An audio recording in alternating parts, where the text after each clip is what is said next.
Oh, I'm so sleepy.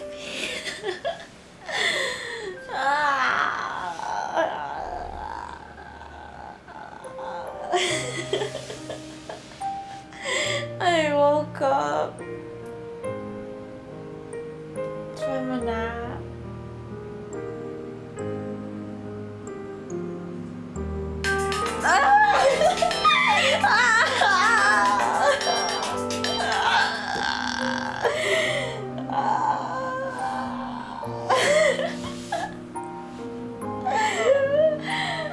Okay. Okay, let me get rid of all of my alarms.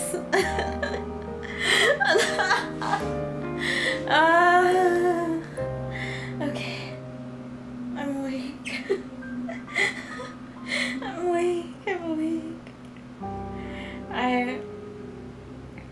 I put on a lot. Cause I was like, I feel like I won't wake up in time. And I just end up waking up a bit late. Okay. I'm awake. I'm awake. Good evening, gamers.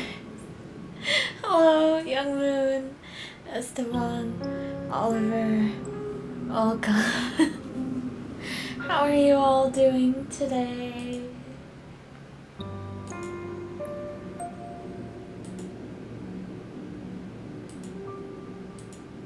As you can tell, I just woke up, so that's how I'm doing. Oh, maybe I should put the heart rate monitor on. External, I'm so cute. I always have so many. I always have so many on. Because I'm really bad at waking up to alarms. So I have so many in my phone.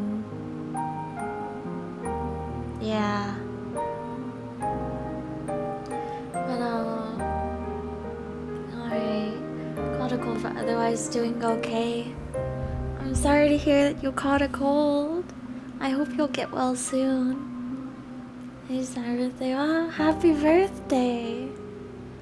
Wait, let me wake up a bit. And then I'll sing happy birthday. Let me get the heart rate monitor. I'll be right back. I'm gonna just get up and get it. we'll see how it does. I don't feel like putting on, like, doing all the stuff for us. I'll just put it on. But give me 1 second.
I couldn't find it, but I found it now.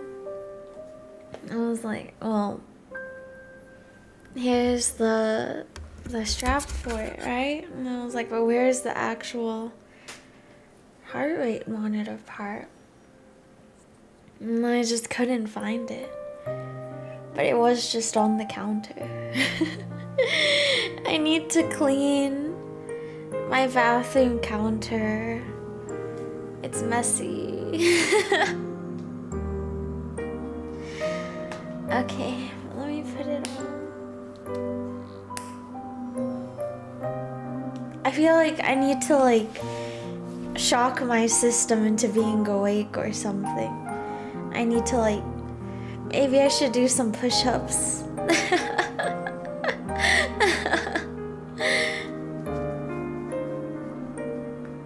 I was thinking it might be good. It might be good to actually start doing them regularly or something. Is my heart rate really that high right now? Is it? That doesn't feel right. Is that?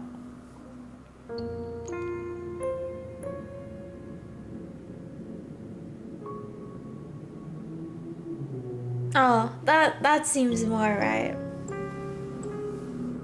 Yeah. Hello, Kit. Welcome. I'm sleepy. Yeah, hello. Hello, Zero. Welcome. I just woke up. Maybe I should do some push-ups. Or maybe I should do jumping jacks. You know, even just the thought of, like, doing physical activity, I feel like it's making me wake up. Maybe all I needed to do was think about it. Image training, you know?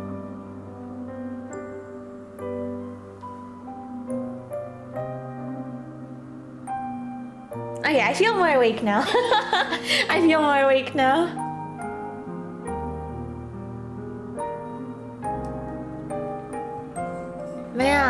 But yeah, okay, I'll sing happy birthday real quick.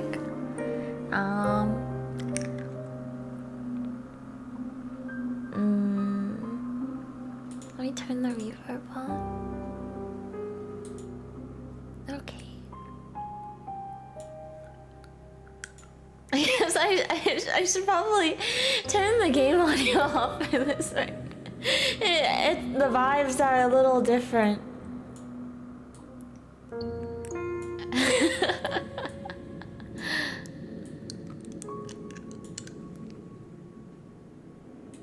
Okay.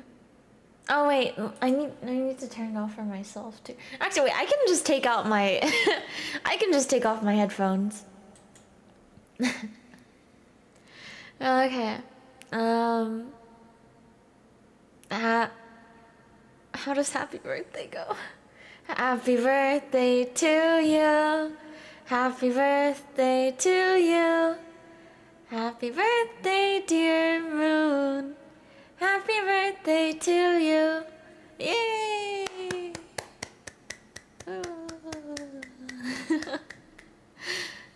Okay. Thanks so much. No problem. I hope your day was good and the rest of it will also be good. Okay. Oh, game audio. Yeah. Wait, I'm gonna reheat the water. I stopped it earlier. I started the stream and then I set it to boil and then I stopped it before because I was like, it's always too hot if I let it go without stopping. But I think I stopped it a bit too early this time because now I'm like, well, it's not warm enough. My tea, it's not warm. I mean, it's warm, but it's not as hot as I would like it to be, you know? Oh, it's going. I think I could fall back asleep really easily. I had a spurt of awakeness there, but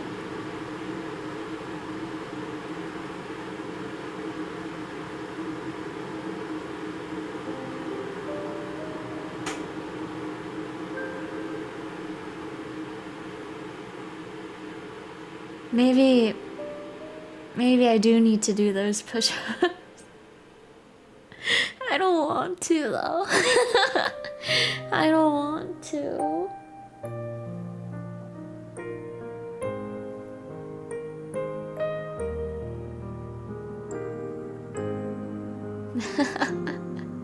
Your EP her hits hard. Wow.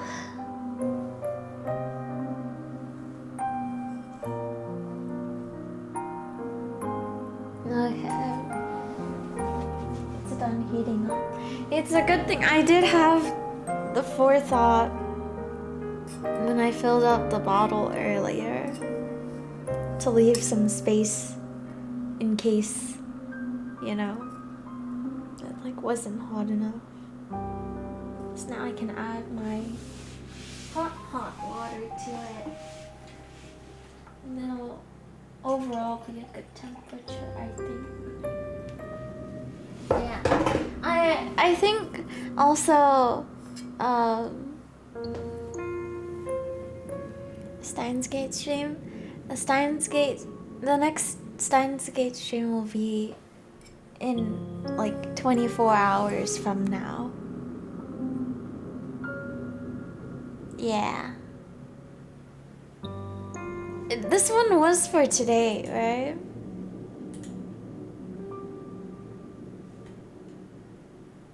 Yeah. I was like, did I mess up when I made the stream room? But no, yeah, Steins Gate will be tomorrow. In like 24 hours from now. I think I will be more awake at the start of tomorrow's stream. I think I will fix my sleep tonight and I'll sleep not late and sleep well tonight. And so there will be no need to nap before the Steins Gate stream tomorrow. The music is not helping. It's so calming. I mean, it's like a little spooky, but it's nice, isn't it? Napping feels good though. I don't feel good right now. I want to go back to sleep. I mean, it's because I didn't leave myself enough time to nap, you know? Until it's over, yeah. I was just like, I don't want to get up. I don't want to wake up. But yeah, I think I probably fell asleep. I can't remember if it was 5:20 or 5:40 p.m. It was one of those.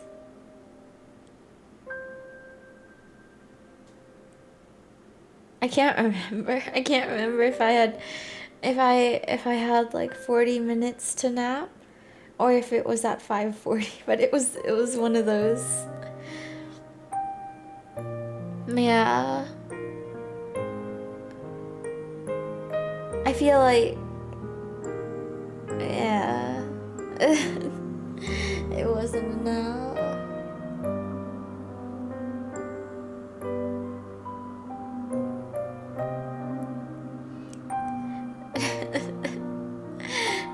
I'm so tempted to just go back to sleep in some form right now.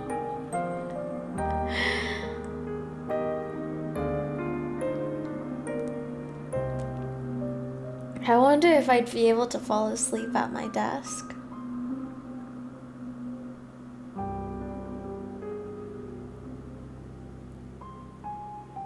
I feel like, well, I don't know.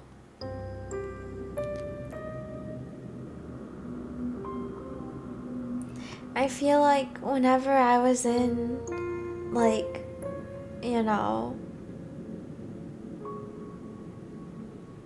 elementary school, right? Like, you know, you have to take tests sometimes, and then they give you the, like, you know, the, like, cardboard things so to, like, prevent cheating and stuff, right?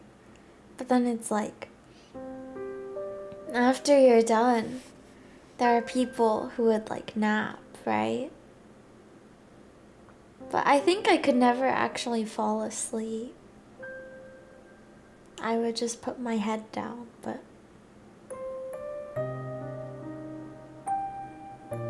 yeah.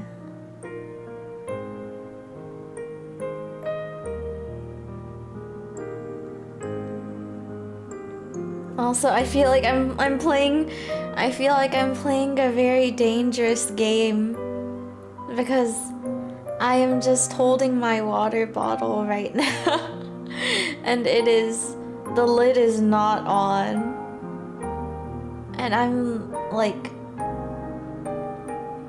I don't even know how to describe my position.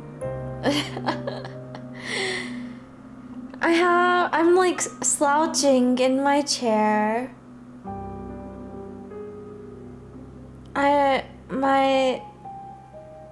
Okay, well, my back is to the back of the chair, I'm slouching really terribly, and my legs are like diagonal to the left. And then I have my arms crossed, and then my water bottle filled with hot tea is open in my arms.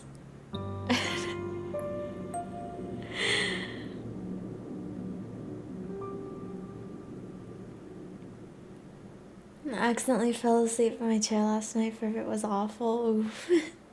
Hello, Fenna, how are you? Hello, Fiera, welcome. I'm doing good. I'm sleepy. You kind of sound like you're drifting off back to sleep. It's kind of relaxing somehow. That's funny. I feel like I could be sleeping. I feel like I'm like in between sleep and awakeness right now.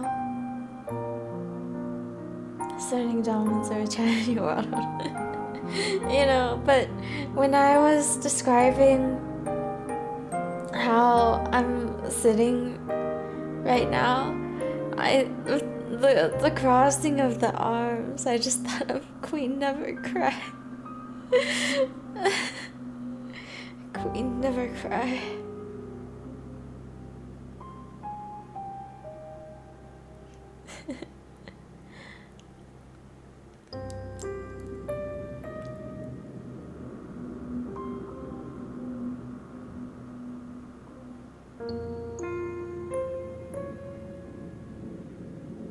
But yeah, I'm like, what if I close my eyes and I do fall asleep?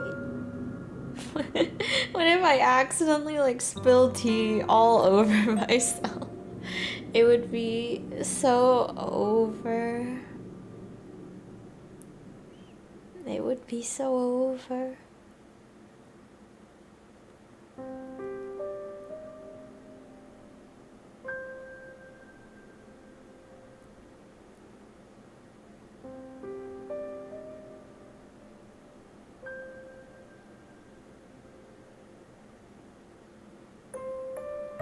Okay.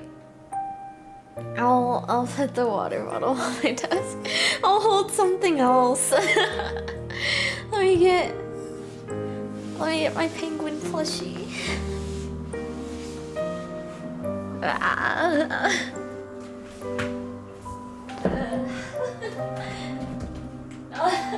Everything is going wrong.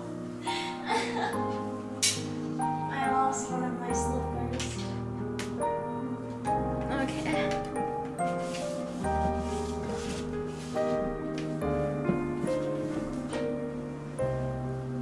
I'm back.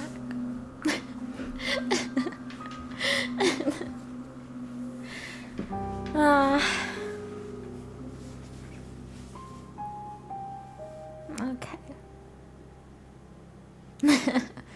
Welcome back. Thank you. But you know, I feel like if I were to take a nap again, I think I would feel worse after. Right? Isn't that always how it is?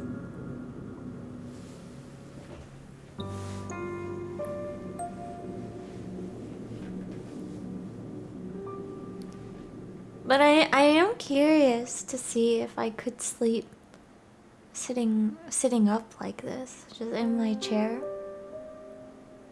I wonder. I don't think I've ever tried falling asleep sitting up before.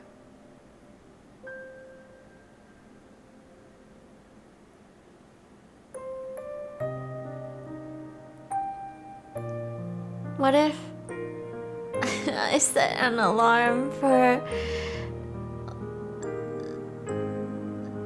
10 minutes and I try? to fall asleep. This sounds like a terrible idea on all fronts, but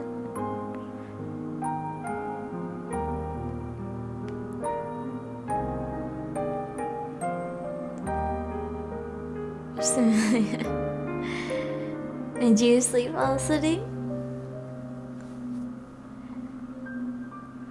Power Simulator is fun and relaxing. I mean, there was something.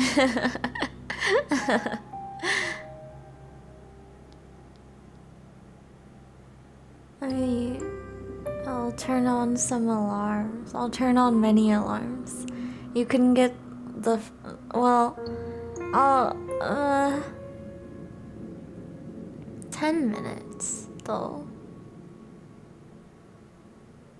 I probably wouldn't be able to fall asleep in that amount of time.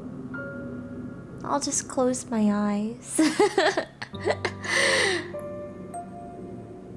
But okay, I'll set an alarm for 6:52 p.m. I'll still be here though. I'll just be sitting in my chair, but I'll close my eyes. It'd be really funny if I like fell off of my chair or something. I'll just stay unmuted because I don't think I'll be able to actually fall asleep. But if I do, you can hear all of my alarms go off. Well, but maybe I could just wake up from the first one, because I'll be like, oh, I'm on stream right now though, you know. We'll see. Good night. Good night for a bit.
I realized I could just be on my bed right now.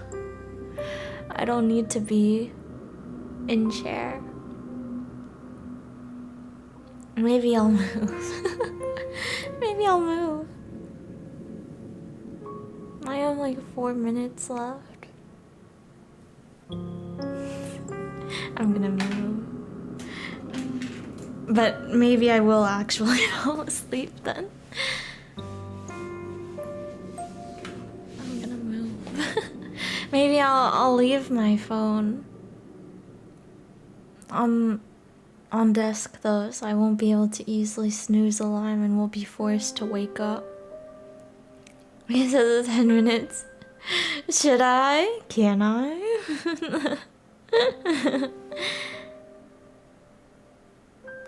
There's like 5 minutes left. That's like half the time. Well, I'll give myself 1 extra minute. 6:53 p.m. Okay. I go to bed.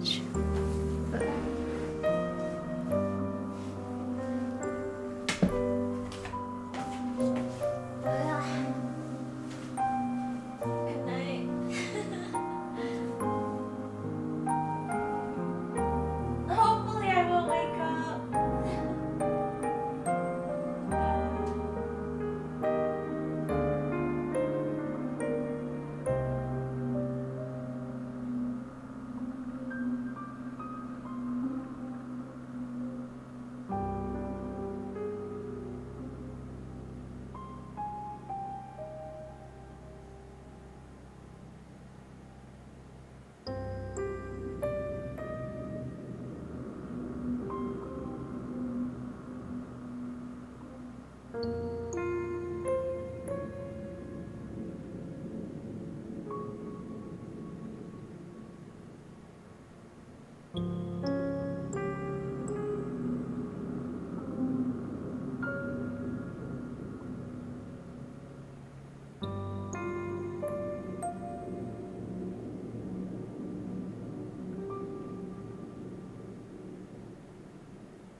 the better ones I have on my phone.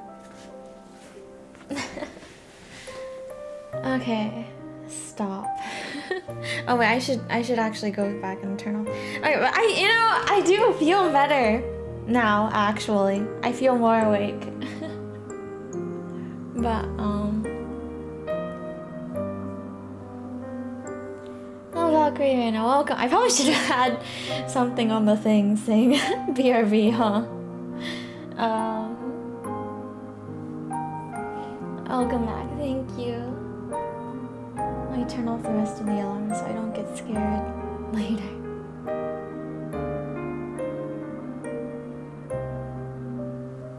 I set many of them.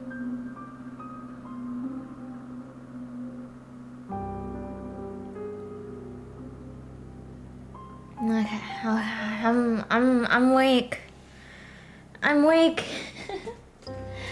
I'm awake.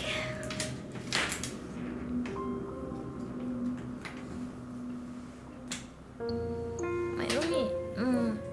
Give me a second, actually, real quick.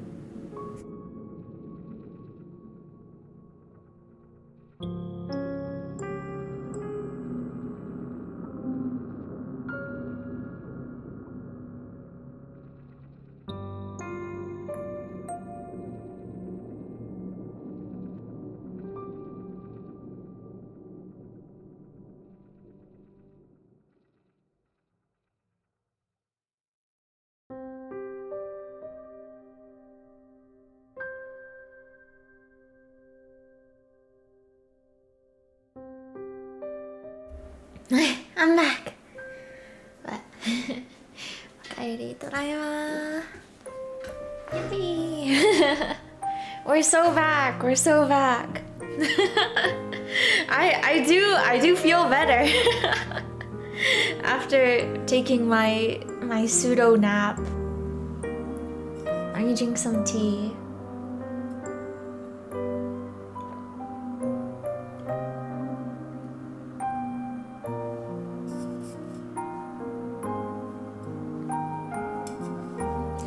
Yeah, wahoo, nice. Yeah. I'm awake. Okay. I need to turn the volume on my headphones down. Okay.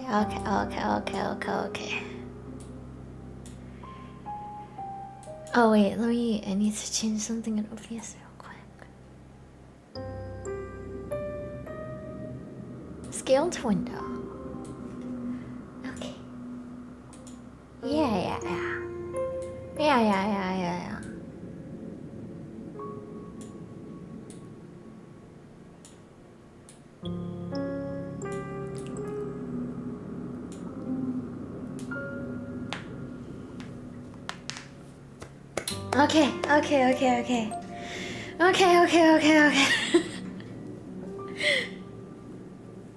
Okay.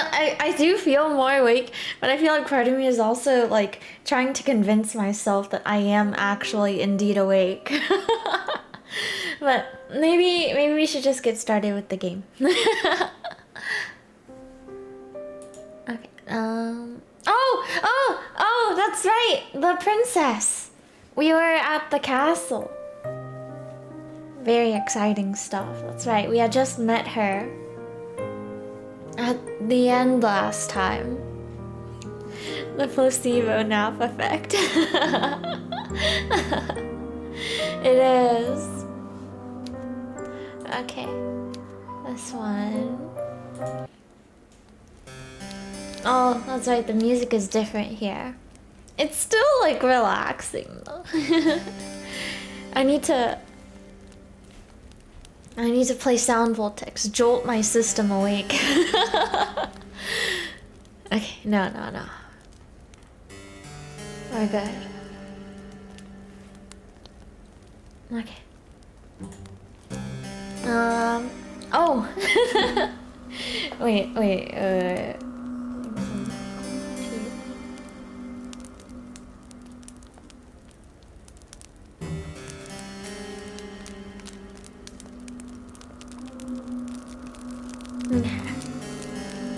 Nimbly, like a ballerina, she canvases the space between you. Her room is so very large, there's quite a lot of space, and takes your hands in her own. Oh, wait, I forgot. What kind of voice did I give her?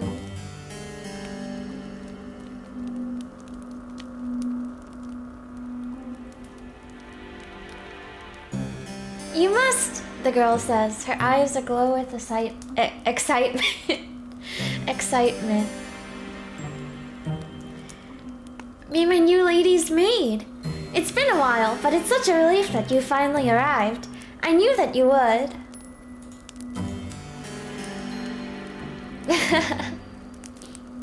You'd never leave me alone. Not when you knew how long I was waiting. Oh, I'm so happy. So cute. The girl's good mood is contagious. So much so, you find yourself being swept away in it. You're tempted to accept any identity she might press upon you. You have never been a maid before, but you might not mind being this girl's maid. Maid.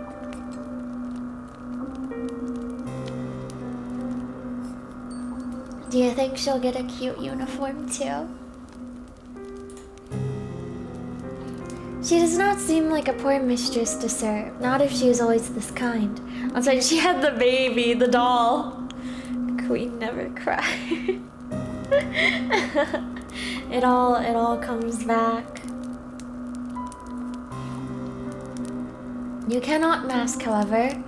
You cannot mask the confusion, however, which flickers across your face. You're not a good enough actress, and in any case, this is all happening too quickly. Why, you barely know this girl. Why is she being so very familiar? It is with blank bovine eyes that you examine the girl. Your befuddlement is pronounced enough that even the girl, despite her good mood, notices it.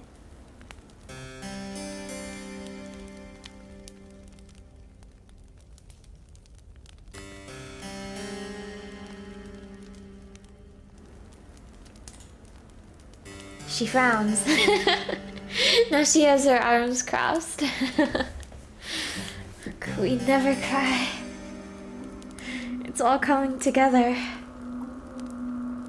She frowns. Then she says, her fingers sliding away from your own. Or am I mistaken? Are you not my new lady's maid after all? The disappointment in the girl's face is abundant, so much so your heart clenches. You do not know her, she is still a stranger, but you are struck all of a sudden with the intense desire to appease her.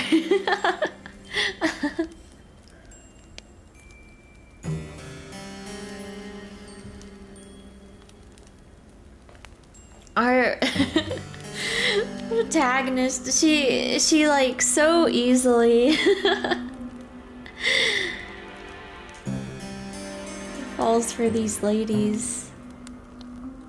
You do not want to let her down. The thought is devastating. You are not aware, you tell her, that you had applied to be her maid. But if that is what she wills, you would not be opposed to it. You pray that she forgives you, though, for your discombobulation. You come from a distant country, and you have traveled for many miles. You do not know where you are, and you do not know who she is. What? You don't know who I am? It is regrettable, you tell her. But no, you do not know her. That is no fault of her own. Why? You have spent such a long time running, you hardly even know yourself. Ah, so you are a fugitive then, from another country? I see. I won't pry into your past then if you'd rather forget about it. I don't mind sharing my past with you though. Everybody in this country knows who I am after all, or at least they should.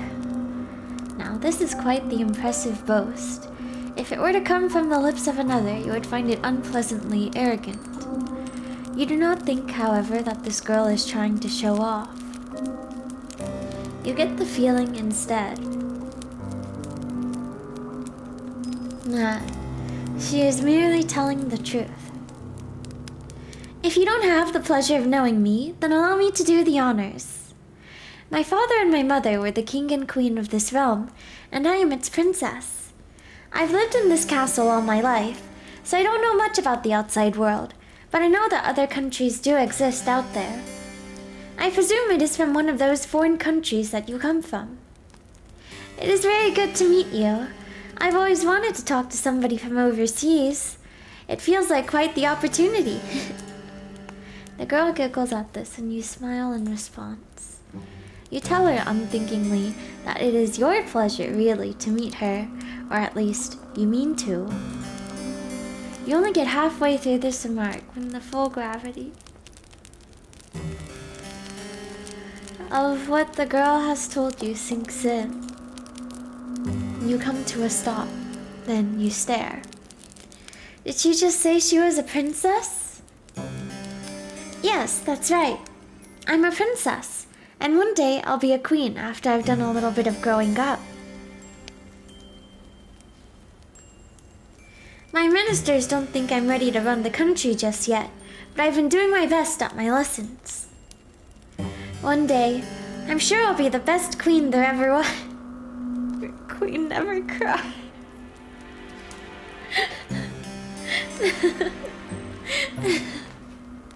I need to stop. But it just keeps coming back around.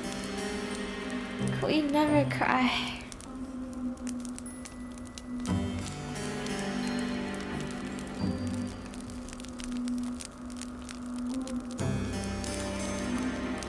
So, she really is a princess. That makes sense, you suppose, given she lives in a castle, but it comes as a surprise regardless. You hadn't known before you entered this chamber that you were trespassing on a lady of such great renown. Why, if she willed it, she could have you executed for your carelessness. An ugly red flush creeps up your face, a flush which is far more lurid than the princess's dress, as you look to your feet. Bashful, you stammer out a new address, that you are very sorry for intruding upon her and you hope that she can forgive you. But where is everyone else that should be in this castle, right? Like, there were no guards or anything around. Right? Oh, it's alright. Think nothing of it. I don't mind, really. We all make mistakes. And anyway, you weren't to know. You said you weren't from around here? You nod your head in silent affirmation. It isn't a complete lie. You really are not from this country. You are not from this world at all. How wonderful! I'll look forward to picking your brain later. Hopefully not in a literal sense. All of my servants come from the nearby village. Their tales are all the same, and so are their superstitions. I could do with a breath of fresh air. My last lady's maid told me I was too impetuous, but I don't think there's anything wrong with wanting a bit of adventure. Not that I've ever been afforded much of that. I've been shut up in here for so long. I hardly ever get the chance to talk to other girls my age. My last lady's maid was older than me, and so was the one before her, and the one before her. Some of the princess's fair mood seems to dissipate as she speaks, her expression turning, by degrees, into something rather more pensive. But I haven't seen any of my old lady's maids in a while, or any of the other servants for that matter. They've all disappeared. Now that is quite curious. How could a whole household full of servants simply disappear? Indeed, how could this be? That, I don't know. This castle was full of servants once, my ladies' maids, and my undermaids, and my scullery maids, and my housekeeper, and my cooks, and a large retinue of retainers. They're all gone now, though. I think my ministers must have sent them away. I don't know why they would have done that, though. They didn't explain it to me. But then again, they never explain anything to me. They still treat me like a little girl. It is so tiring. She said that her minister sent her servants away. What of her parents, the king and the queen? Would they not be the ultimate authorities in the castle's hierarchy? They would, yes, if they were still alive, but they're not. They died a long time ago. I was raised for most of my life by my servants. Oh, you answer, and then you flush. You hadn't known. It's alright, you don't need to apologize. I'm just happy that I have you now. I was getting sick and tired of only having my dolls to speak to. They aren't the best conversational partners. You can imagine so, yes. You doubt any doll, even one made by a talented artisan, with an intelligent face.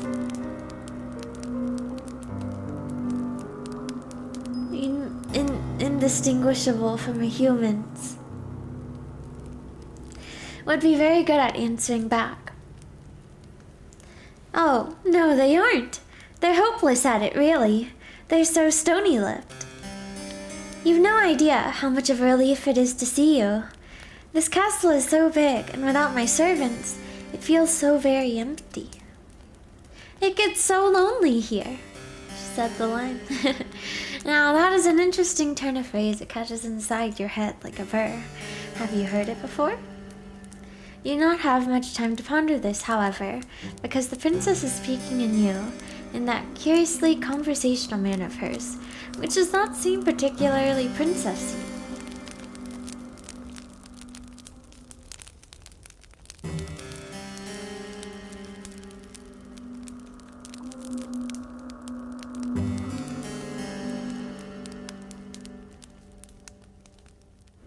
Maybe she learned how to speak from her servants. That would explain why her consonants are so unrefined. Oh, but listen to me yammering on again. It's a bad habit. I really must put a stop to it. You're probably tired, dear one, from your travels. Would you like me to show me to your room? Yes, the princess announces before you can say anything in reply. I think I'll do just that. I might show you around the castle first, though. It's like a maze in here, and I wouldn't want you getting lost. You'll be staying here for quite some time, after all. Quite some time, huh? The princess then hastens to take you on a tour of her home. Unfortunately, she does not show all of the rooms in her abode, and neither does she offer overly long descriptions as to what the few rooms she does show you are used for.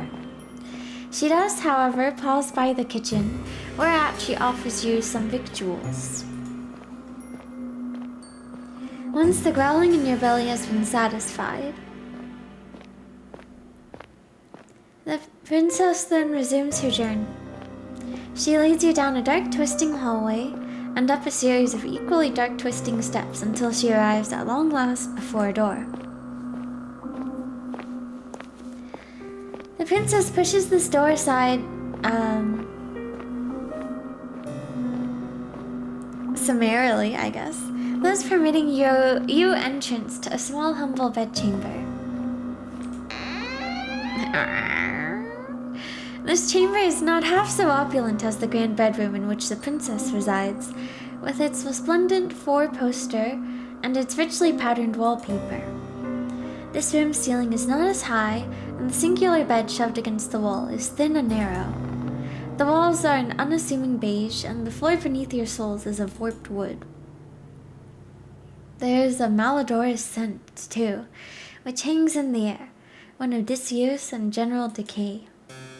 You get the feeling that nobody has slept in this room for quite some time. That might explain why it feels so very cold in here, though I keep yawning. If the princess's tour of her castle has taught you anything, it is that it is cold in every room in her abode. Now, here we are, the final stop of the tour.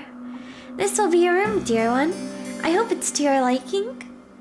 The princess, despite her exalted status, looks somewhat uneasy as she observes you, her eyes upturned like those of a loyal dog's. Is she concerned about your reaction to this room? Perhaps she is afraid that you will turn your nose up at her kindness. For Princess, she is awfully eager to please. This unexpected contrast between the princess's lofty title and her ingratiating attitude makes you smile. The room is rather scanty, yes, when it comes to its contents, but it is more than passable. It has a roof and 4 walls, and though it is cold, you fancy you will feel warmer once you have slipped beneath the bed sheets. Sounds so nice. The room is not quite so fancy as your dormitory at the conservatoire, and neither is it so large, but it does have one glaring improvement over your previous lodgings. You will not be expected to share it with anybody else. There is only one bed.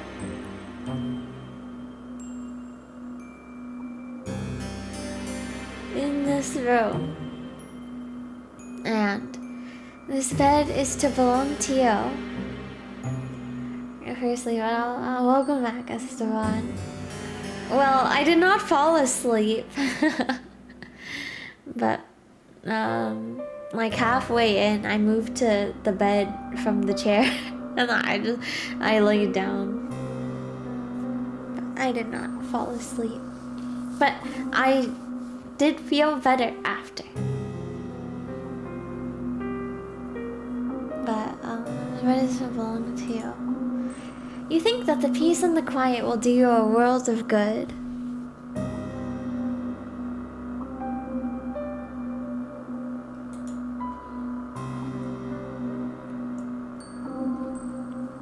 You tell the princess as much and she smiles. That's good. I was worried you wouldn't like it. I know it isn't much to look at, but it's one of the nicest servants' rooms we have in the castle. Let me move this a bit.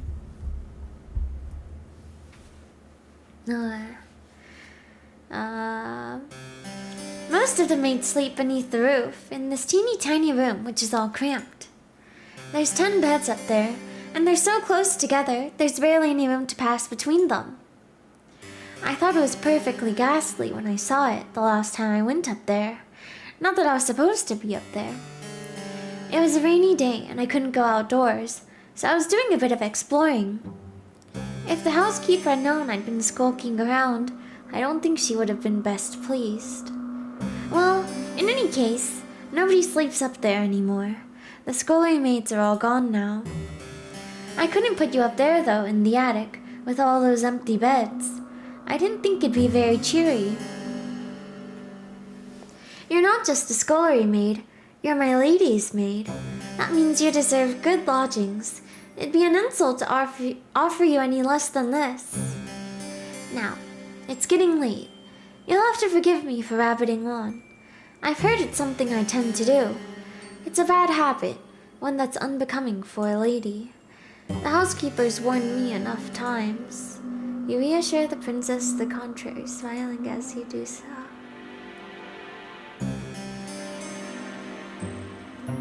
You do not mind if she talks too much. That is better than not talking at all. Her affable nature makes it easier to spend time with her, manners be damned. You were always scolded too back in the conservatoire for your behavior. You know full well how aggravating it can be to be upbraided, not for any particular misdemeanor, but for being yourself. Well, I'm glad you understand, the princess answers with a giggle. I really should be off, though. It's bad manners to keep you, especially when you look so sleepy. How did she know? Get some rest. We can talk more tomorrow if you don't mind my ceaseless prattle. I'm glad you seem to appreciate it, at least. Now I'm sure you'll get tired of it eventually. All of my old maids did. Breaking the fourth wall, yeah. The princess departs, and in her absence, you take a seat upon the bed, your new bed. You cannot help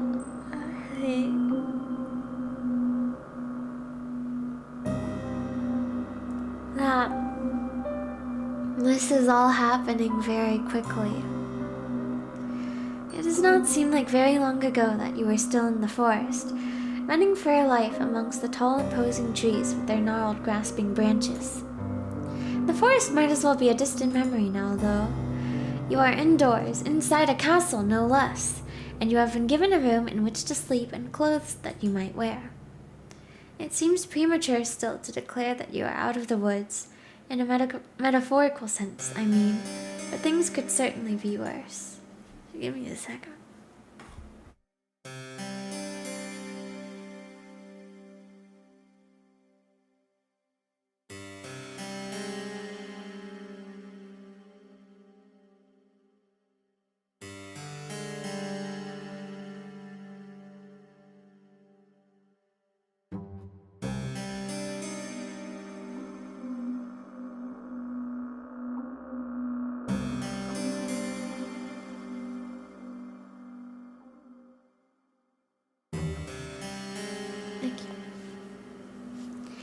You force yourself to stand on legs which feel too weary to support you, and change into the night clothes hanging in the wardrobe. Okay, I guess I will be looking up things during the stream too, but I feel like I never know how to say this. Weary pronunciation. Weary. Okay, weary. Okay, it is just weary. Okay. 2. Weary to support you, and change into the night clothes hanging in the wardrobe. The night clothes do not fit you perfectly, but you are too tired to care about that. You are too tired to care about much of anything. You retreat to the bed and slide beneath its sheets. Then you let your eyelids fall shut, man. I'm gonna sleep so well tonight, I think. After this. You exhale, and lulled by the breeze which blows outdoors, you fall asleep. You are so very tired, your sleep is a deep dark one, darker even than the furthest abysses of the nighttime. Me too, yeah. Like the nighttime sky, however, which shimmers with stars, your sleep is not devoid of those prismatic fragments you humans call dreams. Though, in this case, I rather think your nocturnal imaginings are worth rather more than that. They are not dreams, are they, to which your slumbering mind is subjected? You know that they are not. Otherwise, your body would not be so very cold, not so clammy. The images that flicker beneath your closed eyelids, like the ghostly images in a phenakistoscope, were not conjured from within your mind. They were, instead, taken from your memories. You are not merely dreaming, you are remembering. You remember the girls who slept in your dormitory, and how they always hastened to use the shower first, so you were last for breakfast.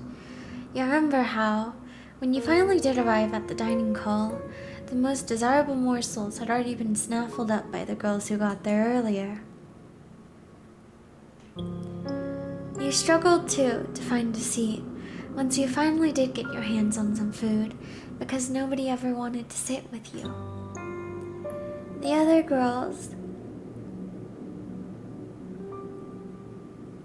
all acted like you were a leper, save for when they wanted favors. They never asked for these favors, mind, for why would they? To them, your father's prestige did not matter.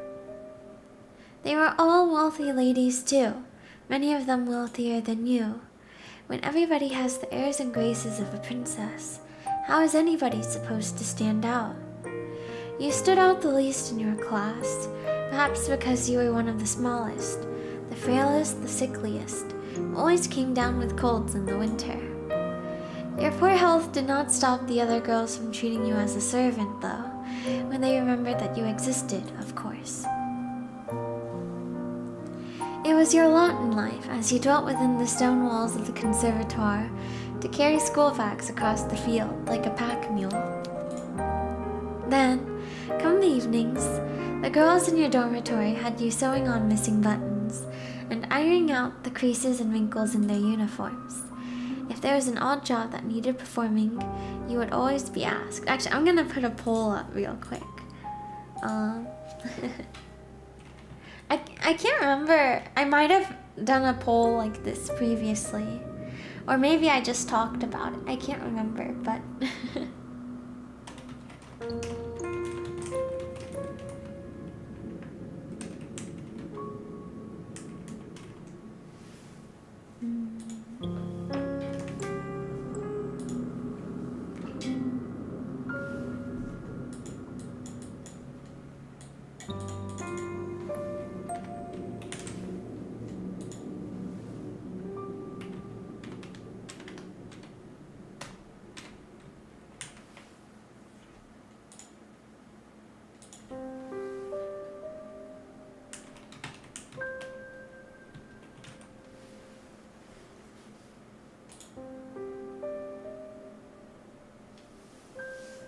Poll is up.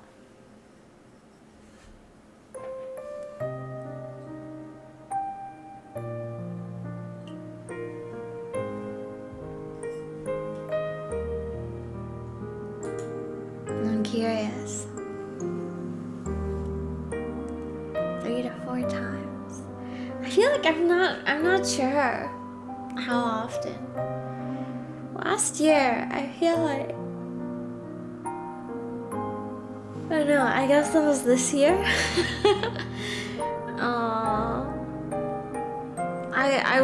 I got sick like at like, you know, the end of winter-ish, or I guess winter. I know last year I got this year. Well, like right at the beginning of the year. Would you say New Year this year or last year, if it was the start of 2024? I mean, because like it is still 2024 right now, but like that was like a year ago, right?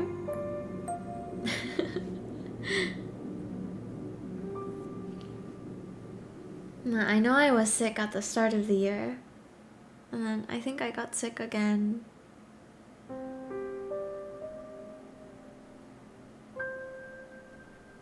It's only twice. No, maybe 3.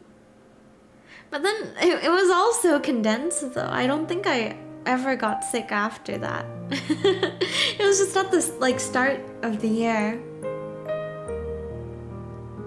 But I guess that fits me in like 3 to 4 times.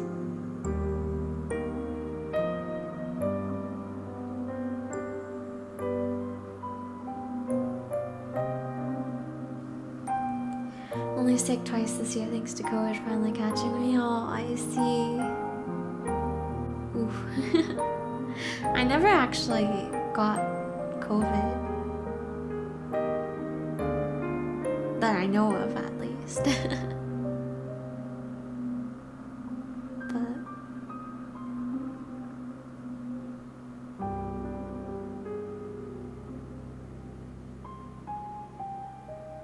yeah. We'll see next year how many times I'll get sick. I'll keep track. I'll keep track of how many times.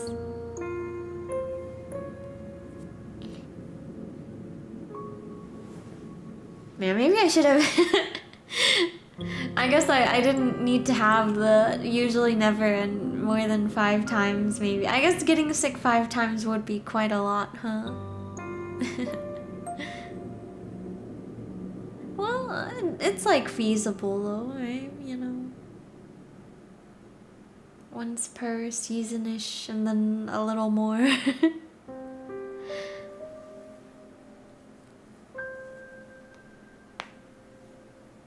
I guess it depends on like how sick you get too, right? Like maybe it's just a little thing, but yeah. I feel like my friends are always getting sick somehow. Oh wait, I have I have another poll question. This one is a little silly, but it's something I was thinking about. But I was curious about you guys. What's your go-to sick remedy? Honestly, usually I don't do anything. But I think I will start trying to do more like home remedy stuff next time I get sick. But usually I just like, you know, I like stay in bed. Man, I remember though at New Year's, I was so sad because I was on the grind in Soundville, Texas. And I was just like, I want to play. I want to play Soundville, Texas, but I have a fever. And I don't think it would be very good because it is kind of a physical activity. Right? Like, I don't... Probably it was, yeah. So I was like, I'm holding back from playing. I was thinking about it too, you know. I got the controller, Sound Voltex controller in like September-ish of last year, I think. So it's been like a year and a quarter. It's fun. I really do like it. Orange juice works for me. I see. Yeah, I might just start drinking like, you know, warm liquids and stuff if I get sick. Which I mean, I'm just kind of doing that right now, but also, but yeah.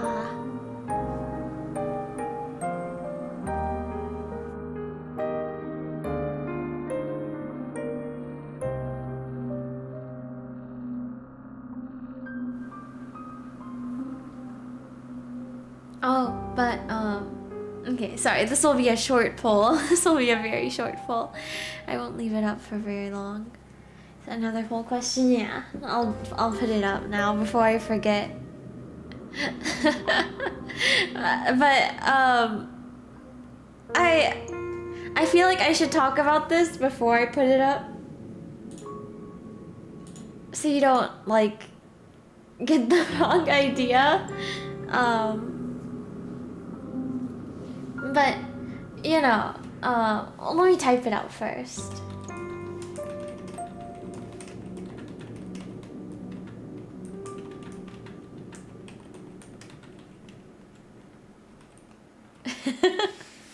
But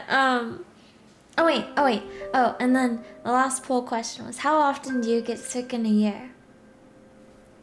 And then 50% said 3 to 4 times, 33% 1 to 2, and then 16% usually never, and 0% more than 5 times.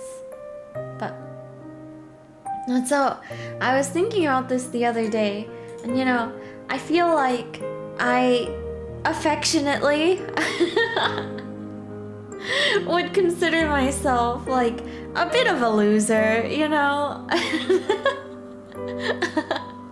Like, not in a bad way necessarily, but you know. But so this is the question.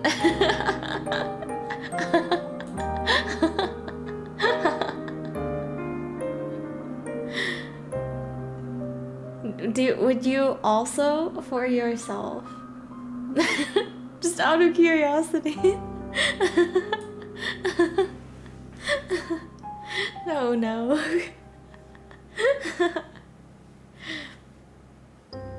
I mean, it's like, I don't know. I don't know. Sometimes you see people, you know, and you're like, wow, they're out there, they're like living life.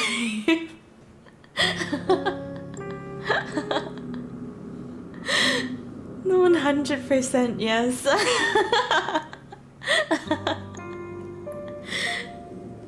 We're all in this together, I guess. Oh. This is a little funny. Like, you know what I mean?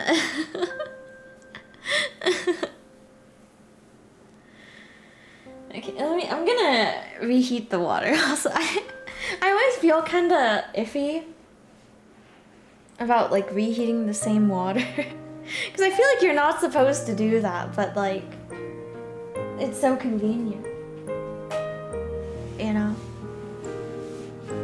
I guess I could also be like, putting the lid onto the water bottle so that it actually stays hot for longer. But I don't know what it is. I'm like, cause I'm gonna keep drinking it. It feels like a waste to put the lid on, you know, even if it's just like, it doesn't take that much effort to like unscrew it and screw it back on, but heating water wrong, I think it's fine. Is it? I feel like I've just heard that you're not supposed to do that.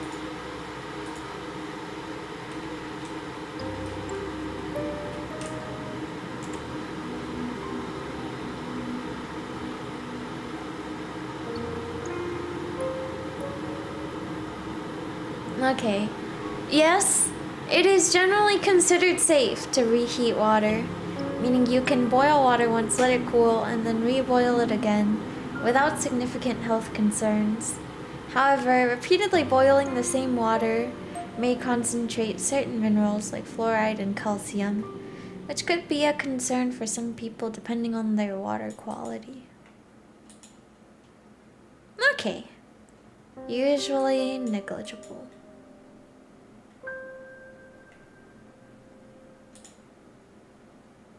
I guess it is fine then.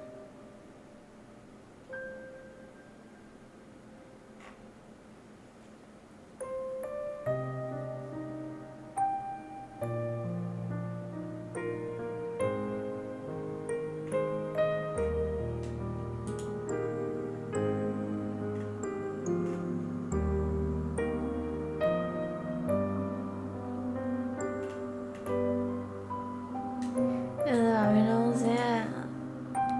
You learned the pronunciation of weary. Great shit. Yeah, very educational, right?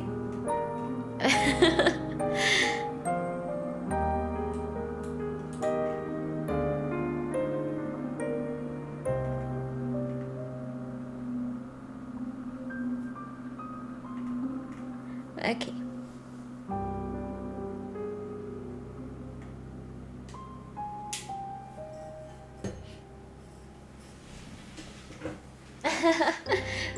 I'm looking at the Reddit thread right now, but I like this person's comment. Wait, I'll send the link. But the person is like asking, you know, is reboiled water safe to drink? And then they're saying like their mother-in-law tends to do it throughout the day. But this person, the comment says, just as long as she doesn't burn the water, no problem. Burned water. What's the idea of it? Burned water.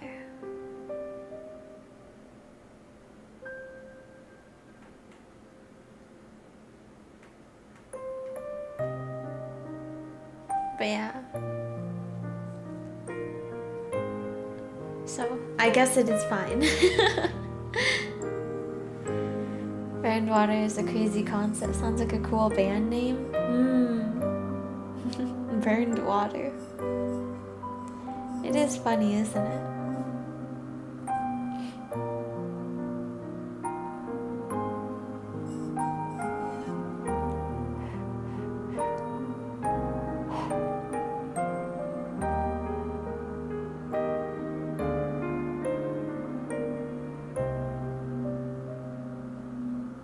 I'm scared. I poured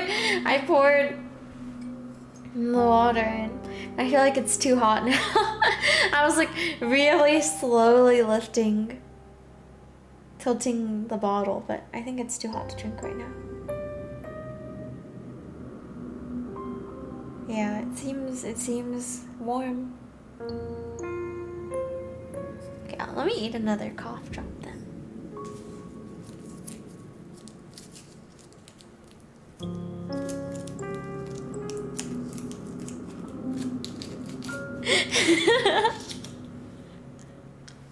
Wait.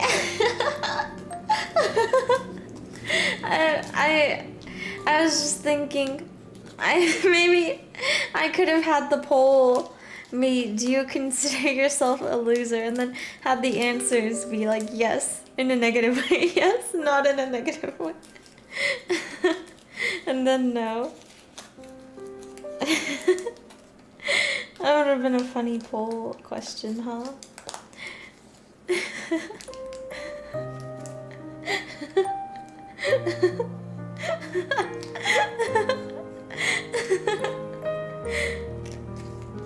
Like, I was just thinking, I was like, what if I make the next poll question, do you consider yourself a loser?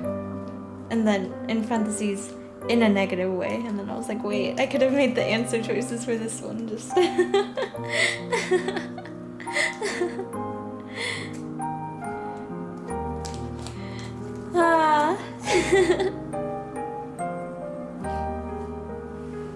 But, okay, anyways, I should get back to the game.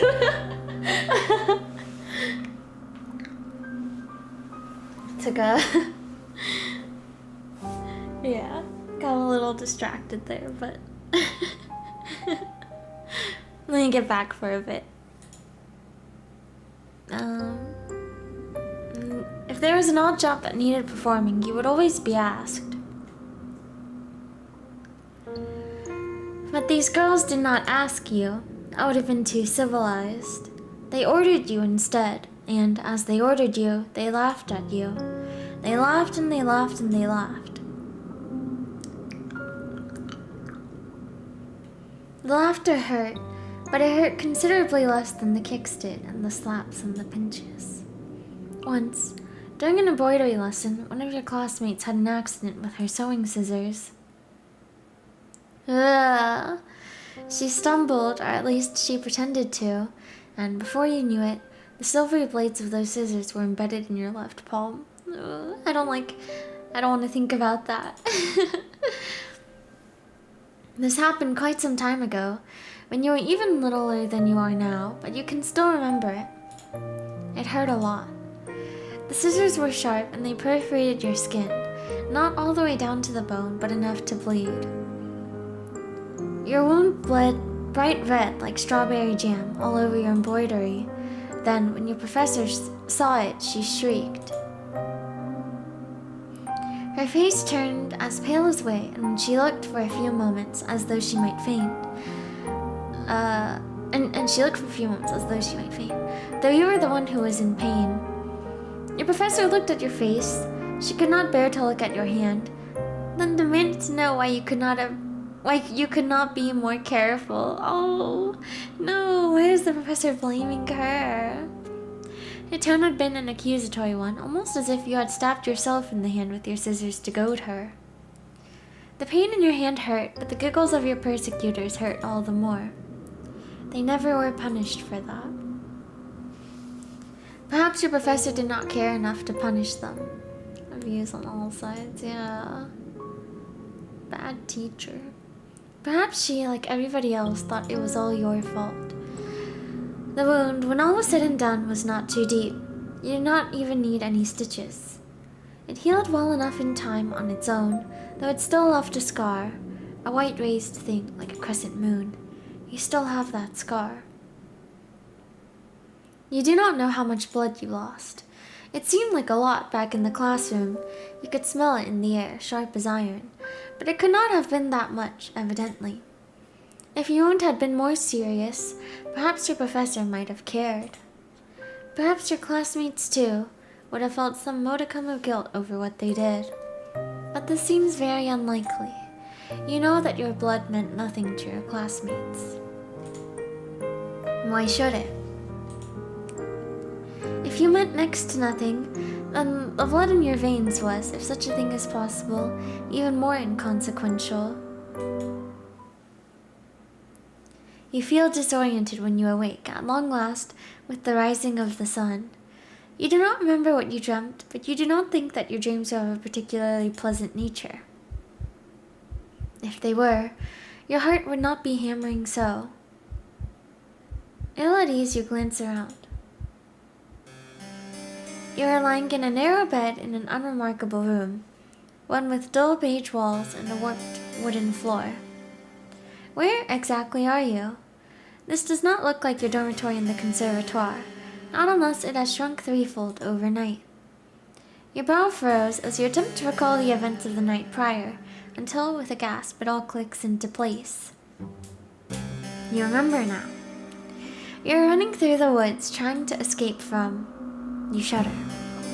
You do not want to think of what it was you were trying to escape from. You presume... Oops. Sorry. Then you must have given your hunter the slip, though, because you are still in one piece, awake and alert enough to face the dawning of a new morning. You still have all your limbs, and your facial features appear to be in the correct configuration. That is, more than enough to be getting along with. You look to the foot of your bed, then blink, bemused at your discovery. You can see, lying upon the sheets, a garment, two garments actually, of black and white folded into a neat white square. Oh, she actually gets a maid outfit? What could that be? A maid's outfit? If so, it would not be too surprising. You can now recall your visit with the princess the night prior, and her assertions that you must be her lady's maid. Well, if that is the role she wants you to assume, you have no qualms with it. It is far preferable to the other role you played last night, that of a startled quarry running from its pursuer. You press your fingers against the humble maid's attire. It feels surprisingly soft to the touch, not coarse like you expected. A humble maid. Humble taxi driver. These clothes are rather fine. Did the princess put them there? If so, that is all the more reason to wear them. You are not churlish enough to deny your hospitality. You rise from your new bed, then undress yourself, unbuttoning the front of your plain white nightgown and setting it aside.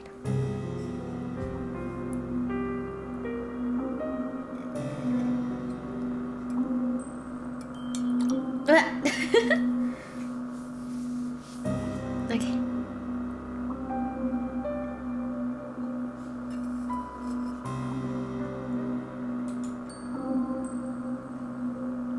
This task accomplished, you then clad yourself in your new attire, black, white, and eminently sensible. You feel very far away from the girl that you once were. Your face might be the same as always, but something within you seems to have changed. You are no longer a student, not as long as you mean to reside within the princess's castle. You would far rather be her servant. You would far rather be her servant. It was... okay.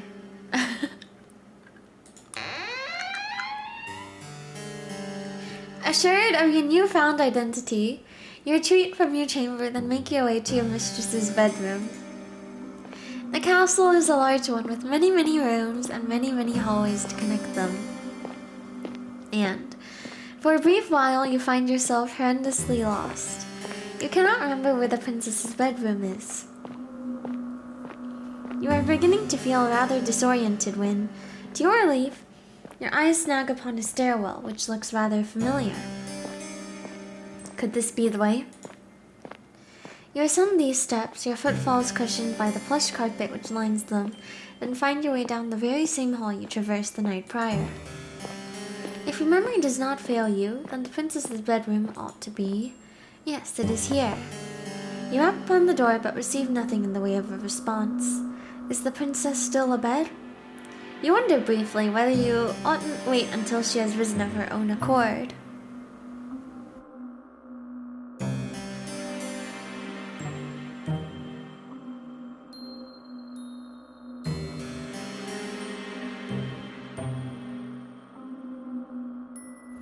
But no. The sun is high in the sky, and it would seem a shame to let the princess sleep through the day. You ought instead to rouse her. That seems like the sort of duty a lady's maid should attend to. Okay. Wakey, wakey. You enter the princess's bedroom and glance about. Her room looks much the same as you remember it from the night prior, though the ceiling seems even higher when viewed in the wan morning's light. You can see, now that there are fewer shadows to impede your view, how very opulent your young mistress's abode is. Her armoire is large and imposing, as is the grate in which you will be expected to keep a fire lit during the nights. Is it? Wait.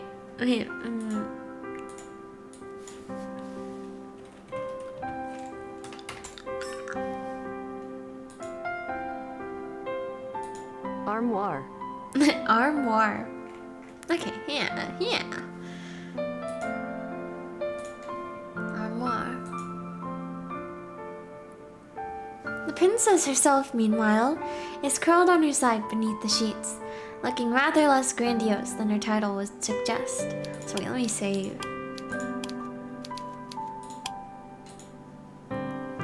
She is attired in a nightgown adorned with frills, and her hair is split across her pillow like spilled gold. In her slender arms, meanwhile, held to her chest, is a doll, the very same one she was cosseting last night. You suppose this doll must be her favorite. Idly, you wonder what the doll's name is, though you do not suppose it matters all that much. It is time to wake your mistress. You call out to the princess, but she is largely unresponsive. Her eyelashes are still sewn tightly shut and her lips pursed in slumber. You purse your lips too and sigh. Well, nobody ever said your job would be easy. Once again, you call to the princess, and this time she replies. Her response is not a favorable one, however. She sighs and turns away from you, her doll clutched to her chest. Just give me a little longer.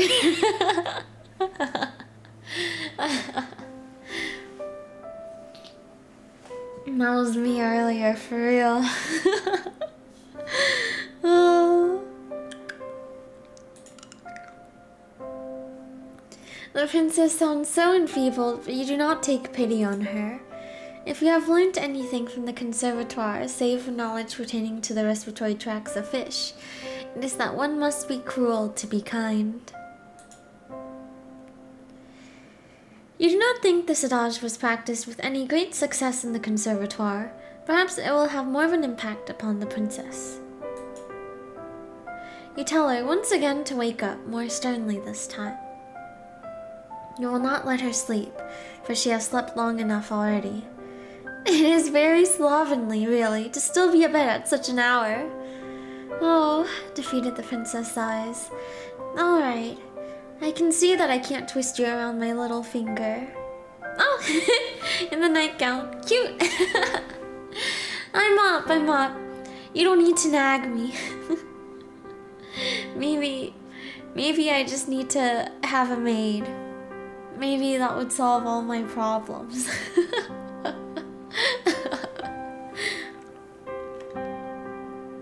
There have been times, though, in the past, where like, I needed to wake up for something, and then so my parents would come to wake me up. They're like, "Wake up! It's blah blah blah time. You need to wake up." But and like they usually wouldn't bother to like come into the room. They would just be at my door, you know? So I'd be like, "Okay, I'm awake, I'm awake." But I was not awake. And I would just go back to sleep. And then they might come up again. They're like, "You're awake, right?" I'm like, "Yes." And no. No, I was not awake. I was not in fact awake. Oh. She's looking really cute. Yeah, she is. Once you have housed the princess from her bed and you have put her doll to one side, you set upon her... Okay, how... toilet?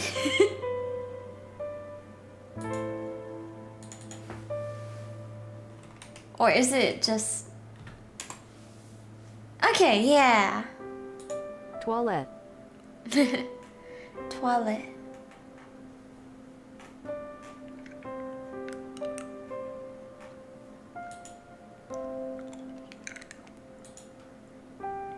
Enjoy being up super late. I think I am a night person, but I feel like I start to get stressed out if I'm awake for like too long, you know? Yeah. I feel like yeah. I think these days I think I like going to sleep like before, or I guess usually I end up sleeping at like, you know, 1 a.m.-ish. Well, I mean, lately I've been going to bed way later, but I think I like sleeping at like midnight-ish. I think that's a good time.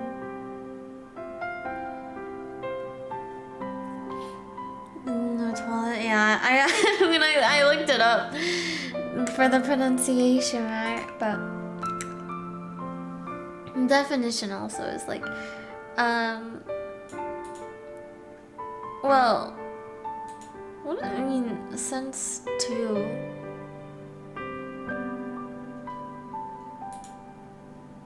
Okay, well, the first definition is toilet sense to. I don't know. Sense to. I guess that's the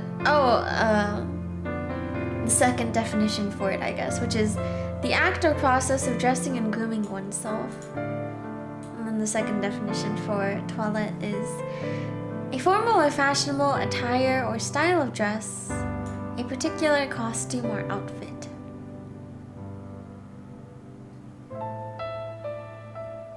My first one was my cutoff. Yeah.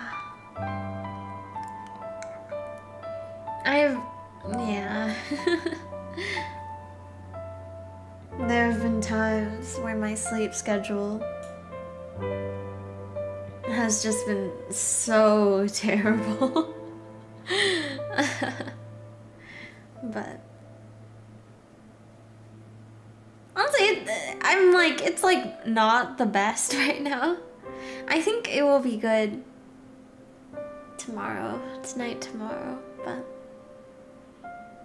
even now it's like, it's still pretty good compared to what it has been in the past, but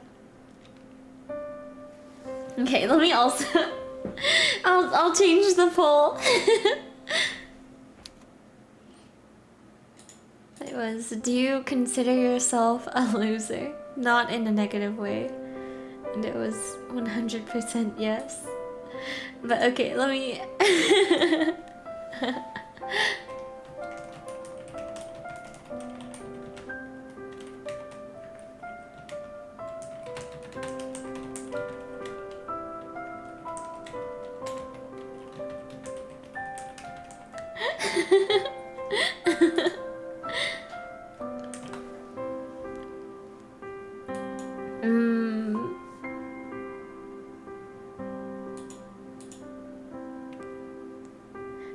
I'm like, is there another option I could put for this?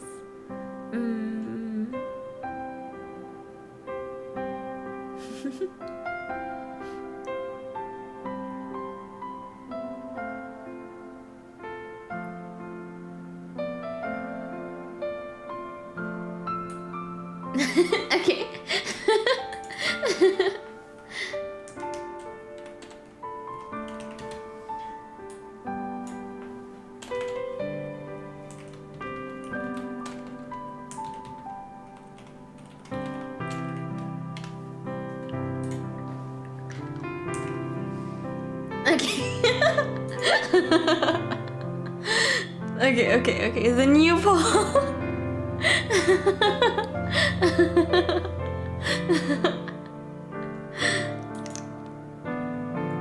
You can have all the options now.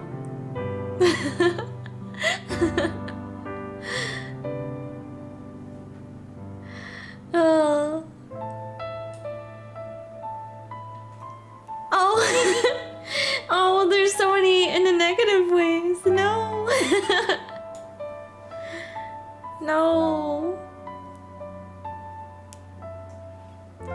Tomorrow. Yeah. Surely. Oh. No.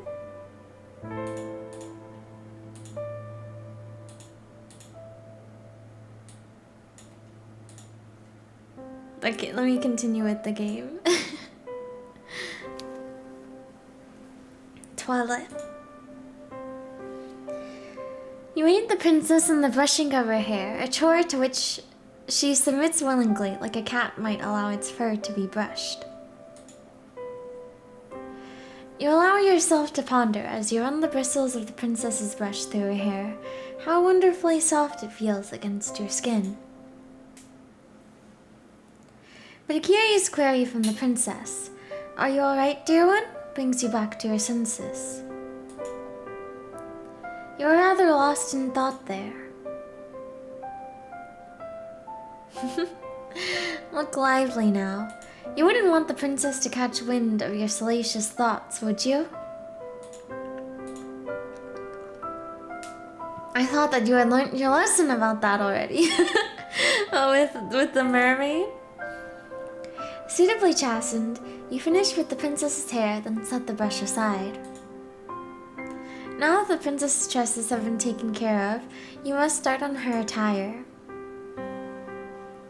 The princess remains seated upon the edge of her bed, looking up at you askance. She does not ask you to avert your eyes, and nor does she make any motion of divesting herself of her nightgown. It really does seem as though she expects you to undertake this task on your own. Is that alright? You ask the princess as much. You would not wish to impinge upon her modesty, but she only laughs. So cute. Yes, that's alright. It's what you're supposed to do if you're to be my lady's maid. I'm used to being dressed and undressed. I'm not a bit squeamish about it. She might not be squeamish about it, but you are. You have never seen a naked woman before excepting yourself. Even then, however, you have always dressed and undressed furtively, not wanting to examine your body for longer than is strictly necessary. You have never much liked the way that you look. You make a few more mumbled objections, but the princess sweeps them to one side easily. It's alright. I might be a princess, but we're both people underneath all of our clothes. I doubt we look much different. You are not sure about that. You have not yet seen the princess unadorned, but you already know, to look at her face, that you are different. She is much, much prettier than you are. But she is waiting, and you do not wish to keep her any longer. You steady your nerves. Then, you reach out with trembling hands and you begin to undo the buttons which run down the front of the princess's nightgown. You work as quickly as you are able, which, given how badly your hands are shaking, is not very. You fumble with a couple of the buttons, flinching as you do so. The princess, however, seems blissfully unaware of what it is exactly you are doing, or not doing, for your fingers have begun to seize up with the front of her nightgown. She's not even looking at you. Instead, her gaze is directed beyond your shoulder to the windowsill and the sky beyond it.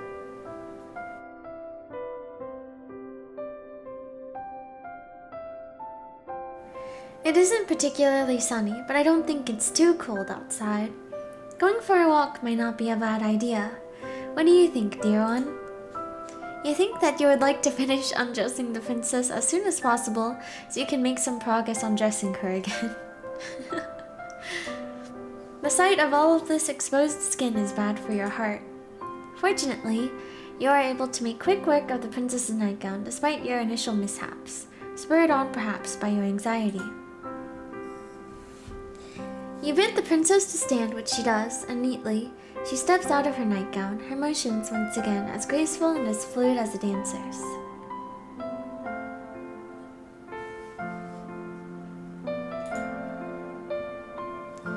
This task completed, you search hurriedly, worriedly, for the princess's red dress. Where is it? You cannot find it. Sweat begins to prickle in the back of your neck. Your palms, meanwhile, feel uncomfortably clammy. The moments pass awkwardly, uneasily as you search. The princess standing there all the while, as naked as the day she was born. Why did you not find her day dress before you stripped her of her night one? What a fool you are! The princess, noting your panic, giggles, then says, "Are you looking for my dress?" "Yes," you reply, your face flushed. "That is what you were doing." I thought so. I did wonder before you started undressing me why you'd not asked where it was. Maybe it slipped your mind? It had slipped your mind, yes, to your shame. You were too busy trying not to fixate upon the princess's bared skin to think about how best to conceal it. "My dress is in my armoire," the princess says, glancing over to the aforementioned piece of furniture. That armoire of hers is an intricately carved wooden structure, large enough, or so you estimate, to fit inside it enough dresses to attire a whole ballroom's worth of princesses. "I'd like to wear the red one. It's my favorite. Would you be a dear and fetch it for me?" "I don't want to rush you, but it is rather cold in here, especially when I'm still naked." She raises a good point. You turn away from the princess and make your way to her armoire. Once there, you open its wooden doors and peruse the clothes hanging within. It is just as you expected. Inside that wardrobe lies numerous dresses, all of them finely sewn and decorated, with no shortage of ribbons, lace, and iridescent pearls. You find the princess's red dress soon enough, then hurry to her side. With your spoils in hand, you hurry to dress her, concealing once again the princess's pale skin beneath layers upon layers of soft red velvet. She is easier to look at now, you think, with her skin concealed. That might have been the most nerve-wracking task you have ever had to accomplish, even more so than your perilous escape through the foggy forest. Why, it seems a small miracle you can still remember how to breathe. Ah, that's much better. Thank you, dear one, for your help. You've not been here for a full day, but I already wonder what I'd do without you. Shyly, you assure the princess that you did nothing, really. Nothing beyond your job. You did not do anything incredible, and in any case, being complimented by someone so pretty is embarrassing. Aw, don't be like that. I want to compliment you. Why shouldn't I when you've been so helpful? It'd be rude not to, and anyway... Aw, I think you're very pretty too. Oh my. Your face flushes from this more deeply than ever before. You want to count yourself lucky, really, what with all of this excessive blushing. And the princess does not seem to possess any vampiristic tendencies. A vampire mention.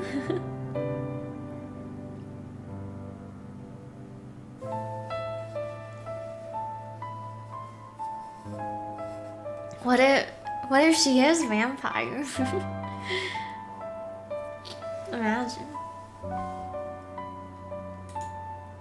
You are making yourself quite the easy target. Oh, that's funny. Now, the princess declares, why don't we go for a walk? It's a nice enough day, and I get so very bored of being cooped up inside. You can't think of any particular objections to raise to this remark, and you think that the princess might have a point. The castle, though expansive, is somewhat stifling. The walls are so very thick, they put you in mind of a crypt. With your acquiescence assured, the princess quits her chamber, her posture elegant and her gait unhurried.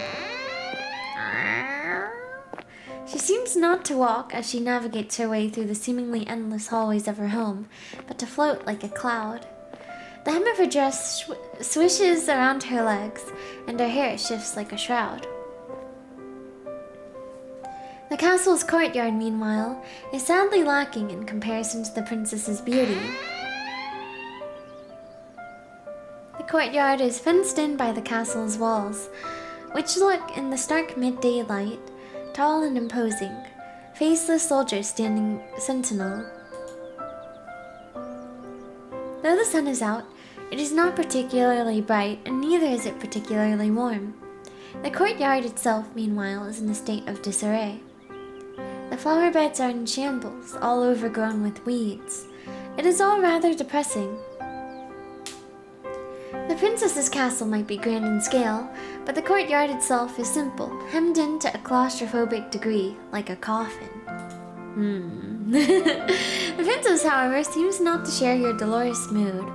She, instead, looks elated by her newfound surroundings, her smile unwavering.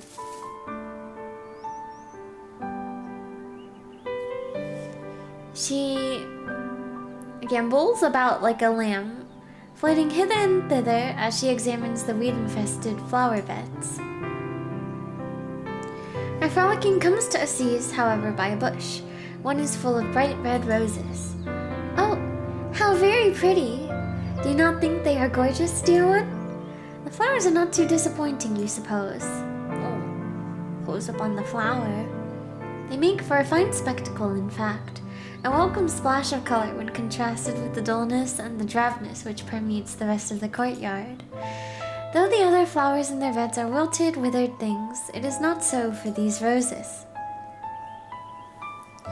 They are a rich, bright red, just like blood. Their heads so full they seem almost to droop beneath the weight of their own engorged petals. Description. They are pretty in a sense, but there is something unsettling about them too. Something that is almost obscene. How did these roses become so very red? What has been sustaining them? Could it be possible that these roses have been draining the life from the other flowers which are struggling to grow within this garden? It is a fanciful thought, but... Oh, they are simply divine. Looking at these roses always lifts my spirits. They really are my most favorite flowers. I simply must pick some of them. Perhaps I can use them to decorate my bedchamber. It could use a bit of color. The princess reaches out so as to pluck one of the roses free from its resting place among its brethren. You watch her, your breath bated, anxious that this gesture might result in perforated flesh and bright red blood.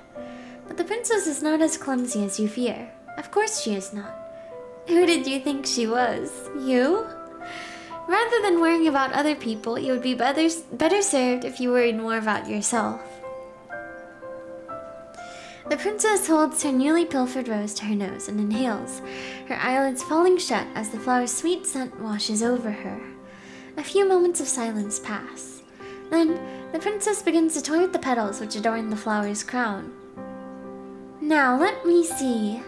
I wonder what fate has in store for me. She loves me. The princess plucks the petal from the flower's overburdened head. She loves me not. Man, I wish I could ask multiple poll questions at a time, but I kind of want to leave this one up. But have you guys ever done this before?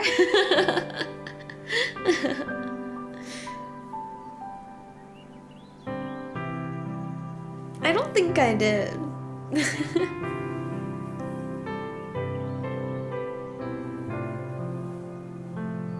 Man, recess was fun though. I really enjoyed recess when I was a kid.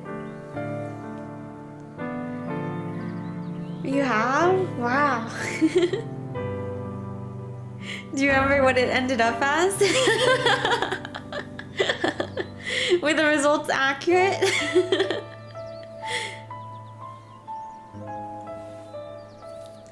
Oh man. It was fun too, looking for like 4-leafed clovers. I feel like I saw a lot of 3- and 5-leafed ones.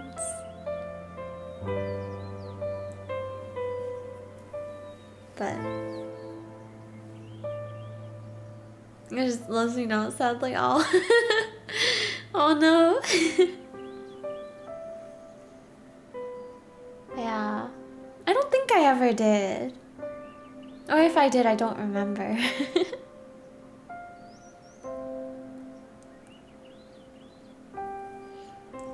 But when I was a kid, I don't think I was particularly interested in romance like that. I don't remember either. I remember, you know, I was always like a mediator though, between friends and such. I'd give a lot of advice whenever friends had like problems or such. But I remember during recess, I would listen to a friend, and then they would tell me, "Can you tell them blah blah blah?" And then, you know, I'd run over and be like, this person said blah blah blah, and then like maybe say something, and then they're like, "Okay, can you tell them this?" I'm like, "Okay, sure." And then I go back and I'm like, "They said this." But yeah. I remember there was one time too. It's like a common trope you see in like children's shows and stuff, right? Where it's like, I guess in shows in general, where like they're planning a surprise for someone, you know, like family or friends or whatever. And then the person in question is all sad. They're like, "Oh, why is everyone like avoiding me? It seems like they're hiding something from me, you know?" And then it's like, "They were throwing a surprise party for you actually." And it's like, whoa, that's crazy. But I remember one time in elementary school, my friend was confiding to me about like feeling like, you know, people are like hiding stuff from her. And then I was like, "Oh, like I'm sorry to hear that." And I was like, "What if, you know, maybe they're actually like planning something fun for you, like a surprise?" And then later that day it turned out they were throwing a surprise party for her. And I was invited too, but my parents were actually also keeping it a secret from me because they didn't want me to tell her. But I had guessed it right.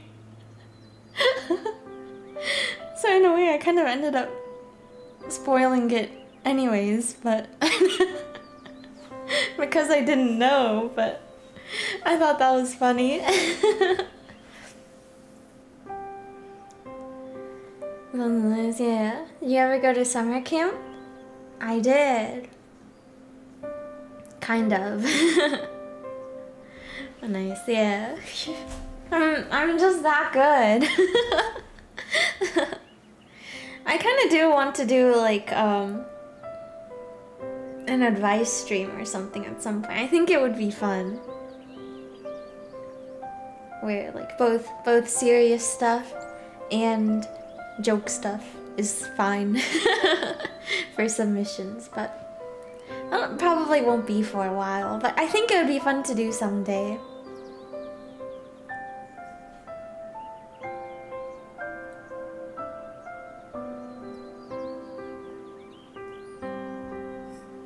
That being said, I don't know if I'm actually the best at giving advice, but you know, I'm a good listener. But yeah, summer camp. I feel like I just kind of went to like random ones when I was younger, you know? Like I don't remember them really at all.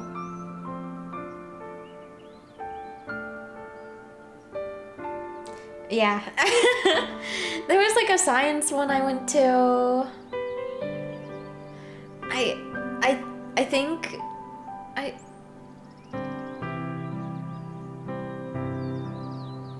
I really don't remember. I don't remember.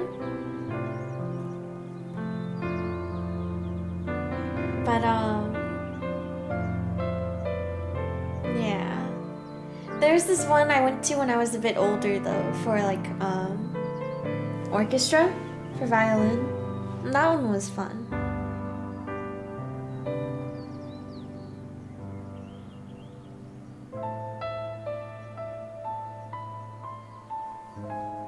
But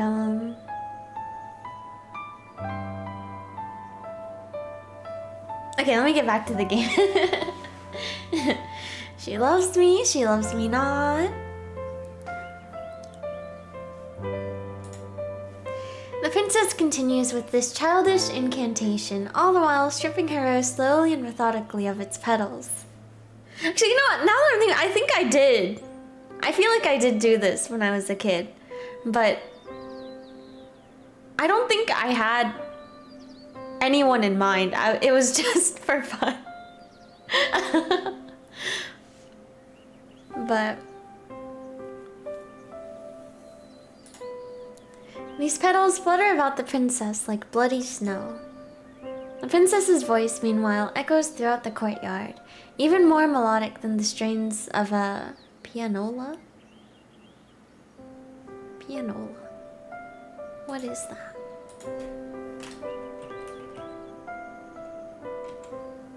Oh.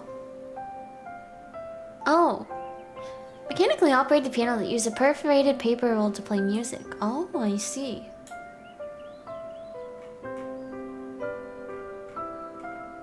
Would it just be said pianola then? Instead of pianola? Piano? Pronunciation.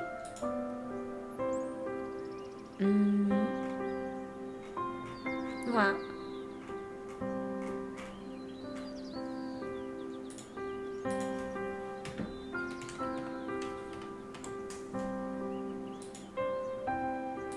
Pianola. Pianola, okay. Yeah, so it is said like that, I guess. Heard of that?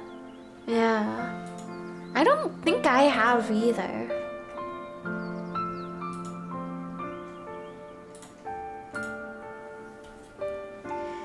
She loves me not. She loves me not. The princess's fingers hover over the final petal which crowns her nearly denuded flower. Then, with a triumphant smile, she declares, "She loves me! I knew it!" You play piano and eat granola. Granola is very yummy. You watch the princess, amused by her girlish good cheer. The little mantra she has been reciting is one that you are familiar with. The girls at the conservatoire also used to engage in this little game, the younger ones at least, who believed that a fairy tale prince would whisk them away.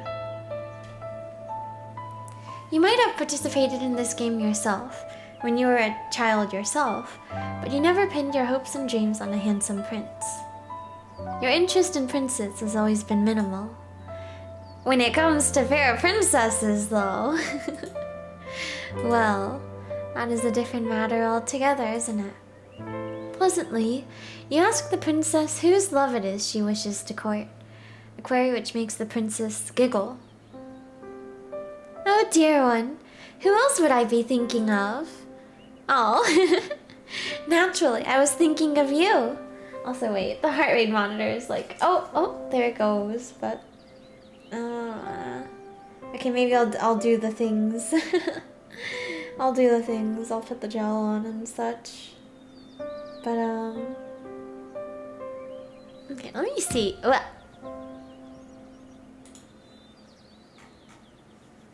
Okay, I'll BRB, and I'll like go to the restroom and stuff too. What am I looking for? OBS. I was just pulling up all the wrong things.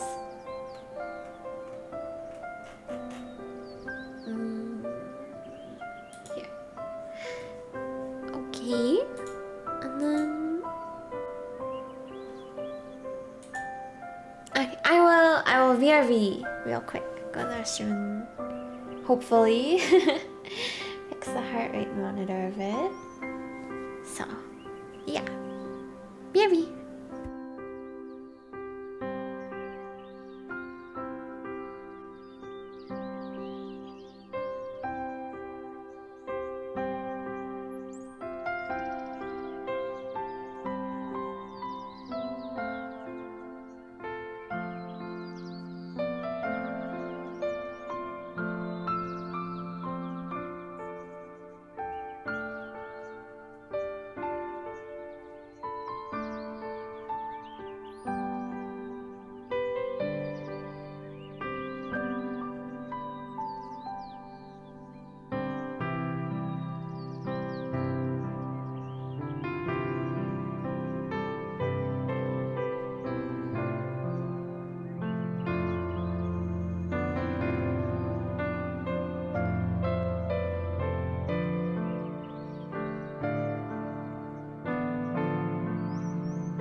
Okay, I'm back.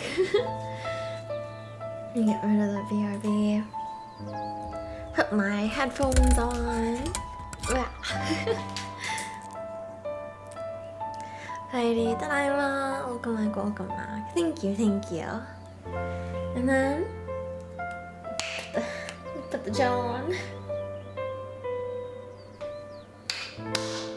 This is such a huge, like, bottle. Squeeze bottle. But I guess that's a good thing. It's cost efficient. Not that it was very expensive to begin with, but oh, I guess. Okay, let me use. Okay. But I feel like I always accidentally like squeeze out too much. Surely, the more I apply, the more effective it is, though, right? That's how it works. For sure.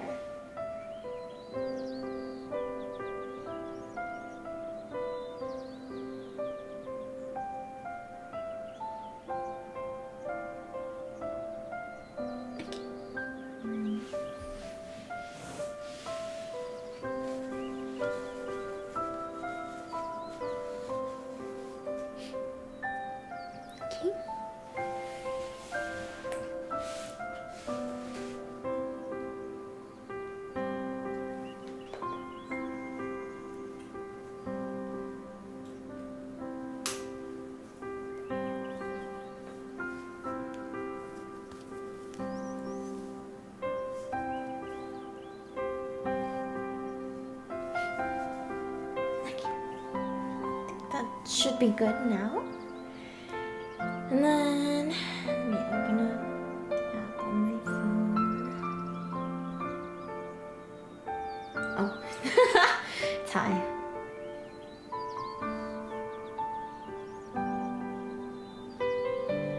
Is it?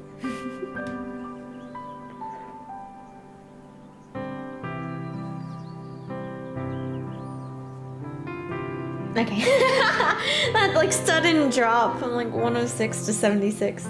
Yeah, that's what I thought. Okay.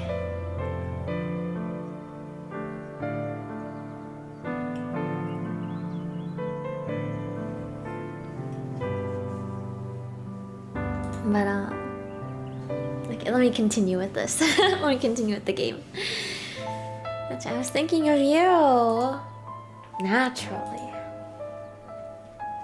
She says it so easily, as though you ought to have suspected as much. And indeed, part of you did.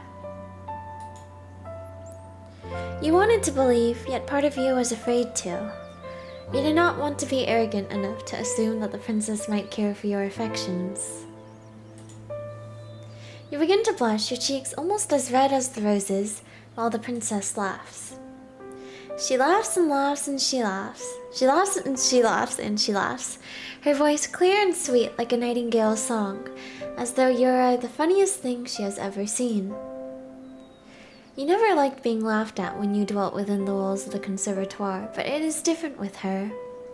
You have not known her for all that long, but you are already entranced by her, ensnared.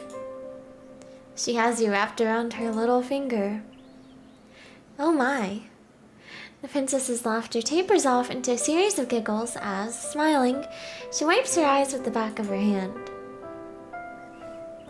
That was quite the amusing diversion, but I've just had an idea. You look at the princess curiously. What idea? You can't tell? You cannot even begin to guess. I just thought that all this watching must be boring you, the princess says, tossing the rose's stripped stem carelessly to the ground. You should give it a try. Please do, it'll be fun. The princess retrieves a second red rose from the bushes, deftly snapping it between her fingers, and offers it to you. I want to see what fate has in store for you, too. You smile at the princess, touched by her enthusiasm. Indulging in childish games like this might not be the best use of your time, but the princess looks so very determined you would not wish to hurt her. What could be the harm, really, in consenting? What indeed? Well, we'll see if anything happens to her as a result of this. The only real casualty of this game will be one singular rose. The rose that the princess is holding towards you. Hello, friend and chat. Hello, Zach. Welcome. You reach out, meaning to accept the princess's offering, but... Oh no! You are clumsy and you seize the stem of the rose with a touch too much strength. Oh. Ugh, bludge. The head of the rose might be pretty, but there is more to a rose than its bright red flowers. Roses have thorns, too. A fact you are now being painfully reminded of. Pain flares through your finger and you gasp. You take a step back, the hem of your skirt swishing around your ankles. Your finger is stinging, and so are your eyes. You ought to have been more careful. Why are you so stupid? You poor dear, you're bleeding, the princess exclaims, alarmed. Then she frowns. This is all my fault. If I'd not suggested this silly game, this never would have happened. Please, let me take care of you. And how is she going to do that? Perhaps she means to take a handkerchief from her pocket, with which she might staunch your wound. Princesses tend to carry handkerchiefs around with them, don't they? Silken ones? How else would they give brave knights tokens of their gratitude, once these aforementioned knights have successfully slain dragons? Princesses can hardly dispense kisses as favors. It simply is not done. That is what you always thought, but... Please, hold still. This might sting a little bit. This princess is anything but ordinary. Rather than take a handkerchief out of her pocket, she, instead, encloses her white, slender fingers around your hand. Okay. Carefully, as though she is handling a precious object, she raises your hand, her eyes affixed, all the while, on the beads of startlingly crimson blood, which are oozing luridly from your wound. Is she actually gonna be a vampire? Or... She licks her lower lip. Then she dips her head. Oh! Rose red, but your blood is redder. Achievement.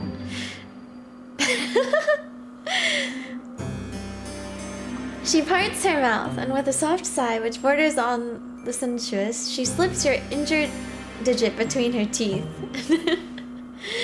Cute. It is cute.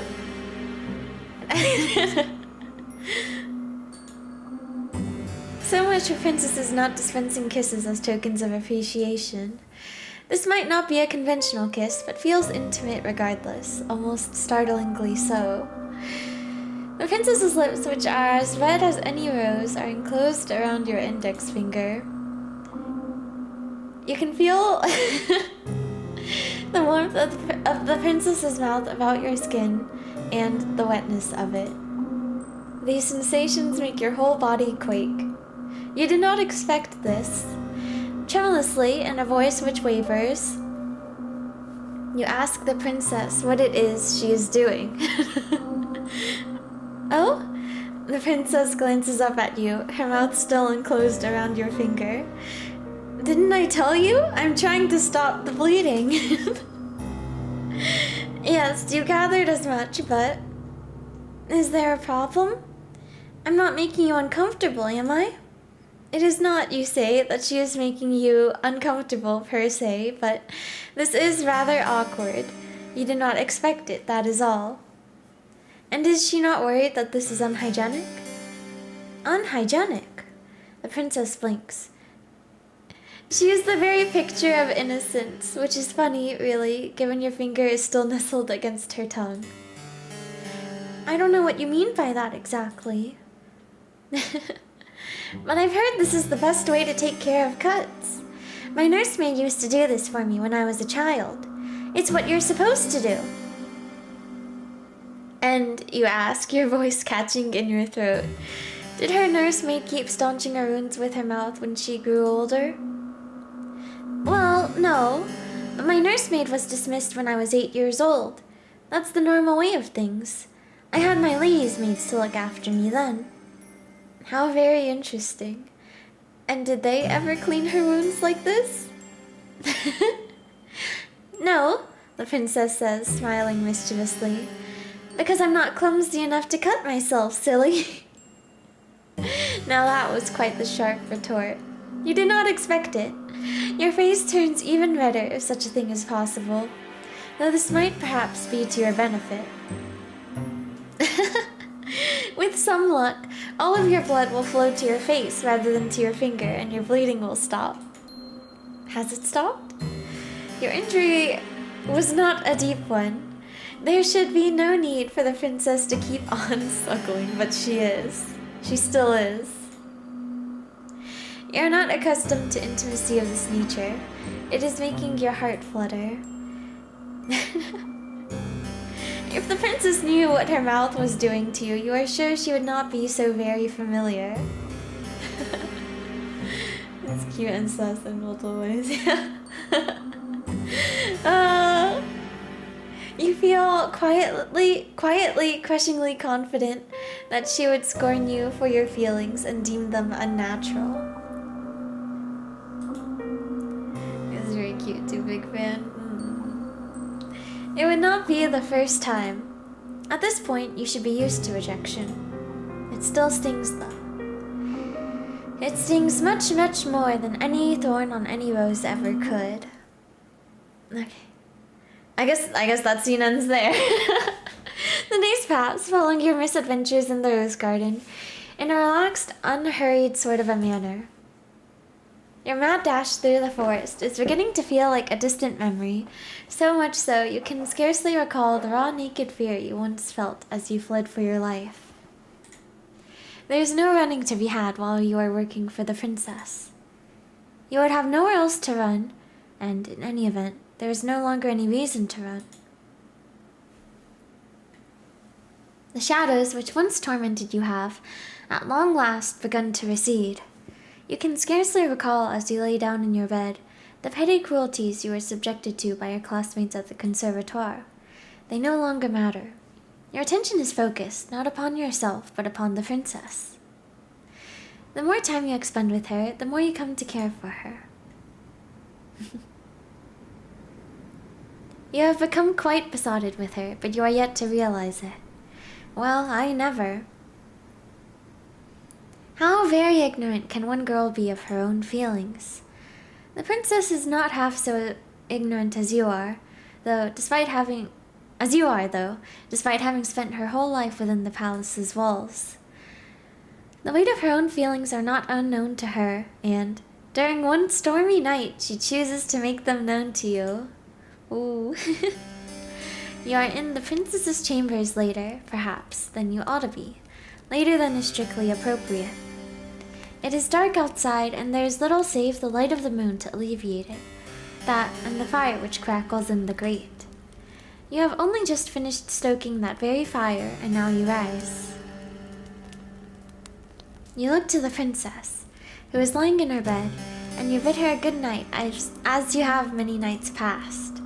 With a neat curtsy, you turn to leave, but the princess's plaintive voice gives you pause. Wait, dear one. Do not go, not just yet. Perplexed, you pause, then look back at the princess. Though she is smiling, her expression is unusually wan. Is she alright? Oh, I'm sure I'll be fine. It's just nights like this, you know, which make me feel a little out of sorts. And what, you ask, does she mean by that? Only that it is very cold and very dark. And it is very windy besides. I'm afraid there will be a storm later. It was awfully cloudy earlier when we went out for a walk.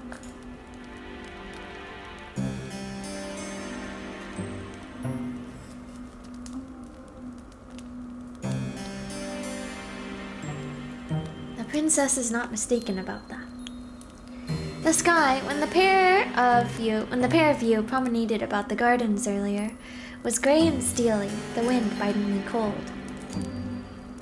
You can hear the wind rattling mournfully against the panes in the princess's bedchamber. The princess's castle is built of stone, and it is well fortified, but even with the fire it is rather cold. You do not like to think of how much chillier by comparison it will be in your humble bedchamber, which is not fortunate enough to have its own fireplace. It might sound childish, but I've always found it hard to sleep on stormy nights like this. They make me feel uncomfortable. You look at the princess with no small degree of sympathy. No longer clad in her bright red dress, she looks oddly, uncommonly vulnerable. Will she really be alright? All alone in her oversized bed in her high-ceilinged bedchamber? You know it is silly of you to contemplate such a query. Why would she not be alright? There is nobody in the castle to hurt her. But still, you fret for her. As her lady's maid, it is your job to fret for her. You would never want your mistress to feel unhappy. You ask the princess what it is she would have you do, and the princess perks up at this, pleased perhaps that you are taking the initiative. I wouldn't like to take up too much of your time when it is so very late. But would you mind sitting with me a little while longer and reading to me? Provided that you can, of course. This is a fair enough question, but your pride bristles regardless. I guess. Hastily, you reassure the princess that yes, of course you could read. You are a poor student in many aspects at the conservatoire, but you had something of a gift when it came to the literary arts. Reading books is all you have ever been any good at. Oh, I see.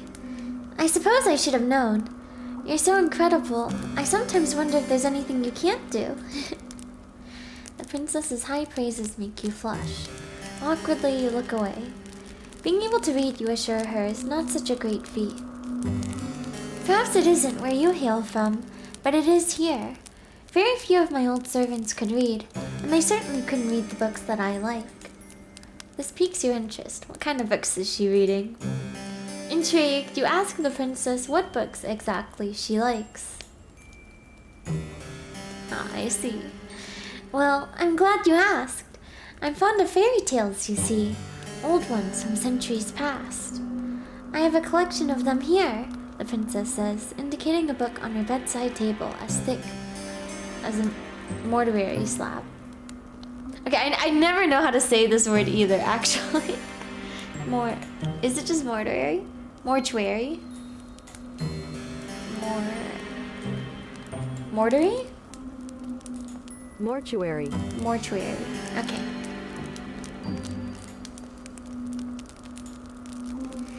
The book is old though, and the bindings are weak.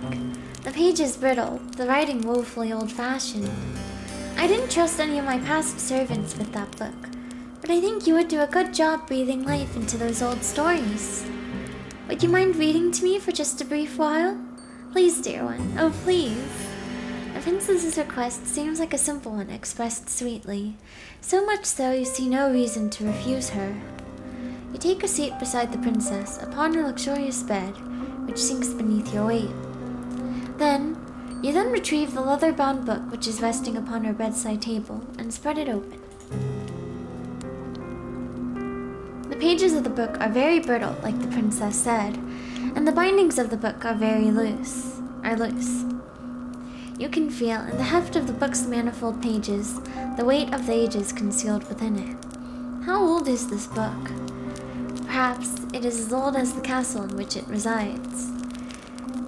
It is with a quiet voice, hesitant at first, that you begin to read to the princess a tale of courtly love which culminates in a lavish wedding ceremony. All the while, as you read, the princess listens to you enraptured, hanging, or so it seems, upon your every word. Once you reach the final phase embossed upon the pages of this aged tomb, and they lived happily ever after, the princess sighs as though this tale has touched her very soul. Would that there was a handsome prince to marry me, she says somberly, or better yet, a beautiful princess. At this point, I think I would even settle for a lowly scullery maid. You blush at this idle remark and mumble softly that this would not be proper. Hello there, friend, how are you there? Hello, Kenwish, welcome. I'm doing good, thank you. The storm outside is still squalling, and you have never been one to raise your voice. You do not expect, therefore, that the princess will overhear you, but she does. She observes you, her head resting against her pillows, and says, "And what would be the problem with that, As my maid, shouldn't my happiness come before any silly ideas of propriety?" "Well, of course," you reply, "but for a princess to marry a scullery maid..." "You're still hung up about that?" the princess titters. "Don't pay it too much heed. I'm just talking to myself. As if anything like that would ever happen, when there's no priest around who would officiate it." You think there are greater issues with the princess's plan than the lack of a priest, though she does present a good point. The castle is an empty one.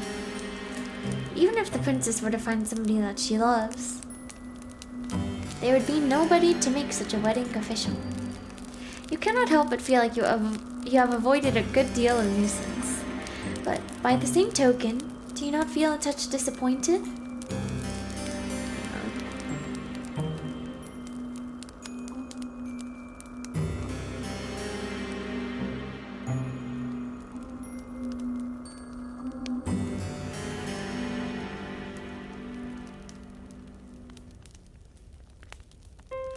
Well, never mind. "That was a nice story," the princess says, "but I'm not sleepy yet, and it's still storming outside. Won't you read me one more?" "You would not mind," you reply, "but it is getting late. You really ought to return to your own chamber." "I know, but can't you find it in your heart to read one story to me? Just one? You can choose a short one. I won't complain." You have some doubts about that, but as before, you cannot resist the princess's demands. It is not, you think, because she is a princess, though that is, of course, a part of it, but because she is, well, radiant. You would not, you think, as you turn to the next story recounted in this aged compendium, want to upset her. You'd rather cut out your own tongue. You read another story to the princess, which is of a similar vein to the last, impossible adventures culminating at their close in a happy marriage. This tale delights the princess just as much as the tale you read prior, and she begs for another, then another. One bedroom story soon becomes 5, and even then, when the candles which flicker on the princess's bedside are close to guttering out, the princess is not satisfied. Like a grasping, greedy child, she has never heard of moderation. When she wants something, she seeks to glut herself with it, her only request that of more. If she were less... Okay, I've never known how to say this word, actually, either.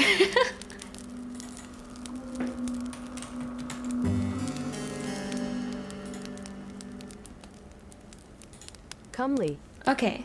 So, okay, I was like, is it like this, or is it... comb? But, okay. If she were less comely, perhaps her inability to adhere to the word no would be seen as a character defect. The princess is very comely, however, and so when she makes her next request, you almost agree offhand without considering the ramifications. Oh?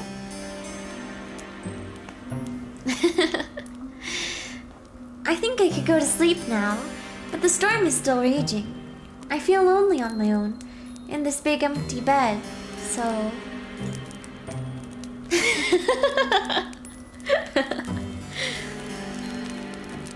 I know! The princess's eyes light up like the night sky in a thunderstorm. Why don't you sleep with me? You stare at the princess, your eyes wide as goose eggs. Slowly you blink, then just as slowly you bid her to repeat herself. Didn't you hear me? The princess giggles. Maybe you've been so busy cleaning up after me, you've neglected to clean out your own ears. I said, dear one, would you like to sleep with me? If that is the question she truly means to ask, then it is easy enough to answer. Of course you would like to sleep with her. It would be an honor.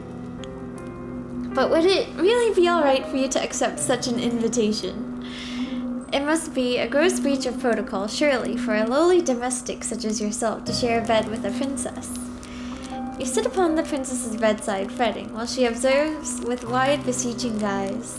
She is waiting. Well? What's the matter, dear one? Why do you tarry so? Could it be... The princess's lower lip begins to tremble. Oh!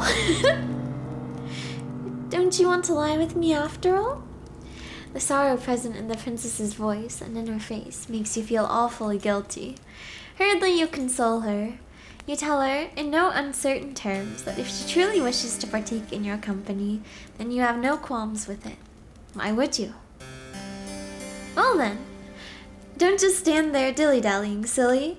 Come and join me, come. And that is what you do, after returning briefly to your own chamber to change into your nightgown. Once dressed, you waste no time in returning to your impetuous princess's side. She is already lying in her glorious 4-poster bed, awaiting your return as though you are a knight-errant gone away to slay some wicked dragon. The princess giggles when she sees you. In your haste to change, you have made a hash of the buttons, and she bids you to come closer. Let me fix that for you, silly. Oh no, you say. I couldn't possibly let you do that. I am but a servant, after all. Should it not be your job to dress her?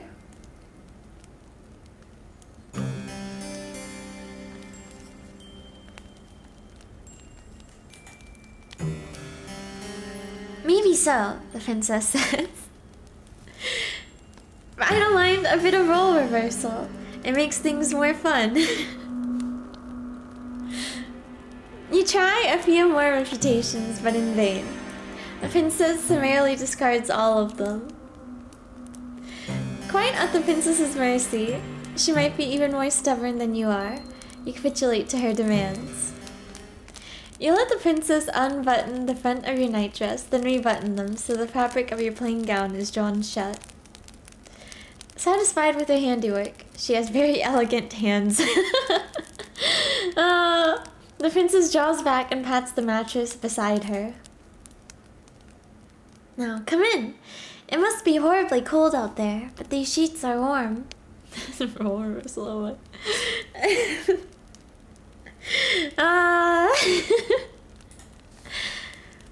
Coyly, the princess smiles. And so am I. You feel warm yourself as you slide into bed beside the princess. Your face is as red as the gown the princess so often wears, as red as the roses in the castle's grounds. All the while, your heart is fluttering. Does the princess know what an effect she is having on you? Surely she must. How could any woman be so blind? There, the princess exclaims once your body is lying beside hers. That is much better. Do you feel cozy now, dear one? You swallow, and with a shaky voice you reassure her. Yes, you are cozy. You are quite cozy indeed. Very good. The storm might be raging outdoors, but it can't get us here. I know when I'm with you, I'll be safe. It's strange, but... The princess reaches out and takes your hand in hers, twining your fingers together like a chain. When I'm with you, I feel so very light. It's as though nothing in the world can hurt me. You make me feel safe, so I want to make you feel safe too. It feels a little like knowing that, you know, all of these are gonna end in our death, right?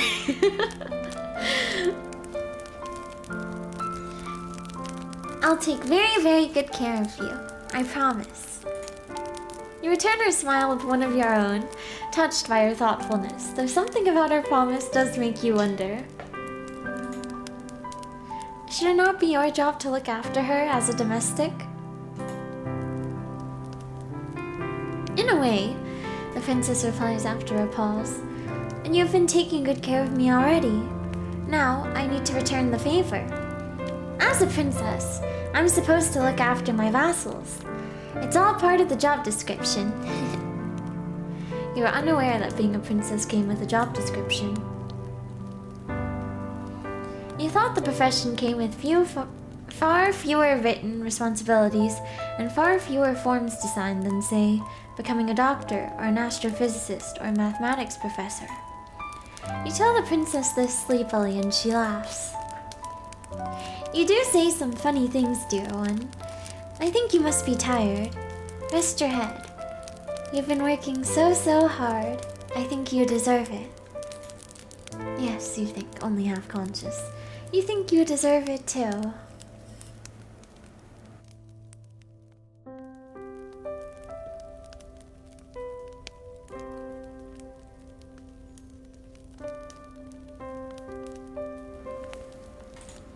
You must have been working hard for a long time. Or you have been working hard for a long time. Have been running for even longer. Now, at long last, you feel like you can let your fears go. Your eyelids begin to droop. Your body beleaguered by a sudden all-consuming fatigue. Okay. And in a quiet, understated sort of way, your consciousness is conveyed to Morpheus's kingdom. Your sleep is a deep one, despite the storm which rages outdoors. The wind is howling like a couple of wild cats, both locked in a vicious and bloodthirsty bout to the death, but you do not hear it. Swaddled by the warm blankets about you, and soothed by the princess's presence, you are immune from all the ills of the world.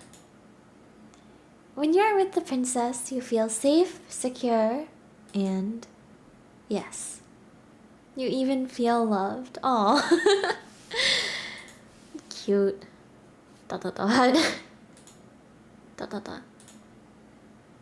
It is a pity then that these feelings do not last for very long. Oh. You know that something is wrong, catastrophically so, the moment you open your eyes. Your thoughts are hopelessly jumbled, but you are certain that when you fell asleep, it was in a bed. A nice warm bed, no less, beneath soft, comfortable sheets. Oh. You are not lying in a bed right now, though. You are not, in fact, lying at all. You are standing, instead, against a cold, hard wall made of stone. Skeletons. Sorry, I keep like accidentally like. The curve of your back is pressed against the wall so intimately you can feel its icy chills seeping through the fabric of your nightgown. So I guess we're approaching what I used for the thumbnail of the first stream, huh? But also, no, give me a second. Huh.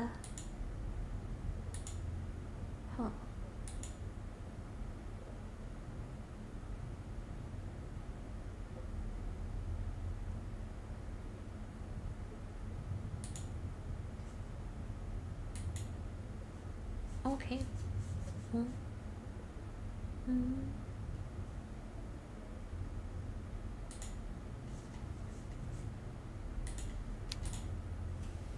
Your feet, which are bare, are similarly pressed against cold, unfeeling stone. They feel so frigid you cannot help but tremble. You are trembling so much you can feel your teeth chattering together. They sound like castanets. The sound is almost jaunty as it echoes through your cell, for that is indeed where you are. The princess's bedchamber wherein you fell asleep is a thing now of the past. You are standing instead, you realize with a sharp start, in the cell of some great underground dungeon. Well, breathing sounds. You swallow, and when you do, you can taste something bitter on your tongue. Your stomach is beginning to churn with anxiety. You feel like you are going to be sick, a feeling which wells up inside you to a staggering degree when you catch notice of the stench. You are not, you realize, the only one in the dungeon. There are others here. Others attired in the simple black and white outfits of servants, which look much like the dress that you once wore. The others who are with you, however, in this expansive cell, manacled to the walls, are in no fit state to speak to you, nor to tell you of their plights. They are all unfeeling, unseeing, unbreathing. They are all dead. Oh, music. You cannot approach these servants to check their pulses, for you yourself are restrained, but even if you could, there would be no point. There's no way any human could survive the wounds which have been inflicted upon these sad slumped bodies. Over there you see a woman slumped, the front of her once white apron stained with blackish blood. There is a gaping wound in her stomach, one through which her entrails have half escaped, in some sort of burgundy goop which might once have been pale pink. There's another woman slumped beside the first of a smaller stature. She is skinnier. Maybe she is not a woman after all, but an adolescent like yourself. She might even be younger. The girl's age, or lack of, did not preclude her attacker from inflicting upon her horrors, alas, for her body is even more mutilated than the first. Her body is peppered with even more wheals, and her face has been half smashed in. Only one eye remains, staring fixedly at the wall opposite her, in the ruined remains of what was once her skull. Over there, you see a woman who is missing both her arms and her lower jaw.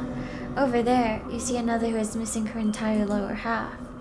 Where have her legs gone? You have no idea. The injuries inflicted upon these bodies are ghastly, but their advanced decay is enough to turn your stomach. You do not know how long these carcasses have been lying down here, but they have begun to putrefy. You fear a similar fate might befall you should you stay here.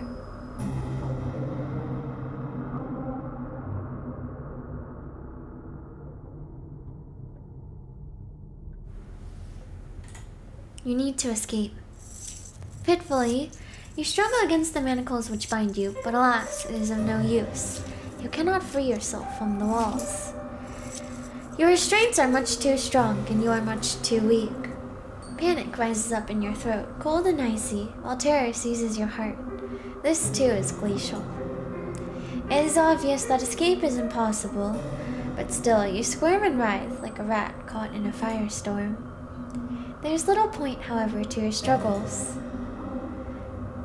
Is the rat with antagonist every time? Yeah.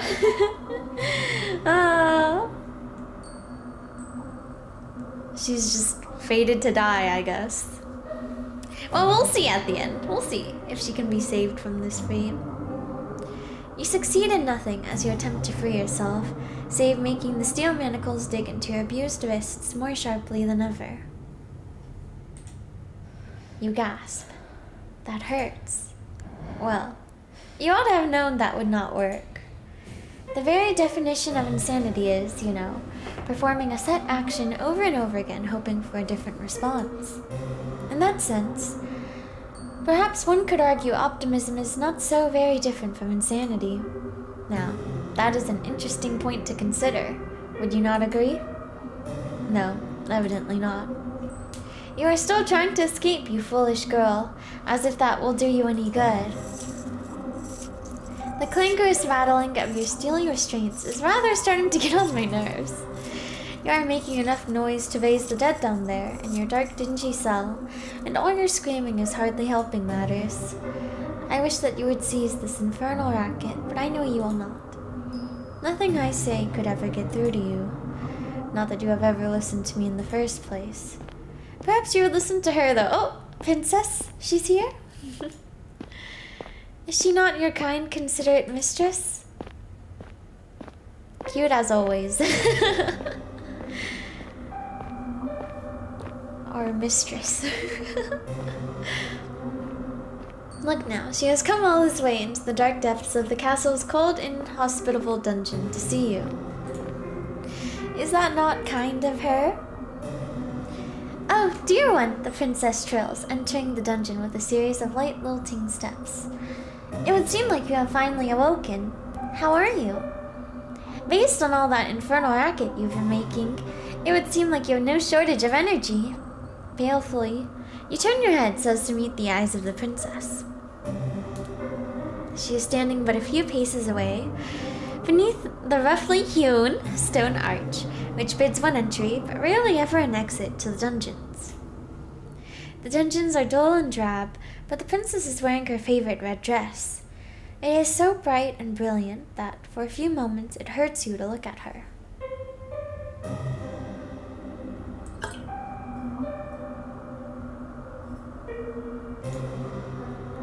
Once, the red of the princess's outfit made you think of romance. Now, it makes you think of violence. You must forgive me for leaving you down here for so long. That was unfair of me. I did think of waiting here with you by your side until you awoke, but... Once again, the princess giggles, a light, airy giggle which does not at all suit the situation in which you have found yourself. A dungeon is not a fit place, after all, for a princess. It is horribly cold here, and so very drab, and there's nowhere nice and soft to lay my head. I could have brought my pillows down from my bed, I suppose, and my blankets. But then they would have gotten dirty, and that would be a disaster. I need to be more careful. I won't have anybody left to clean up after my messes soon, not when I've dispatched of you.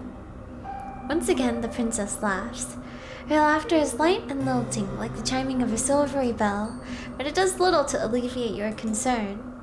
If anything, it makes you feel even more alarmed. Did you say she meant to dispatch of you? Yes, that's right. Could you not tell? I thought you might have figured that out already after waking up in a dungeon, silly. Still smiling, the princess takes another step towards you. Would that you could, you would cringe away from her, but you cannot. You are completely powerless. Oh, oh, this is it. The princess reaches out and places a hand upon your cheek. Her skin is very white, and though her touch is cool, it is less so than the frigid air in the dungeon.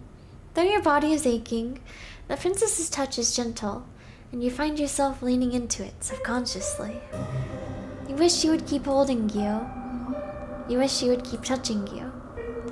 You luxuriate in her kindness as best you can, but though the princess's caresses are tender, your circumstances rather undermine them. How can you relax like this?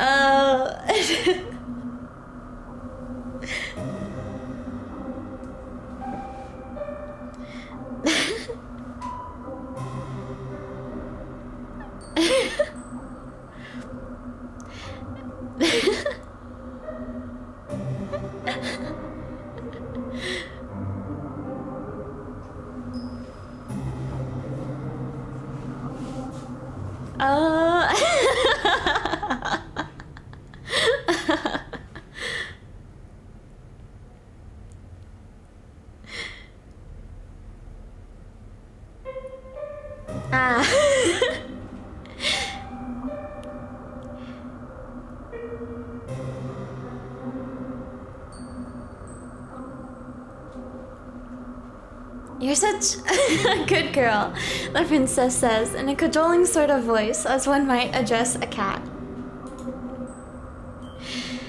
You've been so lovely to me while we've been together. I really couldn't ask for a better servant. I feel as though I've been spoiled. Why then, you ask her, is she doing this? Improbable though it sounds, she must be the one who chained you up. There's nobody else in the castle who could have committed such a feat.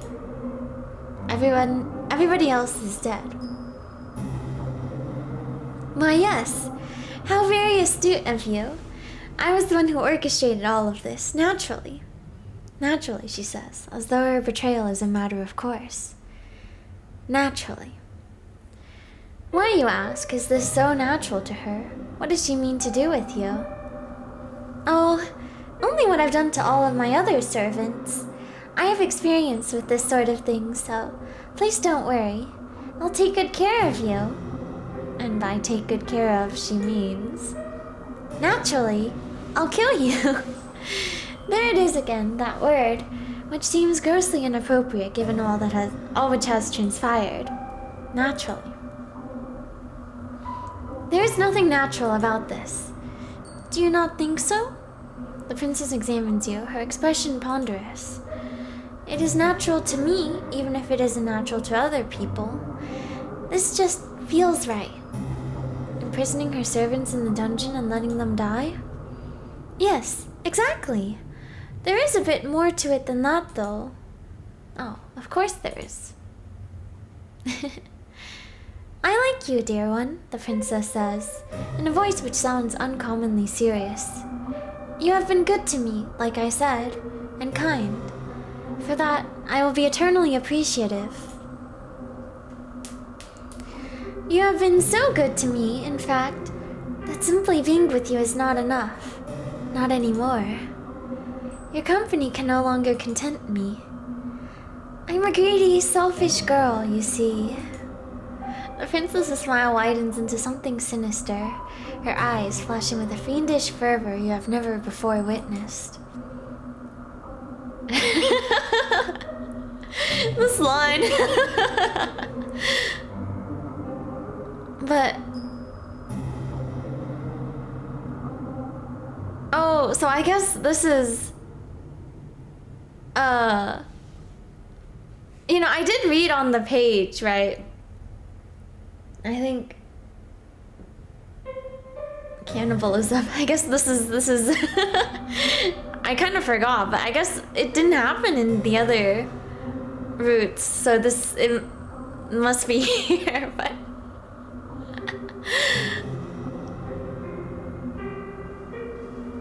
But,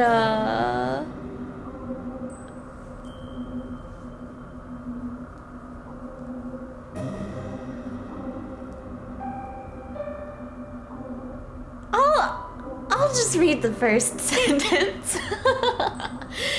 And I don't want to feel you beside me.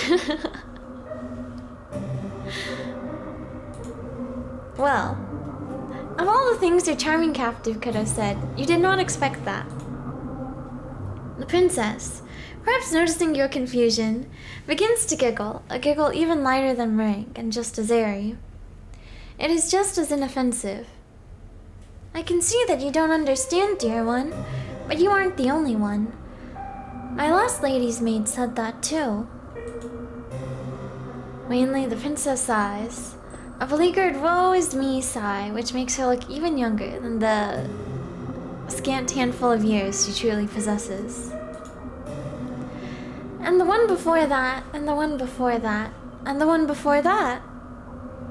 I thought that you, at least, might be able to appreciate my point of view, but perhaps not. I don't think it should be too complicated to grasp, really. But maybe my way of looking at the world is a little bit unique. That's what my nurse always used to say, at least. When she still had the breath to speak, of course. And look at the princess. Where else is there for you to look, really? Your eyes are fixed to her face. She's still smiling, but there's something sinister about her smile. Or perhaps, in your anxious state, you are only imagining that there is something sinister about her smile. It is easy to see things which do not really exist when your surroundings are festooned in shadows. In actuality, however, the princess does not look any different to how she usually does. Neither is she acting any differently to the way she usually acts. She has not changed, it is only your perspective of her that has changed. Tremulously, you ask the princess what she means, a question the princess is only too happy to answer. It's simple, really, like I said. You were wondering, weren't you, why there weren't any guards or any servants in the castle when you first arrived here? The question had crossed your mind, yes. You are sure that the princess said her minister sent them away, though? Oh, that's right, that is what she had said when we first entered. Was that a lie?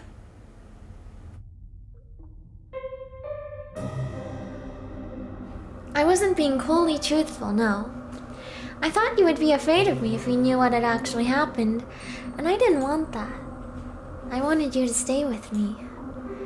My ministers didn't send anybody away, because I don't have any ministers. I dispatched of them too. Did she now? You suppose you will not be surprised, but you still shudder regardless. My ministers weren't very much fun, I'm afraid. They had a lot of ideas about what I should and shouldn't do after my parents died. The princess stares at you, her eyes wide like black holes, empty, yawning abysses. So, I killed them. I killed my servants too, though I did a more thorough job with them than I did my ministers. I did not care for my ministers, you see. They were all fusty old men, but I did love my servants. I loved my ladies' maids, and my undermaids, and my scullery maids, and my housekeeper, and my cooks, and my large retinue of retainers. They were like my family. They raised me in my parents' absence, and I adored them. They were so very dear to me that I had no real choice. I had to eat them. Okay, yeah, so... Does that follow? Not logically, no. Why, you ask the princess, your voice trembling, would you eat the people that you love? It seems a poor way to repay them for their kindness. Well, why wouldn't you eat the people that you love? I don't think there could be any greater way of showcasing one's gratitude. Unless you have any better ideas? You weren't expecting the princess to turn the tables on you quite like this, and dumbfounded you stare at her. Okay, wait, I'm gonna end the poll real quick. The question was, do you consider yourself a loser? I'm waiting for it to show up. Maybe I need to refresh.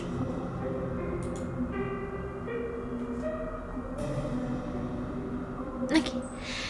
And 41% said yes in a neutral way. 25% said yes in a negative way. 25% said yes in a positive way. And 8% said no. But, okay, I guess this will be in the style of the, like, single word questions, but...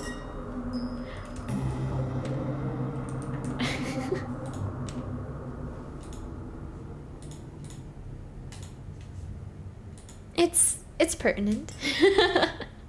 On topic.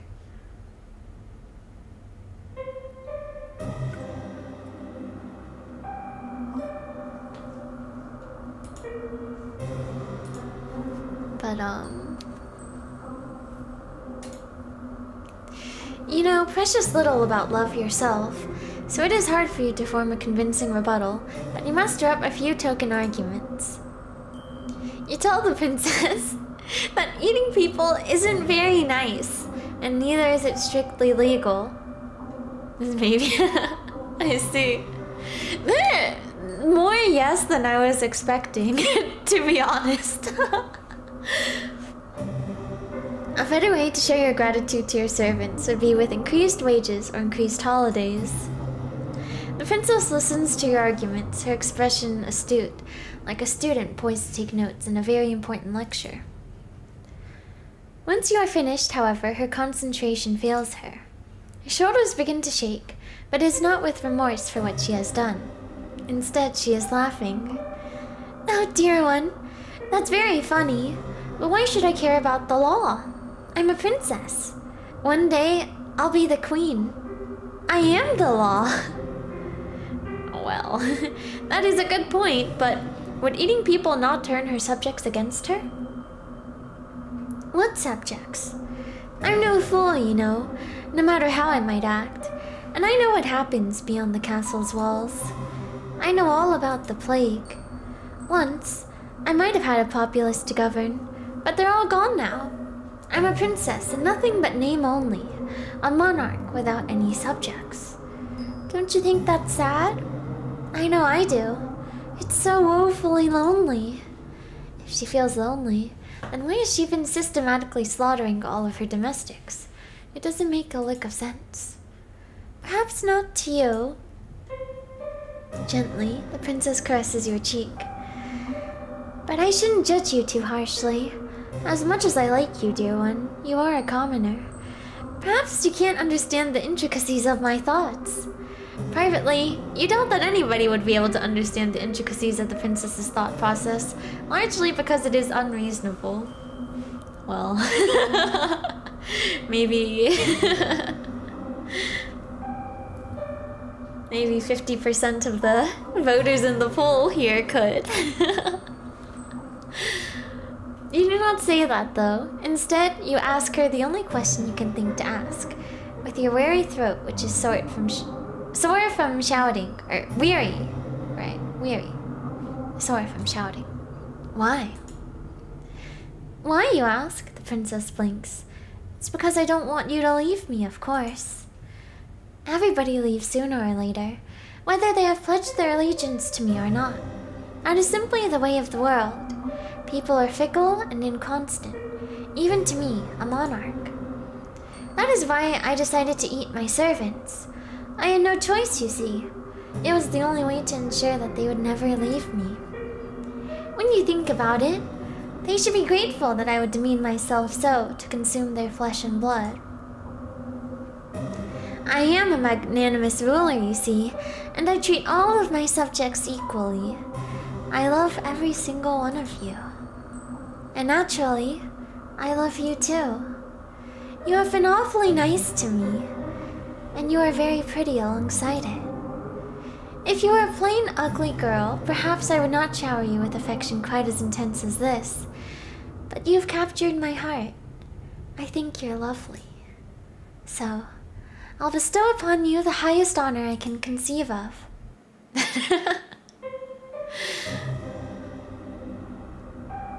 Okay. I want your body to mix with mine. Then we can stay together forever and ever. The princess leans in. You can feel her soft silken hair brushing against your cheeks. You can feel too the warmth of her breath as it goes against your skin. It is cold in the dungeon, but the princess's close proximity is, perverse though this might sound, something of a comfort. Her eyes are wide, and her lips are so red. Her smile, meanwhile, is so sweet. I've been doing my best to fulfill the role that fate has dictated for me, but really, the princess exhales. Her eyes, which are boring into yours, are like two dark tarns. Finally, you think you can see, and the alarming lack of light, the lack of anything, in the princess's gaze, some degree of humanity. It gets so lonely here. But this brief flicker of understanding which passes between the pair of you is soon cut short. The princess dips her head. She parts her lips, which are as red as the petals of a carnivorous flower. You feel the princess's breath against your neck. It is warm in the icy chill of the dungeons, and you shudder from it. For a few moments, you think that this overture of the princess's could be romantic in a way. But this too comes to a swift, merciless close. The sound effect! The princess's mouth is on your neck. The princess's teeth, sharp as needles, are in your flesh. The princess is draining your blood. She is supping on it in great greedy goblets, like a hungry animal, one who cannot truly comprehend the harm it is causing. Even as the princess sups from you, her arms twined around your waist, you find you cannot hate her. She is far too unworldly. You are sure, as your consciousness begins to fade, that the princess was being sincere when she spoke of her love for her past servants. This is simply the way the princess expresses this great love of hers, a love which is so very abundant it borders upon the monstrous. It is a love you never thought you would ever experience. This love of the princess's eclipses anything you have ever known before. It eclipses sanity. It eclipses reason. It eclipses all notions you might once have had of right or wrong. The princess, as you know full well, does not care about such concepts. You have always possessed a stubborn core nestled beneath your weak-willed exterior, but the princess is even stubborner than you are. In the face of her love, you have met your match. The princess draws back. Desperately you gasp for air, but she does not give you any quarter. As before, she dips her head, her red lips redder still with your blood, and splits apart her jaw. Her teeth, which are impossibly, inhumanly sharp, glint wickedly like knives. Then she tears out your throat. The front of your nightgown was white once. Now it is red. There is so much blood. You can smell it when you inhale, sharper than metal. It is so potent you can taste it on your tongue. You try to inhale, but this task proves to be beyond you, what with the twin perforations that have ruptured your skin. Your attempted breaths, when they escape your lips, sound like sad, sorry wheezes. Your whole body, meanwhile, feels as though it is on fire. You make for quite the sorry sight, indeed. And you'll forgive me if my sympathy is limited. You did bring this upon yourself, you know. You reap what you sow, and in your case, you made a series of bad decisions which led to your untimely demise. Now what do you want to do? Will you accept this fate of yours and rest in peace, or will you try to fight against it? You can see the whole image here now. Accept your fate, fight against your fate. Oh, you can see the uniform. We didn't actually get to see her in the uniform, but I guess this is what it would have looked like about the maid uniform. Ouch, this must be painful. Yeah, I guess so. It would be. Wouldn't it? Especially since I'm assuming she is just a human, so like the teeth.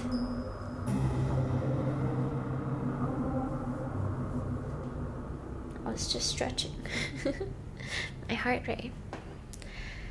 But okay, fight against your fate. That is a good answer. I must admit, I like it. I wonder, can we though? There's no other paths to choose, so will it let me? It's a good answer. I must admit, I like it. It is impressive how very defiant you can be, even in a situation as discomforting as this. You kind of exposing chest area, that's sure tell. Yeah. Maybe something happened to the rest of it. Like it, you know. Surely there is more than just the apron on top. But now, try not to cry. Keep your chin up. This is but a minor setback in your story. Like all fair maidens, you are deserving of your own happy ending. You need only the strength to try and seek it out. Why don't we give this another go? Just try not to ensnare the hearts of any more monarchs, particularly those with unusual appetites. You are destined for far higher purposes than being an entree, and there are vastly more enjoyable ways to be eaten in this world. Your fate is once again in your hands.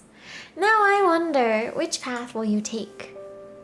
Oh, give up. Okay. Give up. Oh, but I guess this means we're returning to the person who was chasing us, right? So, give up.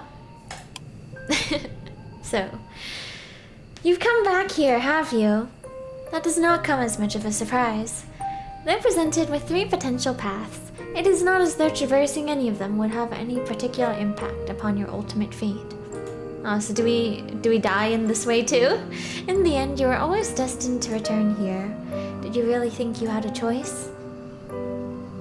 How hopelessly naive of you. I thought you were smarter than that. Your breath, which once escaped your lips in sharp, ragged gasps, is now on the verge of petering out altogether. Your lungs feel deflated, as though they have been punctured. Your blood is rushing through your temples in a heady, overwhelming surge. Your stomach, meanwhile, has twisted itself up into knots. Your body feels heavy, your legs in particular. They no longer wish to obey you. You take a stumbling step forwards, and your foot gets caught in a tree root. You are certain that you passed this route once already, and that you sidestepped it. But perhaps your memory is beginning to fail you, just like the rest of your body. Oh, the witching hour. Is it almost time for me to make my grand entrance? You gasp, surprised, and pitch forwards, dull and senseless like a sack full of potatoes. Your arm hits the ground with a crack, one which makes you cry out in pain. Tears begin to bend on your eyes, wet and salty, tears which you cannot stimmy. You are not as resilient as the gravedigger, nor as carefree as the princess. If you lived underwater like the mermaid, then nobody at the very least would be able to tell that you are crying, but you do not, and I can. Believe me, I can. Your arm aches dreadfully, but at least you can still feel it. Your poor feet, meanwhile, have gone quite numb. You would try to stand, had you the energy, but you know, as you sit there dazed, that this would be a futile effort. You cannot stand, not any longer. It hurts too much. You really have been through a lot tonight, haven't you? I fear I have not been very kind to you, but you ought to be accustomed to hardship. Why then, are you crying? You have always been a crybaby. That is why they teased you so much. It is because they knew they would be guaranteed a reaction. You are very predictable. Even now, after you tried to borrow my power for your own purposes, you have not changed at all. As you sit there sobbing, you hear, or you think you can hear, footsteps approaching you. There, to your right, is the snapping of a twig. To your left, the telltale rustle of leaves. Your every sense feels razor sharp, honed to a knife's point by anxiety. You are so panicked you feel as though you are going to be sick. If you want to vomit, then why not? There is no shame in it. There is nobody here to judge you. Nobody but me. I've always been here, you know? I will always be here. No matter how fast you try to run, or how far. Oh. Oh wait, so then is the narrator? Oh, the narrator's the one who was chasing her all along. I thought they were two different people. Did you really think you could escape me? Poor sweet child. Poor little fool. I did tell you, did I not? The contract with the witch is binding. No amount of physical distance between the both of us could ever sever it. I told you I would never let you be lonely, and I meant it. But I have had rather enough of these little games. It is time for me to collect my collateral. Oh! Here she is. But it's a different person from the sequel game. She's cute. I really like witches. So cute. I love the hat. The bones. Pretty, yeah. Her hair is fun too. Kinda looks like hands at the ends. A soft gasp escapes your throat as you feel arms wind their way about your back.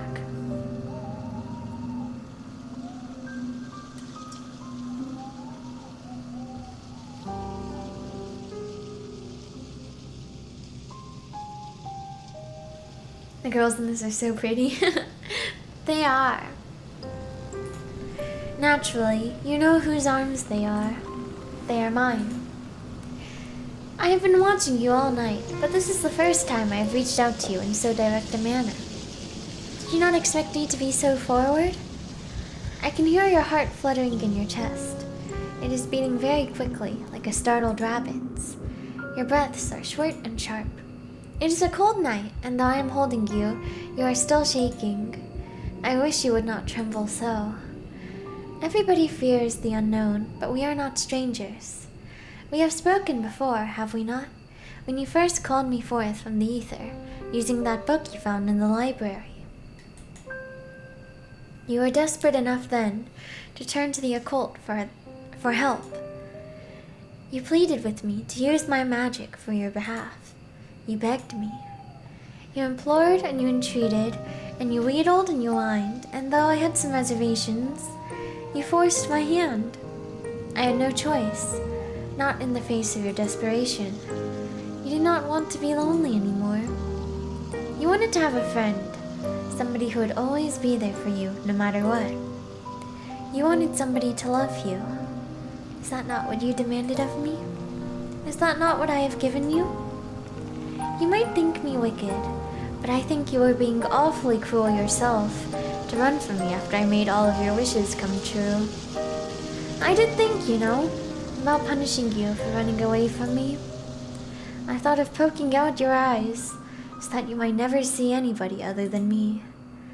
I thought of cutting off your long, lovely hair so that nobody might ever think you beautiful but me. I thought of breaking your legs so that you might never be able to escape from me. I turned all of these intriguing ideas over in my mind, but I am a merciful witch. Though you hurt me, I did not wish to hurt you. You asked, after all, that I love you, and that is what I did. I have drowned you in my love. I have buried you beneath my love. I have swallowed you with my love. You have always been a sad, lonely girl, one who has been starved of affection. Nobody has ever cared for you. Your life has been a barren, empty wasteland, one devoid of any fonder feelings. That is why I had to drown you see. That is why I had to bury you. It is why I had to swallow you. In the end, I was doing you a favor. I was doing it all for you. In that sense, you are very lucky. Do you know that? There are few people in the world who have had the privilege of being loved to the brink of insanity quite this many times in one night. There are few people in the world who can claim to have been loved by a witch. You have experienced so much love, it ought to have slaked even your unquenchable thirst. You know now what it feels like to be adored. I have more than upheld my end of the bargain. Now, I think it is time that you do the same. From this night forth, you and I will always be together. Then, I shall be able to love you endlessly. You will never be lonely again. Oh, a full body shot. So cute. It gets so lonely here. So was she the other characters? I guess so. Or I'm not sure if she actually was them herself, or if it was just, you know, she was like controlling them, perhaps. Or like, you know, she like made them up, question mark. Maybe we'll learn a bit more in The End of an Obsession, but okay, let me end this poll and let me start a new one.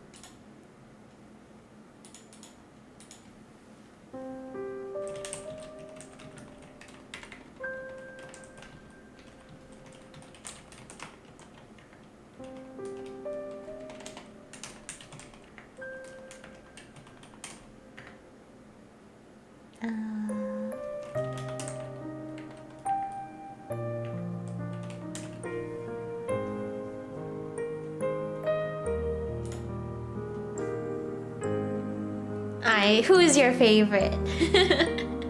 Sadly, I can only have 4 choices, so can't put protagonist in there, but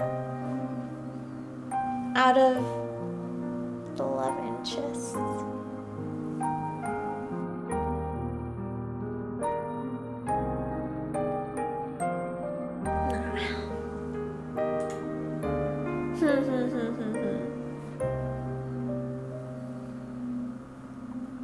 Gravedigger princess. She was so cute with the gravedigger. I feel like they had really good chemistry.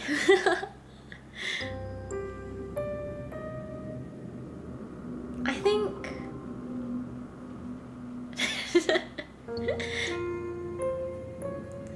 Lyria's Princess and the Witch. They were definitely yeah. I did kind of like the princess's route. But I think I like the princess as a character the most, maybe. But then I liked the romance between her and the gravedigger more.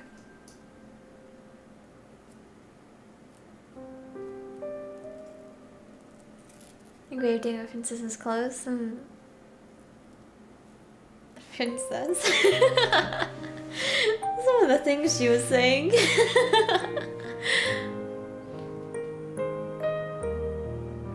That didn't kill us. I wasn't here for was the mermaid. Ah. No, I mean with the mermaid, she did die too. She drowned. But yeah. With the mermaid, it was like the mermaid would come up to shore and like sing her song at night, and then you know, she would hear the song and then go over and meet her, and then the protagonist also made her like a flower crown. And then the mermaid was like, would you like to see beneath, you know, the ocean? And the protagonist said, sure. And then they go under, and then the mermaid doesn't let the protagonist like escape from her clutches, and she just keeps going deeper. And then the protagonist drowns. So, yeah. Man, fun game. The art was so cute. All the characters were so cute, pretty. So sad during the mermaid drowning scene. Yeah. I do think, well, honestly, the gravedigger, the being buried alive death scene was sad too. But yeah, I think the drowning scene was also the saddest for me. Cause like she was directly like holding your hand there, you know, leading you to your death. Or Fair After the Grave when that was sad too, yeah.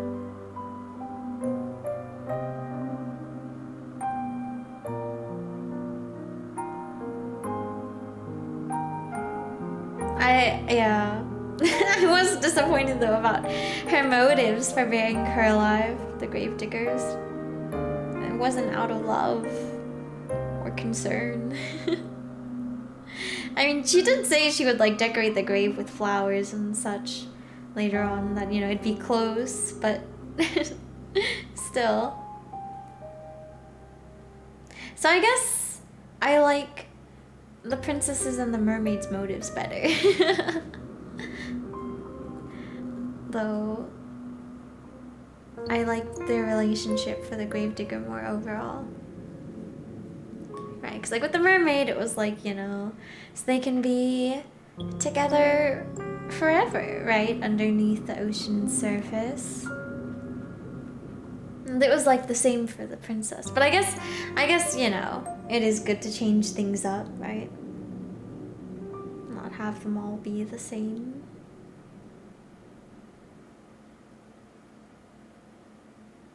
But yeah.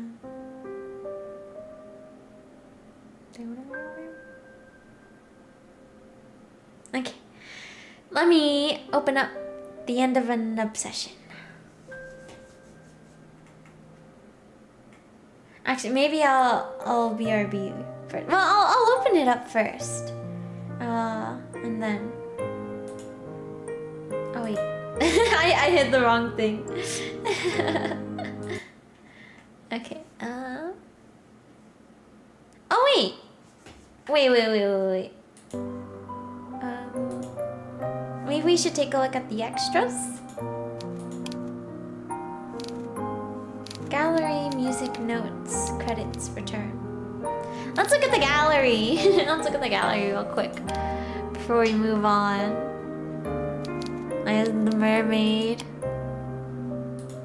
Oh, and then when you click, you can see the alternate art. Eyes open. On the smiling. She's cute and looking away. The drowning. It is sad to see her like losing her breath and stuff.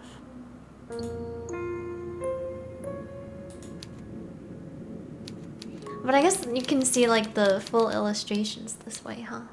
The gravedigger. They were so cute. They were so cute. Being buried alive.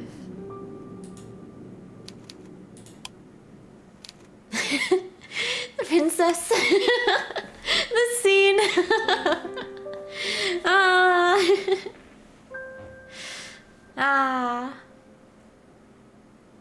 Oh wait, I guess you can see the uniform here too. That's right. Yeah.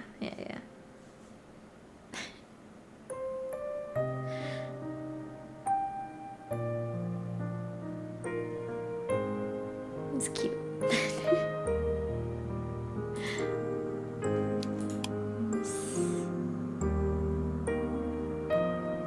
Night dress is pretty short, isn't it? Actually.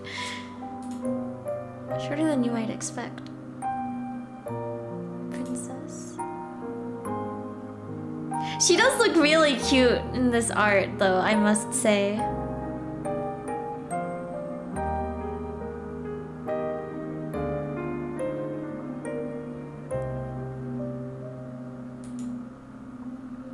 lovely game, yeah. And then we'll see the witch here. Ooh, I like her sleeves. And bone. That is a really high up slit. Oh yeah, her hair is really quite long. It goes all the way over here. Pretty. Okay. Oh, you unlock? Oh yeah, I guess you're right, huh?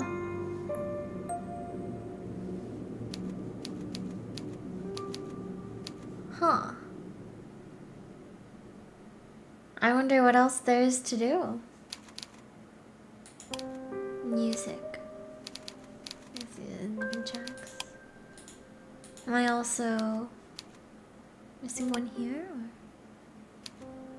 Or? Oh no, this is just this one. Okay. Let's listen to them all real quick.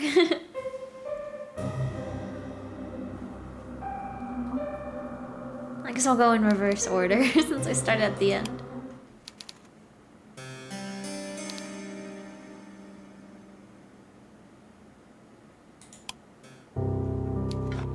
Oh, the shoveling sounds.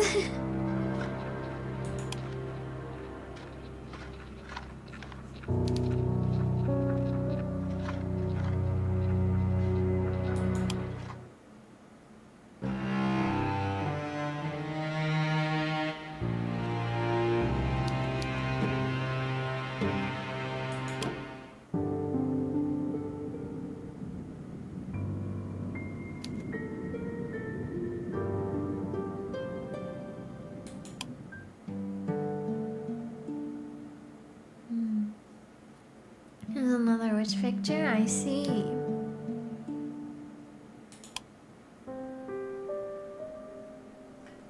Notes. Biggest inspiration behind It Gets So Lonely was the two-part novel series, The Orphan's Tales by Catherine Valente. The Orphan's Tales are an interesting couple of novels which take Oh, wait, why can't I scroll with the cursor wheel? Take a lot of cues from fairy tales and folklore across the world. These stories contain dragons, witches, werewolves, genies, and mermaids, but they aren't told in a linear fashion. Wait, I was like, maybe I can use arrow keys? I don't think I can. Can I use Wasig? Oh. Okay. Well.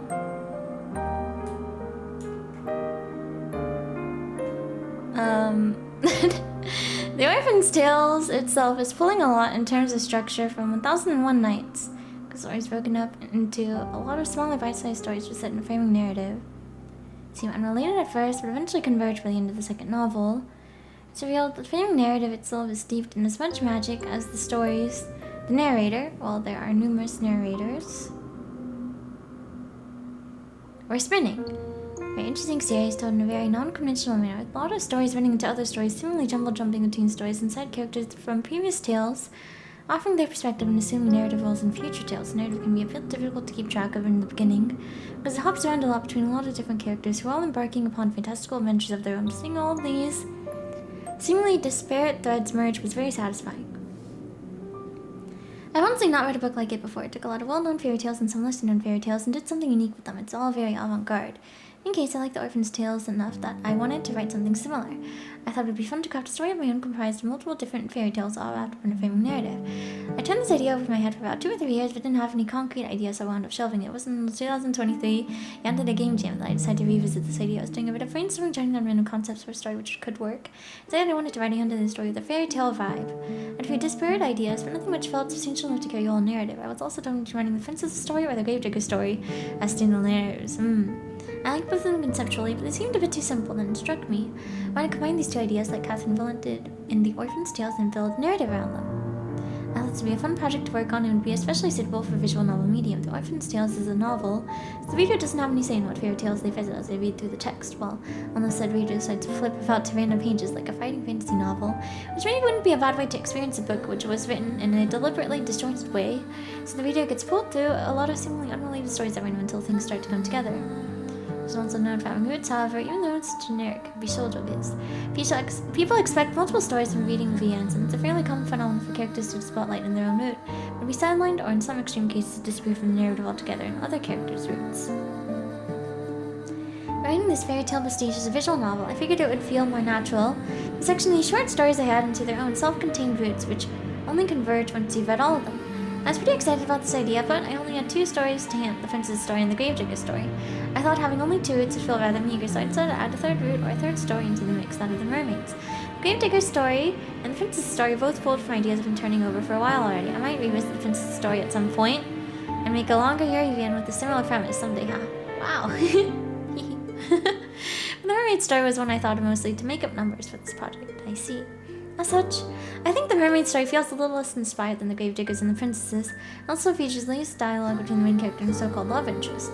I think the mermaid's root is the weakest story, narratively speaking, but I do like the aesthetics of her story a lot. I think her character design is very pretty, and I think she wound up with the most appealing character theme song. I do like her song a lot, the music in her root.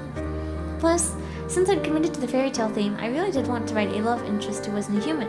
I thought it'd be a bit boring to have a fairy tale themed VN when all 3 roots deal with human girls, so the mermaid's existence brings a bit more magic into the story. I designed these 3 character roots to be relatively short on purpose, firstly because this VN was created for a game jam. I didn't want to overburden myself writing 3 long complex roots in a month, and secondly because I wanted the story to feel vague, unfixed, and ethereal.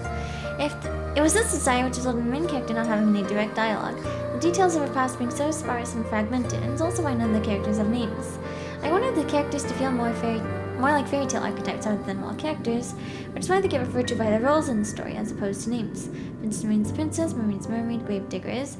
Well, gravediggers aren't a common character archetype in fairy tales at all, are they? At least I don't think I've encountered any who had prominent roles, haha. I guess she's a bit of an outlier then.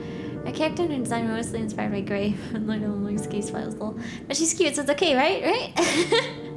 Oops, my hand was like shaking when I was laughing. But yes, she's cute.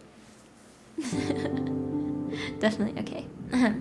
I also decided to write this story in second person, which is something I've only done once before, and And frankly, in Once Upon a Moonset Night, I don't write in second person very much since it's an unusual method of storytelling in general. I thought it would add to the overall honesty of the story. Having a faceless narrator address you as you feels a bit more unsettling, I think, than first or third person narration, which are more standard. Though I suppose, by the end of the story, the narrator isn't so faceless after all, since the narrator is a character in her own right, and she does occasionally offer her own thoughts and remarks upon the events in the story. Would that make the narration first person instead? I wonder. At least the second person narration was also inspired in part by Slay the Princess by Abby Howard, which is a visual novel with rather unusual presentation which I enjoyed a lot. I also pulled some inspiration from Optimal Conditions for Sacrifice by Mosinasi, which has a looping narrative like the one present in Get So Lonely Here, a lot of meta elements, and very beautiful artwork. Mosinasi actually agreed to work with me on the art for Get So Lonely Here, which made me even more excited about this project. Oh, I see. I think your art is gorgeous and it really captures the fairy tale aesthetic I was going for. I'm very honored she agreed to work with me. I'd always say more things about the story, but that's enough for now. Once again, I hope you enjoyed your time spent with it, though. If you check... okay. If you check the art gallery, isn't there a picture which is still locked? I wonder why that could be. Maybe you should go through the story again. You might find something that'll surprise you. Wow. Good thing I read the notes, I guess. Didn't have to look it up or anything. But it's always cool hearing like the thoughts of people who make things, you know? Let's go through the credits real quick, dude. But I was wondering if that was what had to be done to start the story again, but... Let's watch the credits. Oh, okay, not watch. I guess just read them. Look at them real quick. Vihime, Wasinasi, Got art, misc, flicker photographs. There's quite a few translations. German, French, Spanish, Brazilian, Chinese, Russian, Ukrainian.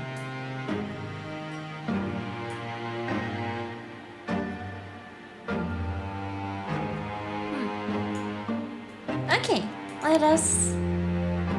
Oh, return! Oh, that's right, this was... because this was the extras, right? Okay, so start! Let's see. You're running through a forest. But this shouldn't come as a surprise to you. Deja vu, haven't you been here before?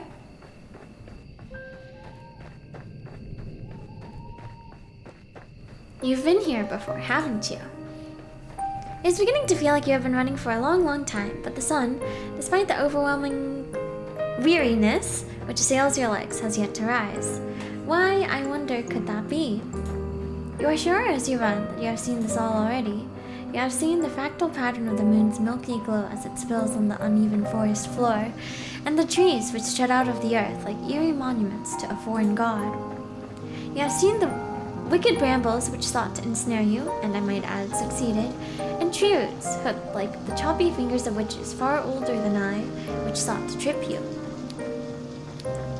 You have cut your feet. You have torn your skirt. You have taken numerous paths, yet they all ended in failure. Once you had hope. Now it is gone.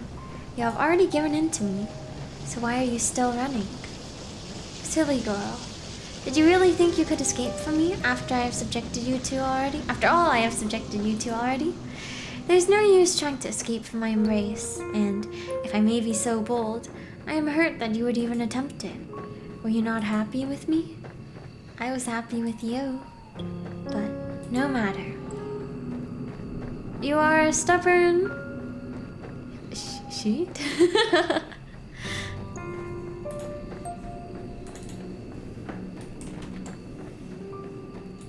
Chit.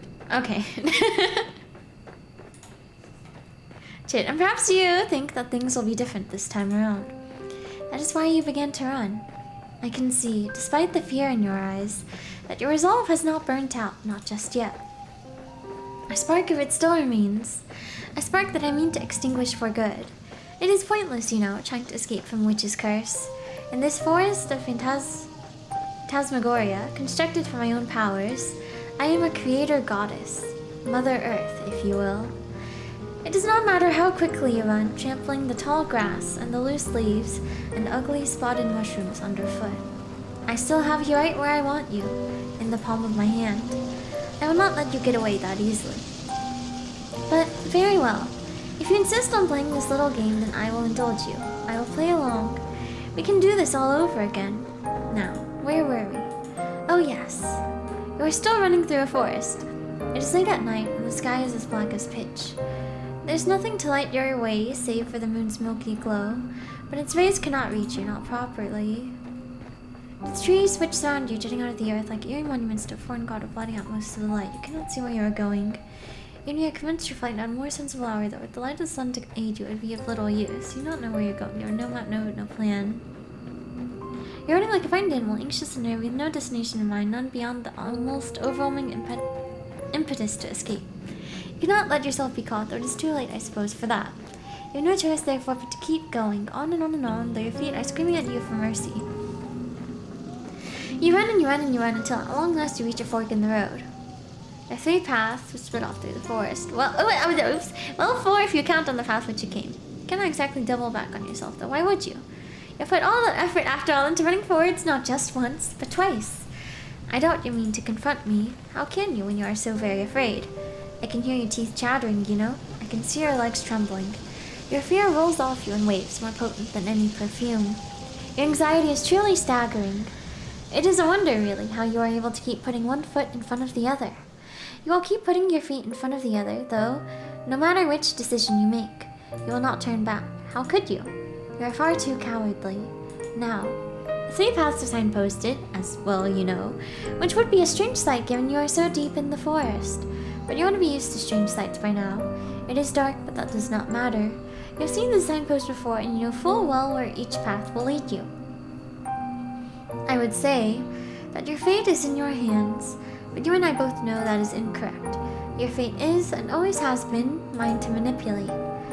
Must we really go through this rigmarole again? You won't discover anything new, you know. The mermaid, the gravedigger, and the princess will not deviate from the scripts which have already been prepared for them. I did not, in all honesty, think to furnish any further responses for them. I did not think you would be seeing them again. But no matter. If this is what you want, I shall provide it for you. Go ahead. Throw your life away, again and again and again. Be drowned by love. Be buried by love. Be consumed by love. Then, when you have had enough and you can no longer stand, submit yourself once again to my embrace. And let yourself experience the love as precious few humans have ever before had the misfortune of experiencing.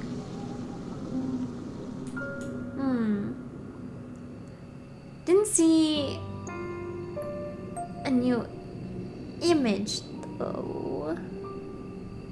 I don't think we would have to go through the whole thing again, would we? Would we? I mean,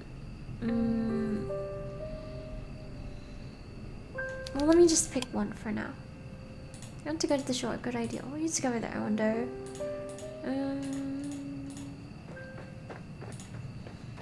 Maybe I should just skip. I wonder also, this X mark here. Should I try?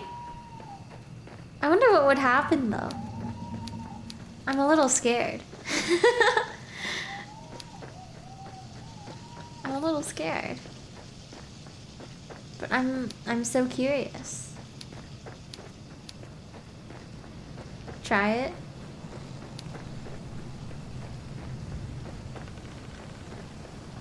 I do want to. Your main one you would pop up? Maybe. But there's this one, which I think would, you know. Oh. Jump scare, scary X. I am scared. Oh! The save slot is gone.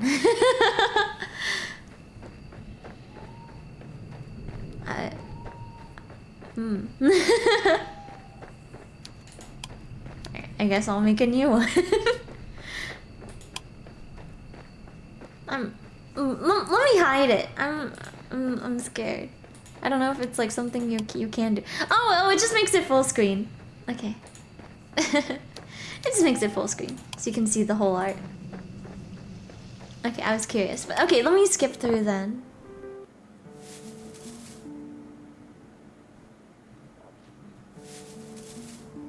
A mermaid.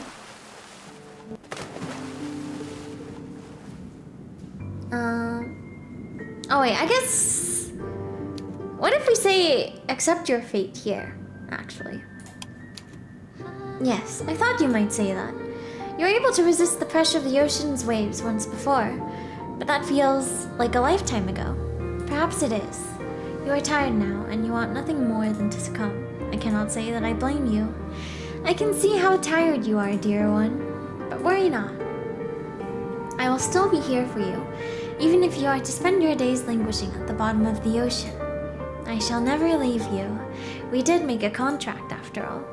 The world might have forsaken you, but I never will. I will never leave you. Oh, with the fishes, you're beginning to feel distinctly waterlogged. You'll never be lonely again. Okay.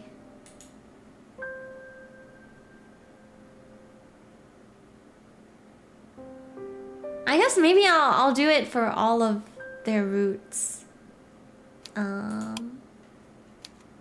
Actually, wait, maybe I should also just check to make sure. Oh no, it was... Oh. Yeah, okay. Return. Load. Skip.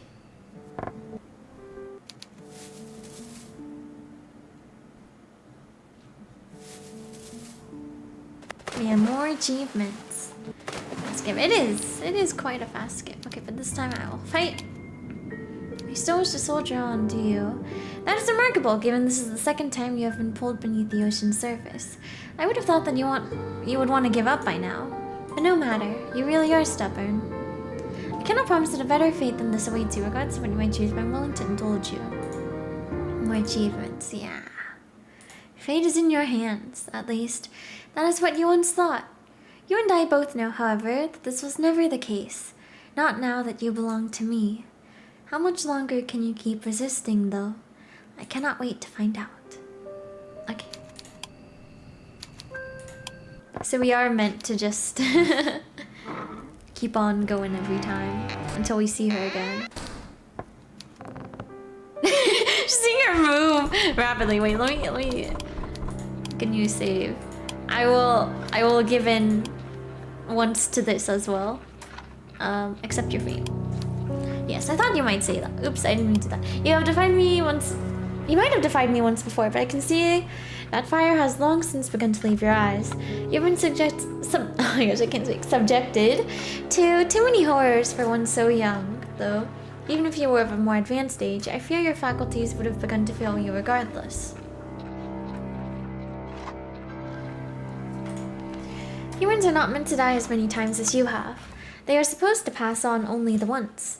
You have experienced something few others have. In that sense, you are quite fortunate. But I suppose it does not feel like it. I can see how very tired you are, but worry not. I will still be here for you, even though you have been shut away far too soon inside your own tomb. None of you didn't contact one of singing right now. Okay. Down in the boneyard, 10 feet deep. Okay. And then... let me load.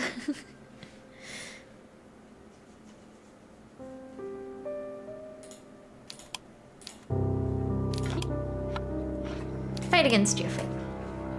My. This is certainly unexpected. I'd rather thought after everything you have been subjected to, you would no longer wish to continue this farce. I was fully prepared for you to forfeit yourself at long last to my loving embrace. I'm ready to embrace you should you so desire it and cradle you with my unassailable affection, but it seems you are not ready to submit. Not quite yet. Being buried alive twice over has not been enough to diminish your determination. You still wish to fight against me, as if you have any hope of succeeding. Your efforts are all futile. Do you not know that? I am far, far stronger than a skinny human like yourself could ever even begin to contemplate. You would be better served if you gave in. But perhaps I have not loved you effusively enough, not just yet. If you are to learn anything, I must first feed it into that thick skull of yours. Will you listen to me then? I only want what is best for you, you know? Hurting you hurts me too. But if that is what you want, so be it. Let's go back to the beginning once again. Your fate is in your hands. At least that is what you might think. Even though that is not the case, you still belong to me, and I will never let you forget that. Now continue to struggle to your very best. It will not work, but it should be entertaining if nothing else. Castle.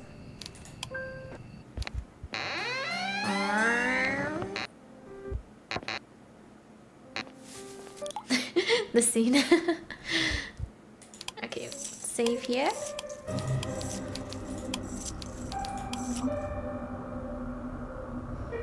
Okay, accept your fate. So that you might say that you once summoned forth the courage to persevere despite the odds. Your strength has begun to fail you. But now I'm like, man, I should have tried accepting the fate the first time beforehand too, because now it's like, you know, though you were able to do it before. Although I wonder if this is. No, I think it's probably different. Darn. The courage to persevere, despite the odds, your strength has begun to fail you. You are tired now, and this is more than you can endure. Being eaten alive, not just once but twice, is more than any ordinary human could ever hope to endure.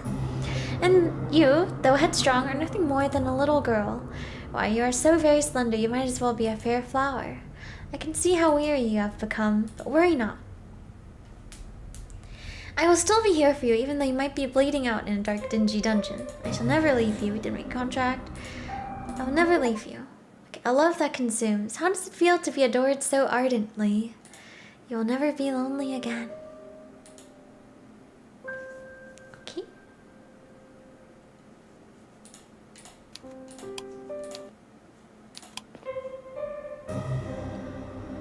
Fight against your fate. Oh wait, oops, that wasn't me. You wish to keep going, do you? That is impressive, given this is the second time you have been devoured so heartily. Of all the demises you have experienced, this one is the most gruesome. If you are tired of these repetitions, I would understand. I am not the wicked witch you might think I am, and I would be willing to show you mercy should you want it. But I can tell that you do not want it. Goodness me, you are stubborn. Why, I ask you, do you continue to fight? There's no escape for you, you know? I will never let you leave, no matter how you struggle. But very well, let us go back to the beginning once again. Your fate is in your hands. Or so I once told you. You ought to know, however, in the case you still belong to me. I'm not going to let you get away from me, not that easily. You can struggle as much as you want, but it will be in vain. It does not matter where you go. I will always find you. I can promise you that much. Give up? Question mark? There, you see? Are you happy now?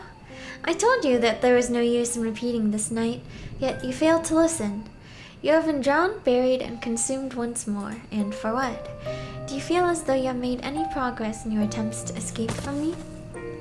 Once again, you find yourself as you are at the end of your last foray into my forest full of nightmares. You are kneeling upon the ground, your feet aching, perhaps they are bleeding, and your skirt tattered and torn. You try to inhale, but it hurts. It feels as though your lungs have been punctured by a pair of embroidery scissors. When you swallow, you can taste salt upon your tongue. You blink, but it is so very dark in these woods you fear you cannot see. There's a heavy, laden weight upon your shoulders. It feels as though somebody is shoveling soil upon you. Your body is cold, as though it has been sapped of all warmth. Your blood, which ought to flow through your veins, feels as though it is frozen. That, or it has been purged from your body altogether in rust-red gobbets. Have you not had enough of this now, silly thing? I'm saying this for your sake, you know, just as much as I am mine. Though I might have trapped you hence, I did it only because I care for you. Different dialogue? Yep. I want only for you to realize the folly of your ways. Now, cease your foolish attempts to escape. They will accomplish nothing save stretching your mind beyond its limitations. It has already, I fear, been stretched thin already. Humans are not designed to die, not as incessantly as you have. One death would be enough to finish most of your kind off, yet you have endured 6 of them. You do not want to go through that again, do you? Then do not run from me. Let me console you. Let me embrace you. Let me love you. What do you say to that? ... Can't cut your tongue? Well, no matter. You will not need your tongue to speak while we are together. It is an unnecessary appendage, however much you might wish one day to whisper sweet nothings to me. I'm an all-powerful witch after all, and I can hear all of your thoughts. I know what you are thinking. Yes, that is right. Silence is golden, as they say. You do not need to speak. You do not need to blink. You do not even need to breathe. Now that you are finally mine, I will cut off your tongue, and I will pluck out your pretty little eyes, and I will... No. Period. I beg your pardon? What was that, dear one? Oh, defiance. Don't look at me like that. I guess this is the first time we're actually hearing her speak, too. I said no. I am not your dear one. I never wanted this. What? You would defy me still after all you have endured? Were 6 deaths not enough for you, you gluttonous girl? Do you wish for more? I just wished for a friend. I didn't want to be lonely, but you ensnared me. You tricked me. Well, I never. What bold accusations. They are not true, though, you know. They are bald-faced lies. I did nothing of the sort. My name might begin in a similar fashion, but I am no Mephistopheles. I was very upfront when first we met. I said, if you wish to make a contract with me, it would cost you. It is your own fault that you did not listen. You accepted my terms, and now you are paying the price. Now, if you will come with me, my dear. I'm not your dear. Really now, this has all become rather tiresome. I must insist that you cease this childish outburst at once, or else... Or else what? Will you cut off my tongue? Will you pluck out my eyes? You already stole my name, but it's coming back to me. What? No, that should be impossible. You gave your name to me. You gave your soul to me. You pledged your heart and your body to me, and now I want them back. I'm tired of these games too. Medea. You remember my name? The witch has a name, huh? I do now. You're called Medea, and I... You? No, stop it! I'm called Rosette. Oh, I see. Fitting name. All the roses. It can't be. I knew you were stubborn, but... I learned how to be stubborn. I'm used to being bullied. You're just like the others. I'm not afraid of you anymore. You took everything from me. And now, I'm taking it back. No, you can't. Rosette, please. Don't go. Don't leave me. We made a contract, you and I. You said that you wanted a friend, and I promised to be that friend. I promised that I would always be there for you. Do you really mean to abandon me? That was the general idea. And what of me? What am I supposed to do? You? You can rot for all I care. What? No! Rosette! I call after your retreating back, but you do not heed my words. You do not turn your head. Once, it was you who knelt in the dirt, your clothes tattered and torn, your dignity alongside it. You were so vulnerable then, and you were so very, very beautiful. In a perverse way, however, I think you might look even more beautiful now that you are walking away from me. That is a thing you humans say, is it not? You never realize just how much you value something until you no longer have it. It does not hold true in my case, however. I knew you were a precious find when first you summoned me. Your fiery determination, even in the face of extreme hardship, endeared you to me. I thought you were very noble, really, how you had survived for so long in an environment which was so very hostile. For a human, I thought you remarkable. That is why I decided to form a contract with you. I thought, with a human like you by my side, my own life of empty, endless wandering might not be so lonely. Goodness me. I must be growing sentimental in my old age. Now you are not the one upon the ground. It is I. I could keep calling for you, but I know it would do no good. You will not turn back from me now. Not when I have caused you so much suffering. I do not mean to hurt you so, though. I truly did love you, albeit in my own way. In the end, however, I suppose the love of a witch was too much even for you to endure. Now there is nothing but the milky moonlight and the trees which jut out of the earth about me. They look like monuments built in the honor of a foreign god. They look like nothing from the world that you knew, Rosette, because they are not of your world. They are of mine. Now you have fled from me, like a bird let loose from its cage. I fear I will never see you again. I will be on my own in this forest for all of eternity. Or until another silly little girl with stars in her eyes and dreams in her heart summons me once more. It has happened a handful of times in the past. It might one day happen again. Until that day, however, I will lie here among the foliage and the fog, and I will close my eyes. I will let myself dream, and, involved in the undulating mist, I shall think to myself. It gets so lonely here. Okay. Well, that's it, I guess. For real now. But if he deals and you give them your name, so I guess she was able to escape alive in the end. So good for her. Good for the protagonist. And now, yeah, wow, she did it.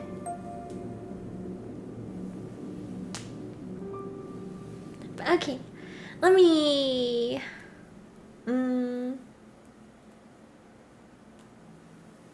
I'll end this poll. This is joy to listen to, yeah. I enjoyed it. I like the characters. Okay, it's not canon. I think this is like, you know. I don't think it's not canon. Just depends on if you give up or not, I guess, and if you do all the stuff after the game, but so the poll question was, which love interest was your favorite? Gravedigger 40%, mermaid 20%, princess 20%, witch 20%. But okay, let me ask a question. I don't know what though. Oh, I forgot. I reheated the water a while ago, right? But I don't think I actually poured it. Oh no, wait, no, I didn't. Because I was gonna wait until the game was over. I guess I'll boil it now. Boil it again now. Is it me too? Yeah, I do like her as well.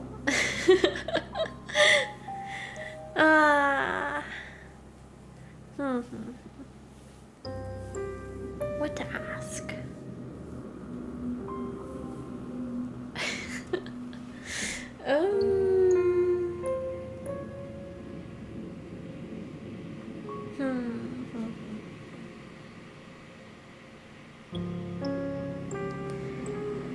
I'm going through my photo album for inspiration.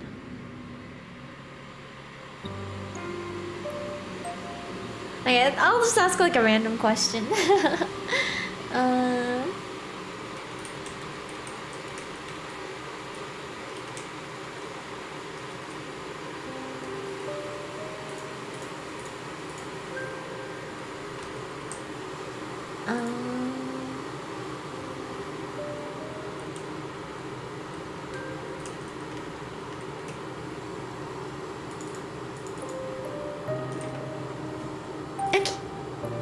There's my poll question.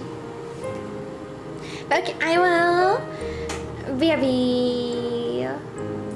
gonna go to the restroom and such. And then we'll start the end of an obsession. Yeah.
I'm back, but I don't know why the heart rate is so high. I took it off.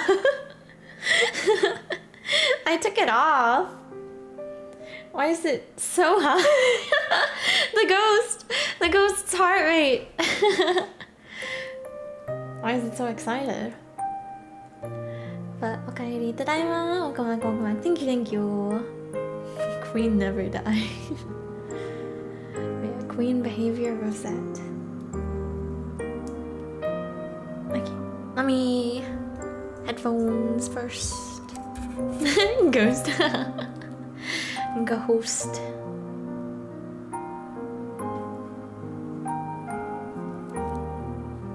But yeah, like it's moving. I'm not wearing it yet. But okay, I'll put it on now though.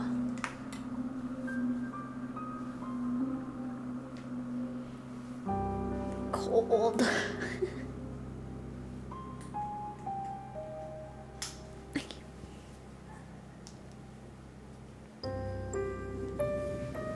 Yeah, go down. Go down, heart rate. Oh, let me get rid of the BRB too. Okay. And then let me pour the water in also.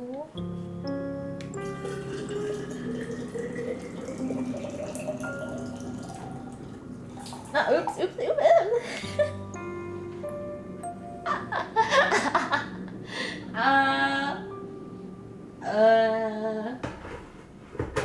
Well.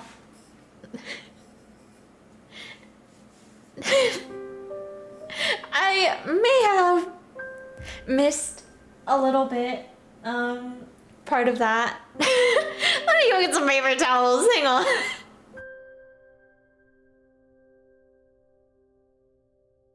Actually, I'll just leave it unmuted while I go. Oopsies. Okay. Paper towels. No, wait, okay. Okay.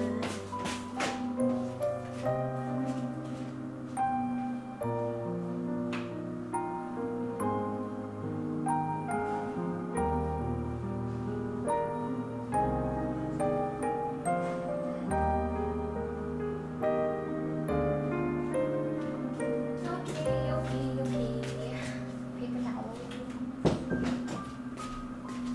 There's just water on the ground. Okay. It's fine. Clean. Okay. I think that's fine now. Yeah. Okay. Cool. Okay.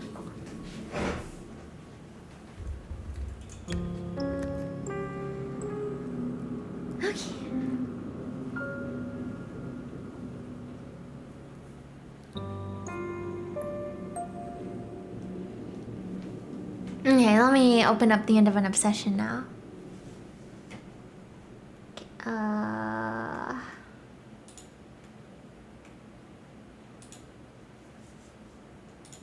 Okay. Here. Oh, I see egg salad is in the lead. Wait! Nobody voted for potato salad. I love potato salad. It's so good.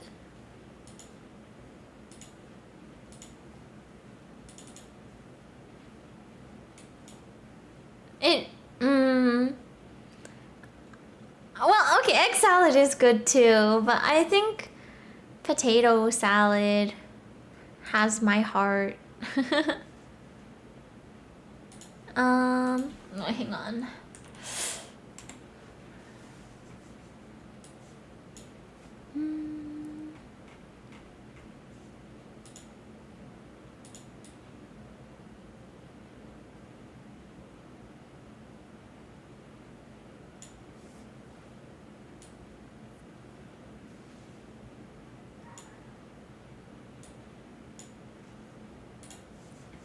Okay.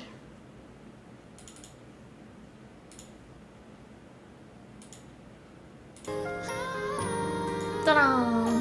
The end of an obsession.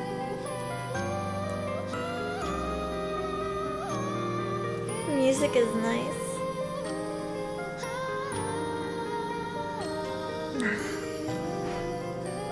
I only like normal salad? Oh, I see. And normal salad is good too, though. Actually tried pasta salad yet, though?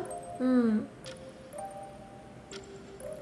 It's good. I do like it.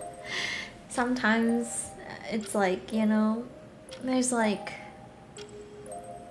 At events, they'll have like a lot of food, you know, and then if it's like Italian food, sometimes they'll like have it as a side. But I like, it's not, I maybe wouldn't go out of my way to get it, but when I see it there, I'm like, yeah, I'll eat it. And I enjoy it.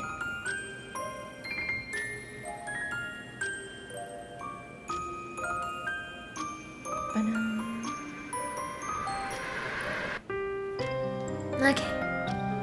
Greek salad is amazing. What is Greek salad actually?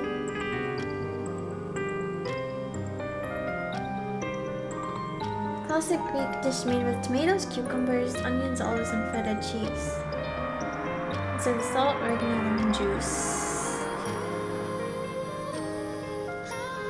and olive oil. I see.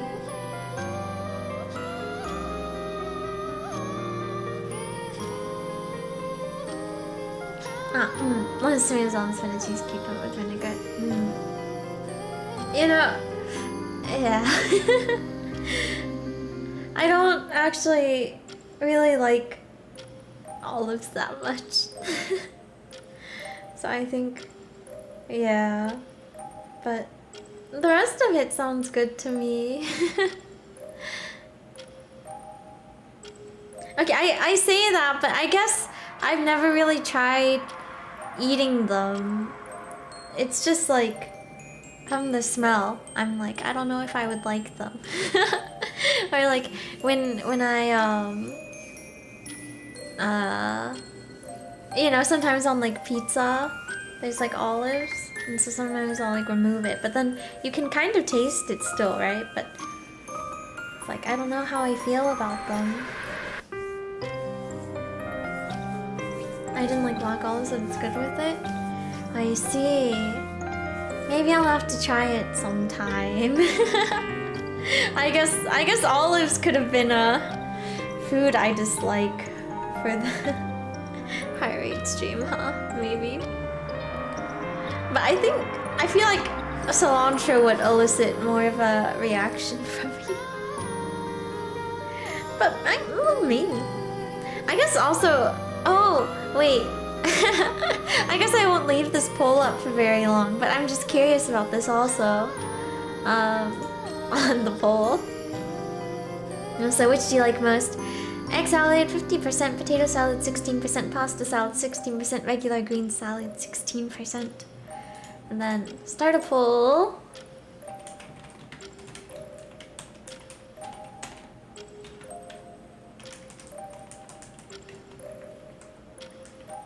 Wait, let me make sure this is what it is. The other one.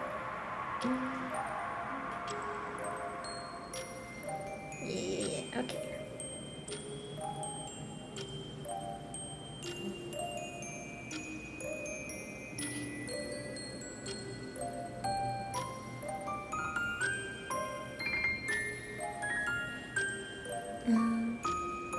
Okay, wait, I'll add more options to this one too, actually.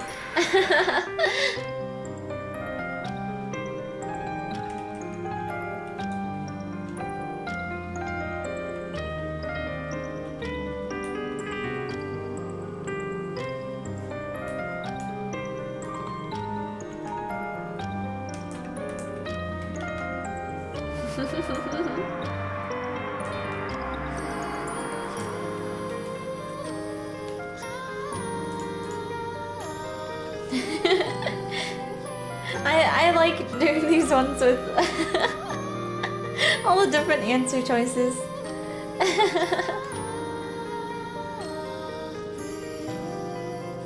Okay, here's my question for you.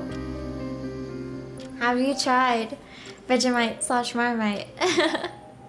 Oh, so I think there's an extra space in front of the Y in yummy, but... No, don't want to try. 100%. You're not curious? I must admit, I've not tried it before, but I'm a little curious. The only thing is, I don't know if I'd want to buy like a whole jar. I'm like, can I get like a packet? What is it? They are spreadable yeast extracts, popular in Australia and Britain. I think commonly it's like eaten on toast, but apparently it has like a pretty strong flavor, so it's maybe a bit of an acquired taste. Yeah, but I'm kind of curious about it. I guess I could have a Vegemite / Marmite tasting stream at some point, maybe if I buy some.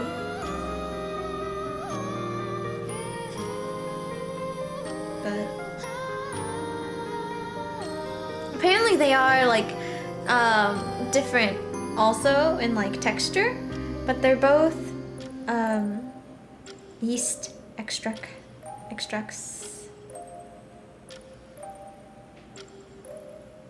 Vegemite is almost black and has a thick, spreadable paste-like texture, while Marmite is dark brown and has a sticky, syrupy consistency. Vegemite has a more intense, salty and bitter taste with a yeasty flavor and umami. Marmite has a milder, saltier taste with a slight sweetness. Ah, yes, both are commonly spread on toast, sandwiches, and crackers. Country of origin, Vegemite is made in Australia, while Marmite is made in New Zealand. And you liked it? Kinda curious? Yeah, right? Like, I don't know. I feel like I should give it a try sometime. How can I know that I would dislike it if I have not tried it?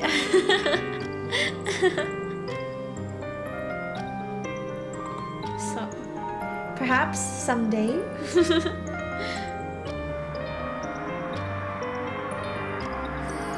But okay, let me start the end of an obsession. It was just something I was curious. I was like, I wonder if anyone here has tried it, you know? But...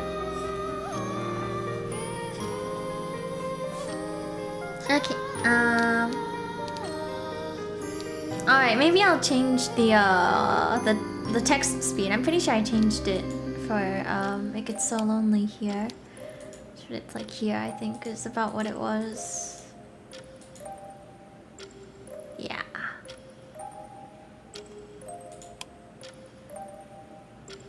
I know that exotic. Okay, start.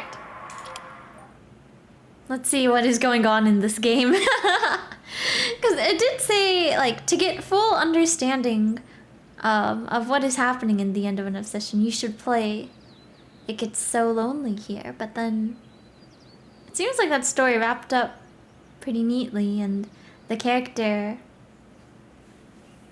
in the preview images is not one from that game, so we'll see. But have you ever had a bread bowl with soup inside? I have. I have indeed. I've gotten it sometimes from Panera Bread. Well, I guess I would just get mac and cheese with the bread bowl, but yeah, you know, yeah. Okay. You feel groggy when you finally wake up. The back of your head is throbbing, and your mouth feels dry, as though it has been stuffed full of wool. With bleary eyes, you glance about. What time is it? Where are you? And perhaps more importantly, who are you? You don't remember. Any attempts to probe the nooks and crannies of your memory are depressingly unsuccessful. Dwelling upon your identity too deeply hurts. It's a dull sort of pain, rather than a sharp one, but it makes you wince nonetheless. Perhaps it's better not to attempt to remember too much then. Thinking was never really your strong suit. You have always been a creature that existed upon pure instinct, a fool who thought she was more intelligent than she was, who... It would seem that I'm getting carried away. My apologies. This is not that sort of story, and in any case, I hardly have the energy to be too acerbic. I'm afraid this has already been done before, and I wouldn't want to be repetitive, or worse still, trite and tedious. I will try to restrain myself for the rest of this narrative. Now let us return to your predicament. You do not know who you are or where you are, but with some luck, there should be something close at hand to jog your memory.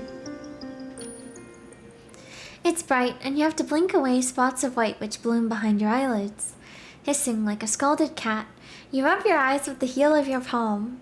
Your surroundings melt and twist around you, rippling like the troubled surface of a lake. Then, all of a sudden, you hear a voice call out to you, light and bright and full of girlish amusement. Oh wait. I'm right and full of girlish amusement. Oh, I see you're finally awake. Who said that? She is cute. Ah, just there. You see her now. But you know... her hair is pink. Could Rosette have become... which? Question mark? I wonder. Oh, I just noticed her eyes also. They're like flowers. The shapes of the irises. I don't know. But also, the protagonist in this game also has lost their memory. Doesn't know who they are, so it's like, well, I mean... A very nice design, yeah. Good theory. We shall see. Right? Like, she kind of has, like, thorns and stuff as well, so... There's a woman standing by your bedside. She has hair the color of sunset that curls around her face. Her eyes are soft, and a smile plays about her lips. Oh, cute. She looks sweet, like an angel, but you know only too well that looks can be deceiving. You're unsure whether you can trust her. It is hard to trust anybody when your head aches so much, and you do not know where you are, especially a woman such as this who looks so very at ease. Does she not realize how anxious you feel, or does she simply not care? You try to ask her what's going on, but you can only get half of the question out before you start to cough. Oh, you poor thing! The woman tuts and hands you a mug of something warm. You've been through a lot, but don't worry, I'll look after you. Now here, drink this. You look down at the cup, and it's dun brown contents, askance. Is this really safe for human consumption? Oh, yes, it's fine, silly. I've not poisoned it if that's what you're worried about. In fact, it's the opposite. The opposite. Indeed, I enchanted it to soothe any unwanted aches and pains, and I'm sure your head is aching. It must be after everything that's happened. What happened? Now, I'll only answer one question at a time. It'll get confusing otherwise, and you must be plenty confused already. Now, come on, drink. You're a little hesitant to fulfill this woman's request. She is a stranger after all, and you have no idea what the liquid inside the cup is. This could be some sort of trap. But the woman is smiling, and she doesn't necessarily look wicked. Perhaps you can trust her? You bring the cup to your lips, not knowing what else to do. The weight of her expectant stare is uncomfortably heavy, and begin to sip. The drink is warm, surprisingly so. It makes your lips tingle. As for the taste, well, it's not unpleasant. In fact, it's quite nice. Is that honey? Oh, his facial expression, she looks like smug. You only intended to take a small sip of the curious drink, But before you know it, you have downed the whole mug. It tastes too good, and your head does feel a lot lighter now. You thank the woman hesitantly. You know not what else to say, and she beams. It's alright. I thought you could use a little pick-me-up after everything. You've not had an easy time of it. Haven't you? No. You don't remember? The woman asks. Not a single thing. Well, maybe that's for the best. What happened to you is probably quite traumatic, though I did try to be gentle. I didn't want to cause you any undue hurt. But here's the thing. It's surprisingly hard to kidnap a princess from a palace without causing a bit of a fuss. Oh.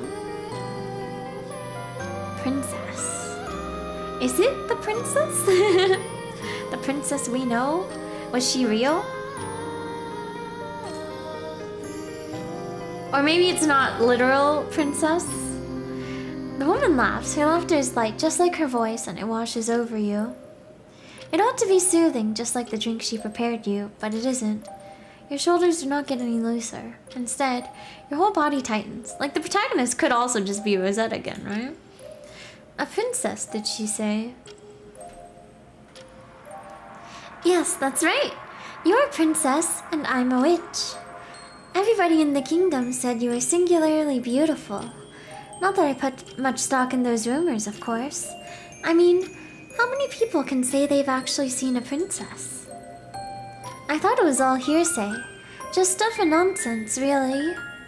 But then, I happened to glimpse you during a royal ball held to celebrate your 18th year, and I realized the rumors were all true. You really are beautiful. I also like, she could just be like making all this up, right? Who can say if she's telling the truth or not? This is real. This face. You're so beautiful, in fact. I had to have you for myself. The woman, the witch, leans forwards. She's still smiling, but there's something unsettling about it. Her teeth, you realize with a start, are awfully sharp. Her nails, meanwhile, are terrifyingly long. She cups her face in her hands, her long fingers resting against your cheekbones. Her nails scrape against your skin like knives. Her breath smells sweet, but only superficially so. Underneath it, you think you can detect something of the crypt. Something voted. I've been laying low for a while, keeping to myself. I've been awfully good these last 100 years. But it does get boring, you know, always being on my best behavior. I'm a witch, so I'm supposed to cause the odd commotion here and there. It's all part of the profession. Witches exist to curse people and to cause problems. Lightly, the witch giggles, her sickly sweet breath skimming your face. And princesses exist to be kidnapped, especially pretty ones like you. That's the way it is. It's the way it's always been. I'm just fulfilling my role in this little story, so please don't get mad at me. We can't help our innate natures. The witch leans in further still, her long fair eyelashes trembling. You looked so pretty in that gown of yours, which was paler than the moonlight. This line. But I think you look even prettier as my prisoner at my mercy in this tower. You're in a tower? Yes, that's right. It's a nice tall tower out in the forest. Nobody knows where it is except myself, and it's protected by all sorts of enchantments. It's not possible for anybody to get in or out. Anybody except me, of course. The king and the queen can send out as many search parties as they want. It won't make a blind bit of difference. You'll not be escaping here in a hurry. You're all mine to do with as I please. And I'm not going to let you go. The witch's eyes flash like lightning. For a few moments, she looks unsettling, unnervingly inhuman.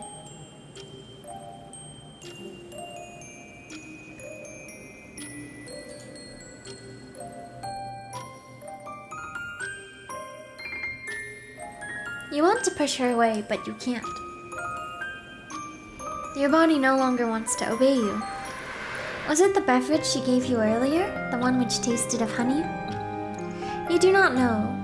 You have no earthly clue why your body is frozen, why you cannot bend your fingers nor blink your eyelids. But these thoughts, and all thoughts for that matter, are soon scattered. The witch dips her head. She closes her eyelids, her long lashes matting together. She parts her lips.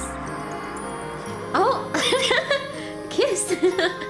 Then, she presses her mouth, which tastes of sugar and soil, and something sinister, something which you cannot describe, against yours. You, of course, are powerless to resist. How could you ever hope to push her away? You're only a princess. She, meanwhile, is a witch. It is her job to dominate you. Is that not how stories such as this always go? Oh, and you can see the full art there. I guess I could have also exited earlier, huh? Now I'm thinking about it. Well, next time we see her, we'll full screen the art. Once again, you feel groggy when you wake up. The back of your head is still pulsating and your mouth feels dry, as though it has been stuffed full of wool. Your stomach, meanwhile, is coiled up in knots. You feel sick. What time is it? You sit up in bed blearily, half awake, half asleep, wiping your eyes with the back of your arm when... Oh, here she is. Oh, are you finally awake? Okay, and let's see. Outfit's cute! A lot of roses and thorns everywhere, huh?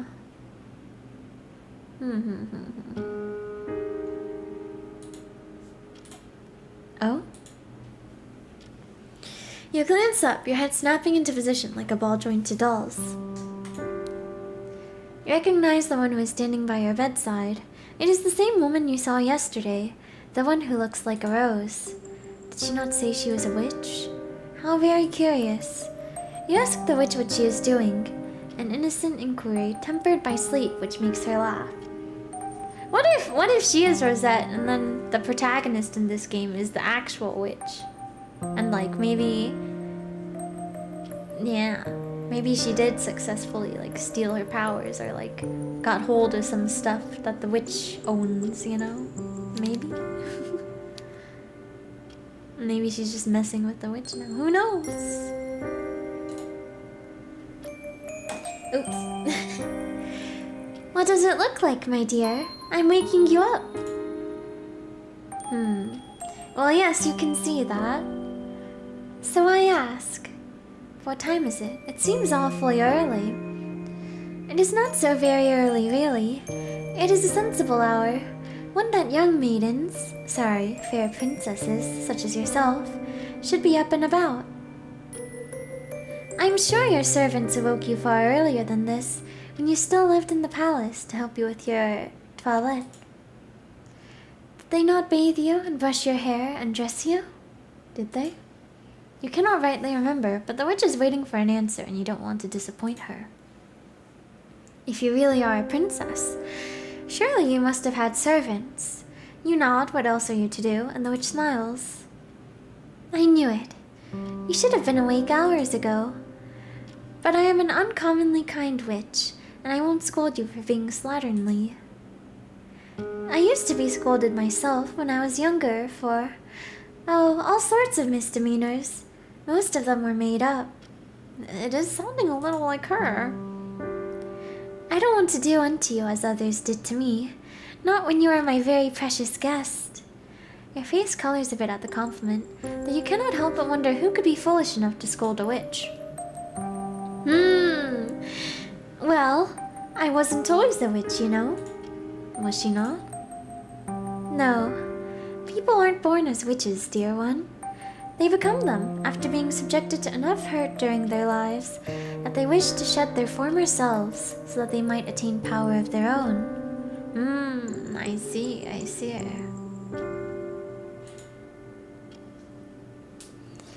Witches are humans who have been wronged, who wish to inflict some part of their suffering upon others in turn. Not that I mean to hurt you, of course. That would be a waste when you have such a pretty face, and such lovely long hair, too. Now, the witch beams, looking positively perky as she retrieves a gift gilt-backed brush from your bedside table. Oh, gilt-backed brush. Would you let me brush your hair for you, dear one? Your hair? Yes, your hair.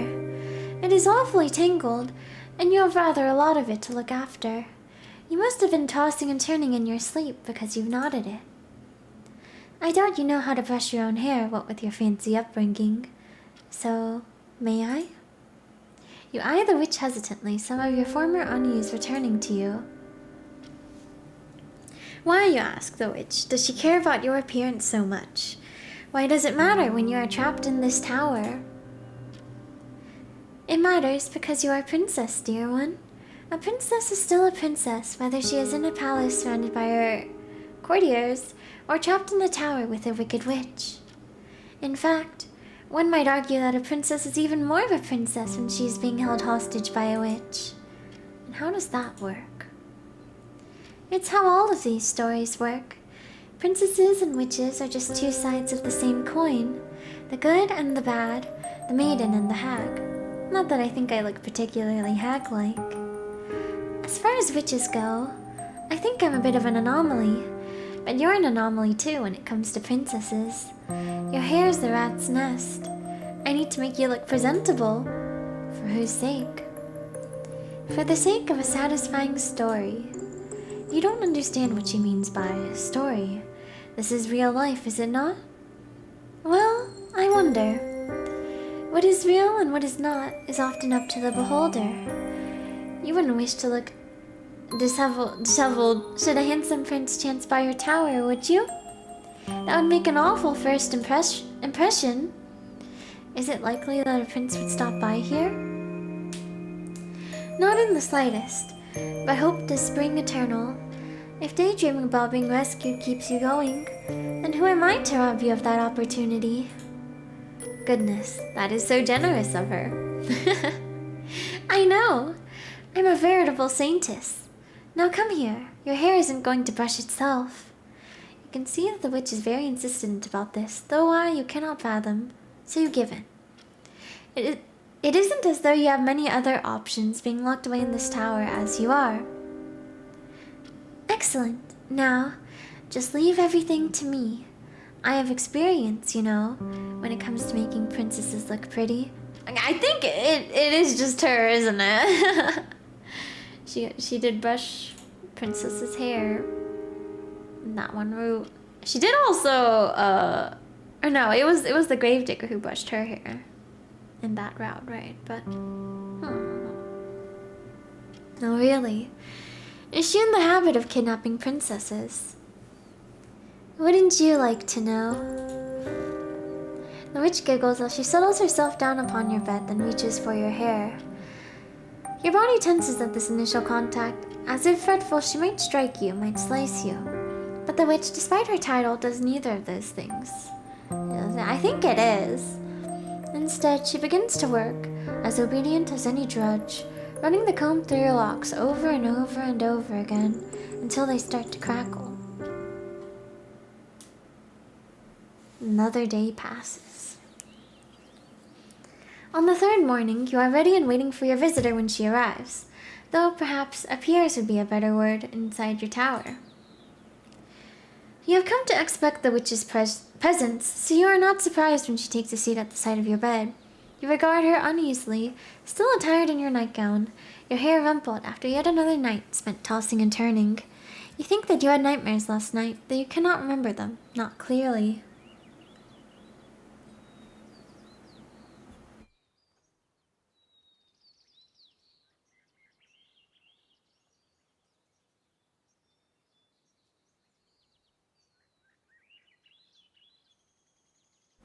Perhaps you were running in them.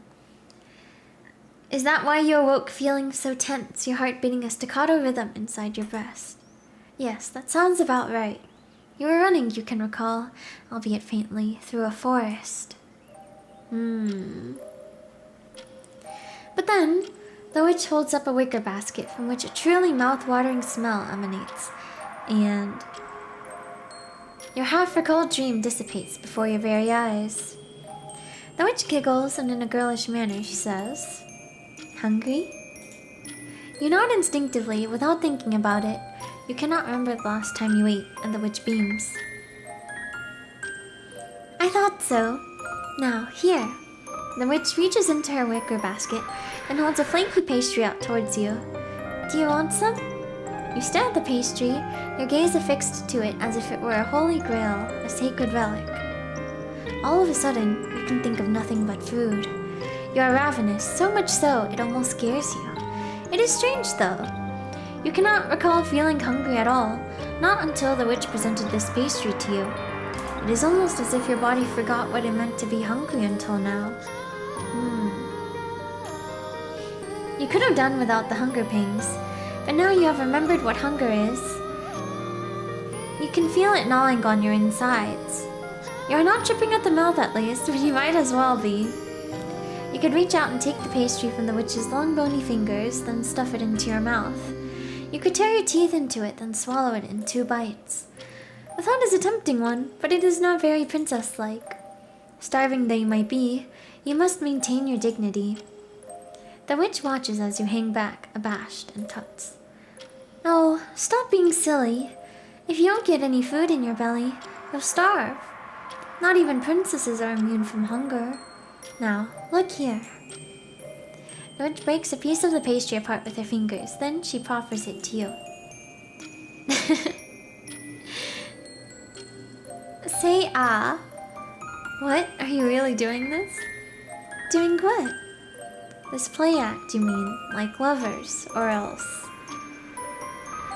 Does she mean to treat you like a pet?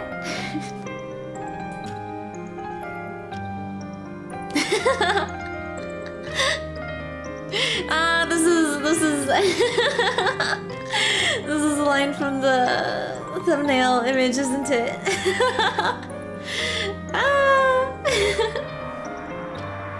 Let me drink some water.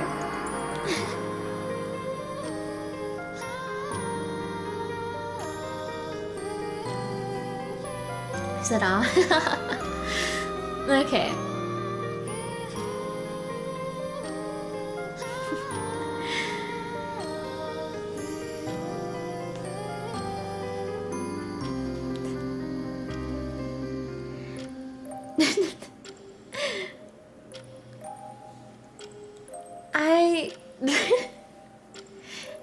I'm not just treating you like a pet.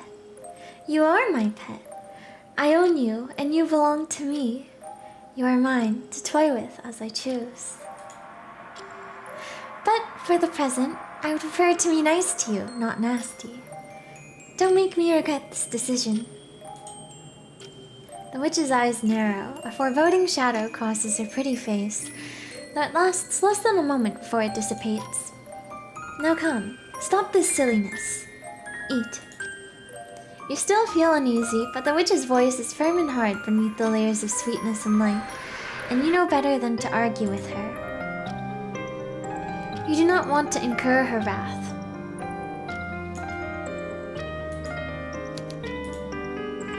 You lean in. Then, as obedient as an enchanted lover, you part your lips for your captor.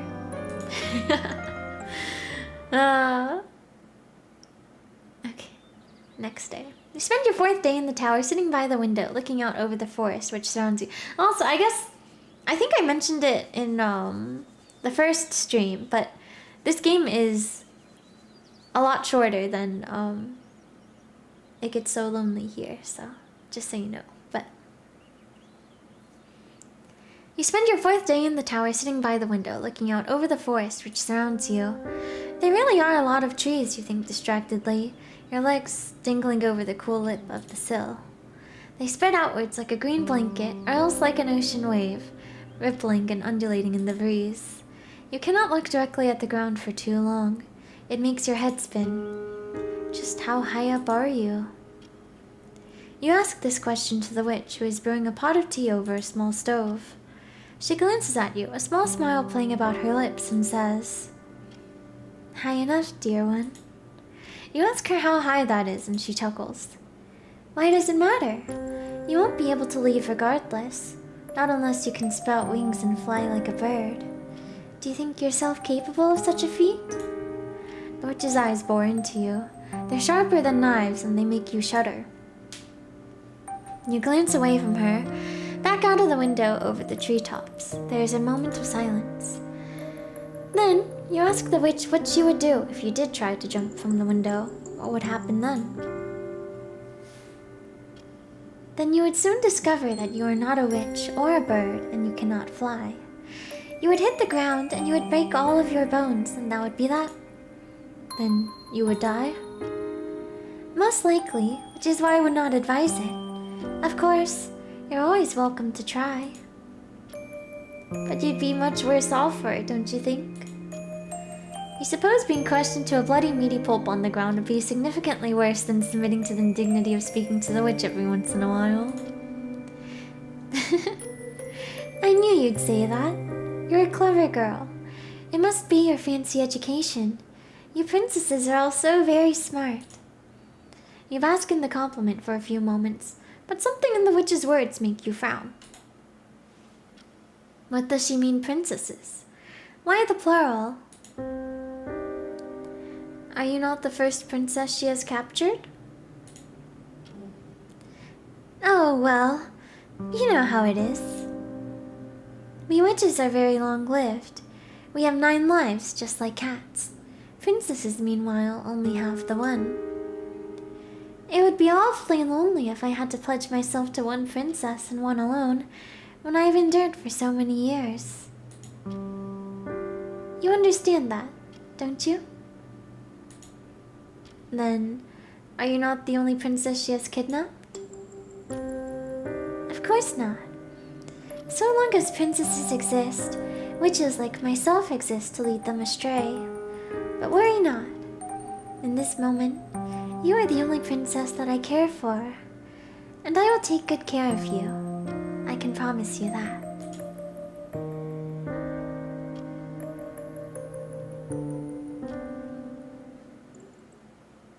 Okay, but I'm also... Hello, Isaac, welcome. Oh dearie me, where has the time gone? The witch addresses you thus during your 5th day spent in captivity, after she has tired of toying with your hair. She stayed at your side rather longer during this visit than she has those in the past, and now the sun is beginning to set.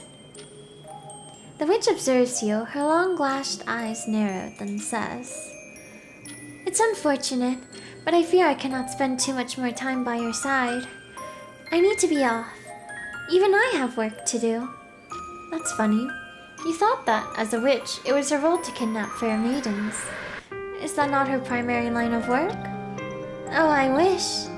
It would be nice if there was any money to be made in kidnapping maidens. And who knows? Perhaps there is. If I put a ransom on you, I'm sure the king and the queen would acquiesce to my requests. I could make quite a tidy profit from capturing princesses. But they say you should never mix work and pleasure.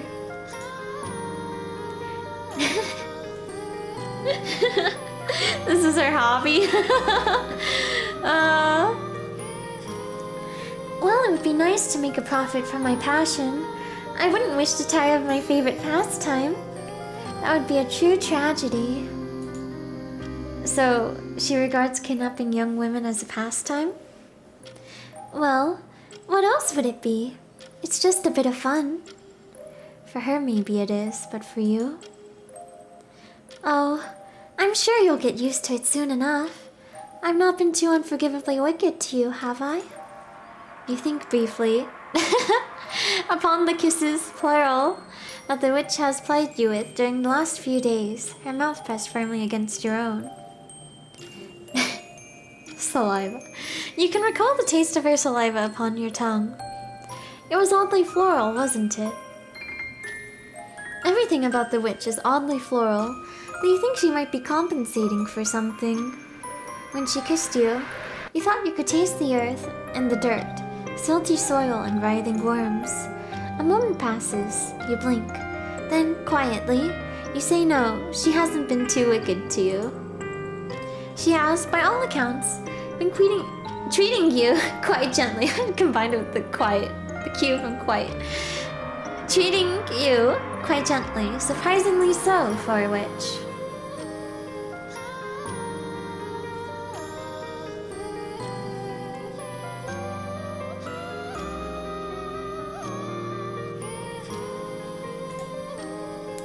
Well, there you go then.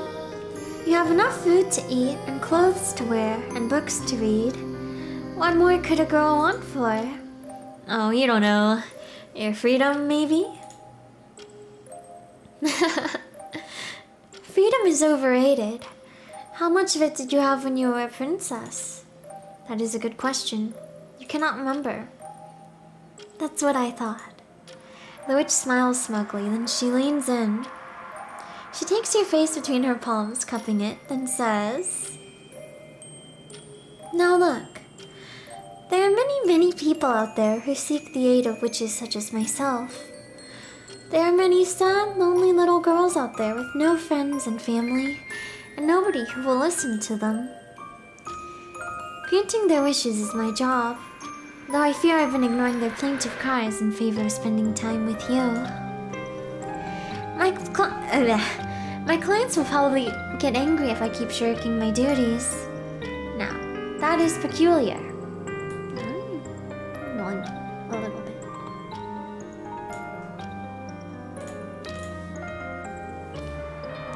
You're surprised that so many people would willingly seek the services of a witch.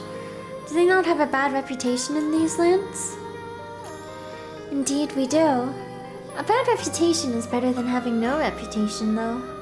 Some people are desperate enough that they're even willing to turn to the devil for help. I thought that you would know that already, dear one. You failed to see how this conversational topic is related to you. But then again, you have always been a bit slow on the uptake.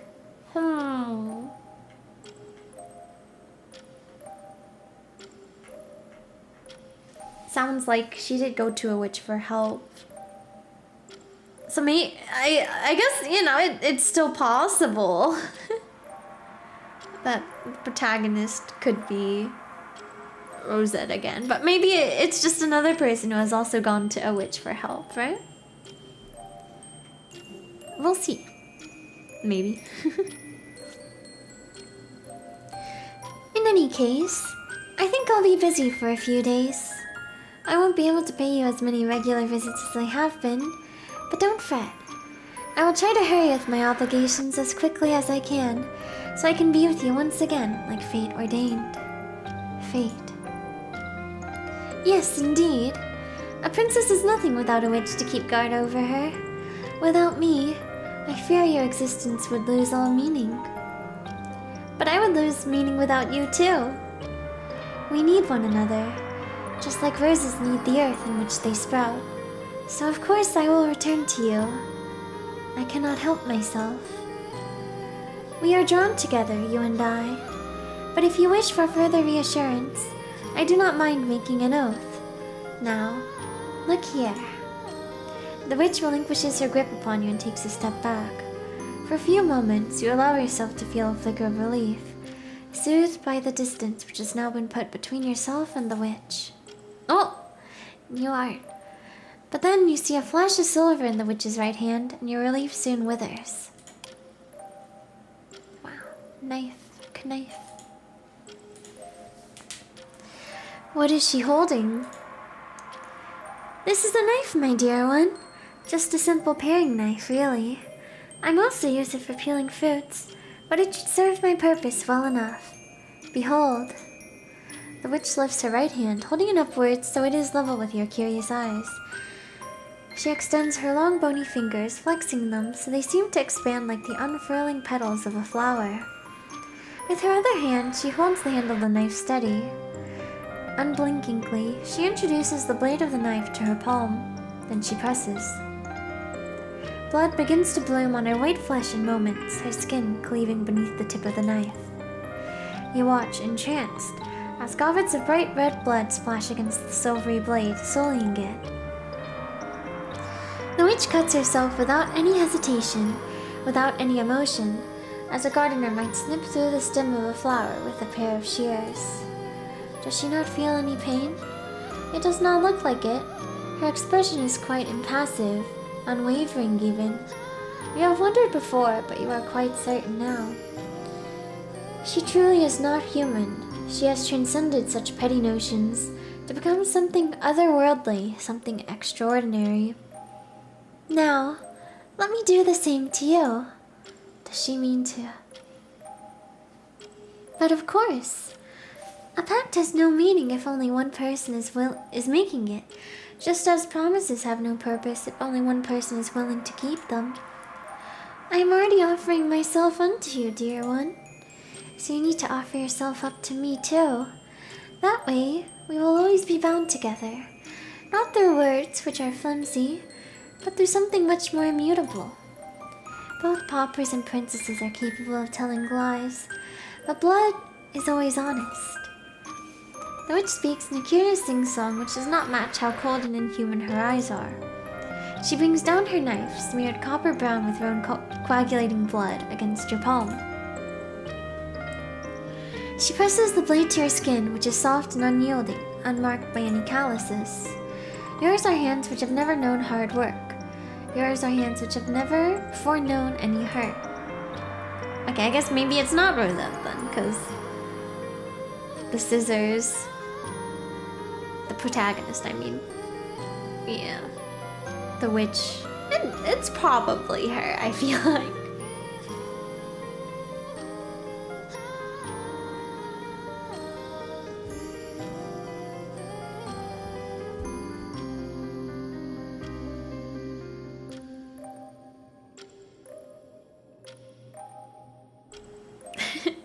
You know, with this line, I'm getting flashbacks to the first ASMR stream, where like I wrote out that script. A praise. But okay.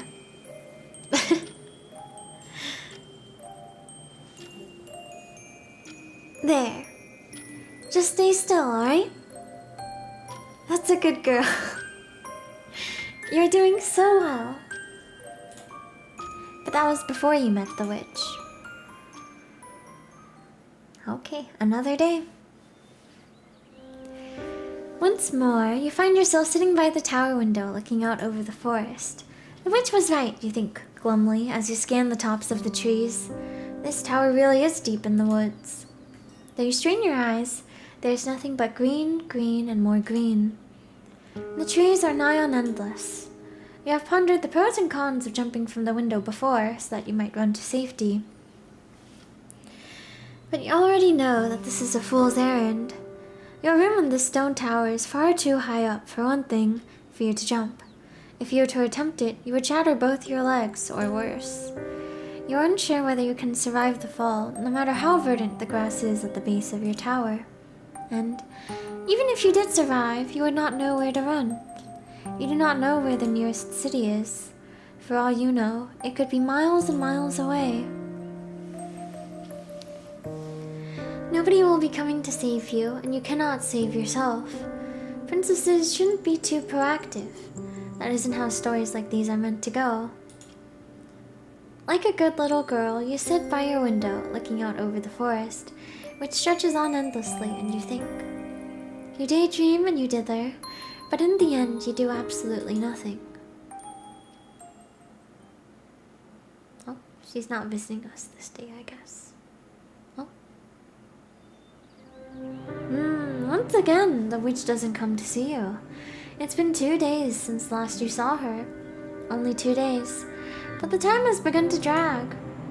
If she went through all the effort to kidnap you, then shouldn't she make an effort to spend a bit more time with you? You'll have to give her a piece of your mind the next time you see her. It really isn't proper, leaving a lady such as yourself alone for so long. Hi, miss. How long have you been gone for? They made a pact. Yeah. The witch and the protagonist. But now it's been 2 days since the witch has last visited. It really isn't proper leaving a lady such as yourself alone for so long. But has it really been that long? It has only been 2 days. That is not so very much. Why then do you feel so uneasy? You have a vague feeling that, in your past life, a life you can't remember, you did more than sitting about or lying about, waiting. But what else do princesses do other than wait? Wait, what? They wait in their palaces for balls, and then they wait at these balls to be asked to dance, and then they wait for handsome princes to propose and whisk them away to other bigger castles. You should be used to all of this inertia, this yawning, empty nothingness, but it still gnaws at you. It consumes you, eating you away from the inside out. But you are a good girl at the end of the day, and you know better than to overstep the boundaries of the role the witch provided you. You are a princess, and princesses ought not to try and escape. All you can do instead is remain in your room and let the world pass you by.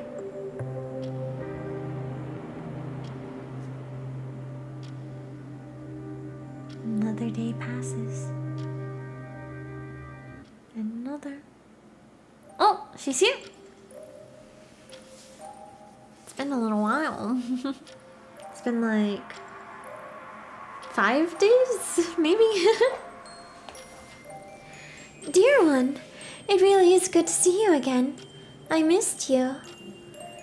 That is what the witch says when she appears in your tower one sunny morning, after smoothing down the satiny fabric of her petal-shaped gown and adjusting her hair.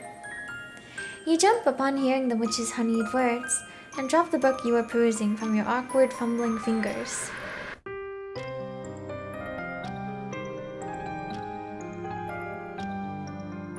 Wide-eyed, you glance towards the window where your unexpected, though perhaps anticipated, guest is standing. You hope it does not show on your face. You do not want to be too woefully obvious, but part of you is relieved to see the witch again. That smug face. You still do not care for her, of course. She is your captor, but her company is better than no company. Though you have always had a fondness for reading, books can only alleviate so much of your loneliness.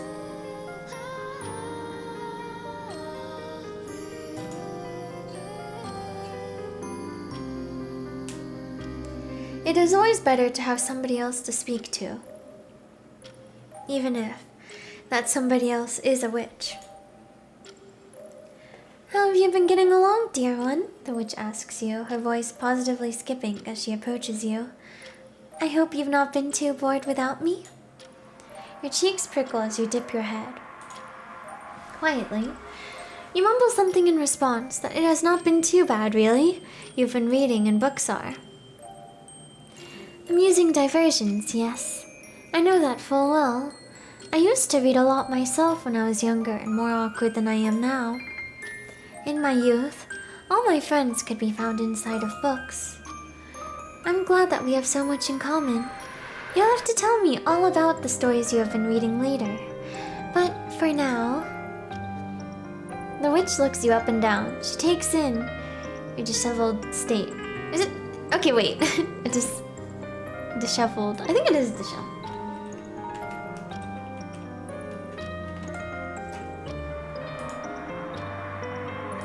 Disheveled. Yeah, okay, disheveled. State, you have not been awake long, though the sun is high in the sky, and tuts. Your hair is full of more knots and tangles than a bramble bush, and the collar of your off-white nightgown is slipping down one of your shoulders. You must make quite the sight, a supposition that the witch affirms with a click of her tongue. Dear, dear, you have not been looking after yourself at all. I know being shut up in this tower must be tedious, but you are still a princess. You cannot afford to be so careless with your appearance. You really would be helpless without me. The witch retrieves the brush from your bedside table, then approaches you. Let's get you looking pretty, shall we? The mattress depresses beneath the witch's thighs and you sigh.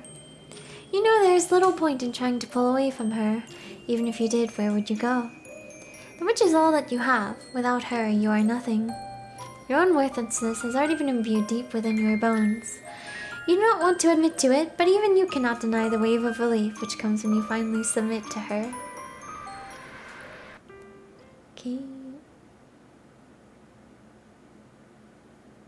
Another day. Oh, the witch stays with you in your tower for a few days, just as she did when you were first incarcerated. So she's been here the whole time. She tells you stories about her travels and about the sad girls, whose wishes she oh so kindly grants.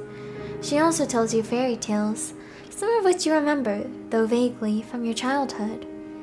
She toys with your hair, weaving flowers through it, and she brews you cups of tea to keep you warm. She dresses you up in various outfits, and she paints your face as if you were a doll. Then, when the night falls, she takes you to bed. Oh. Embracing you, your bodies nodding together as if we're meant to be. Though her touch unnerved you in the beginning, you begin to find a strange sort of comfort in her proximity. You cannot recall anybody being as gentle with you as her. Though perhaps that is not saying very much, given you cannot recall much at all. Then, when she leaves you, you cannot help but feel her loss. The tower feels uncomfortably empty in her absence, like a newly missing tooth, an empty cavity which aches. You sit up in bed early in the morn after her departure and toy with your hair. You run your fingers through it just as the witch did, but you are hopelessly clumsy and your fingers falter.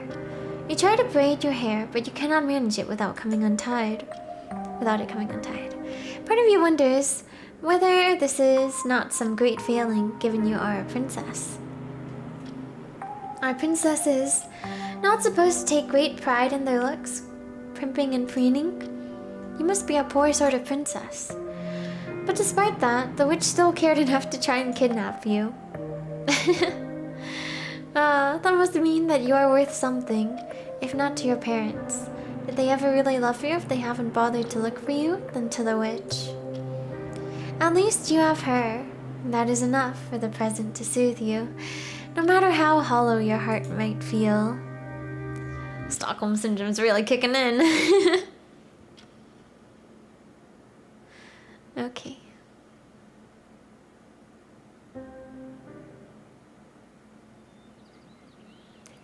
The days pass by slowly as you wait for the witch's return. Not, you try to tell yourself, that you really care about her.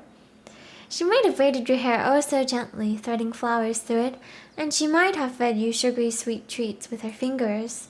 But still, she tore you away from everything you once knew and loved.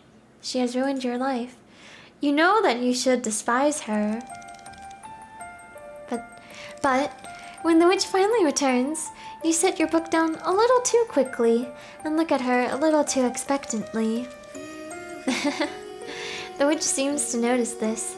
She notices everything with those eagle eyes of hers, because she giggles and says, My, somebody's eager. Did you miss me that much, dear one?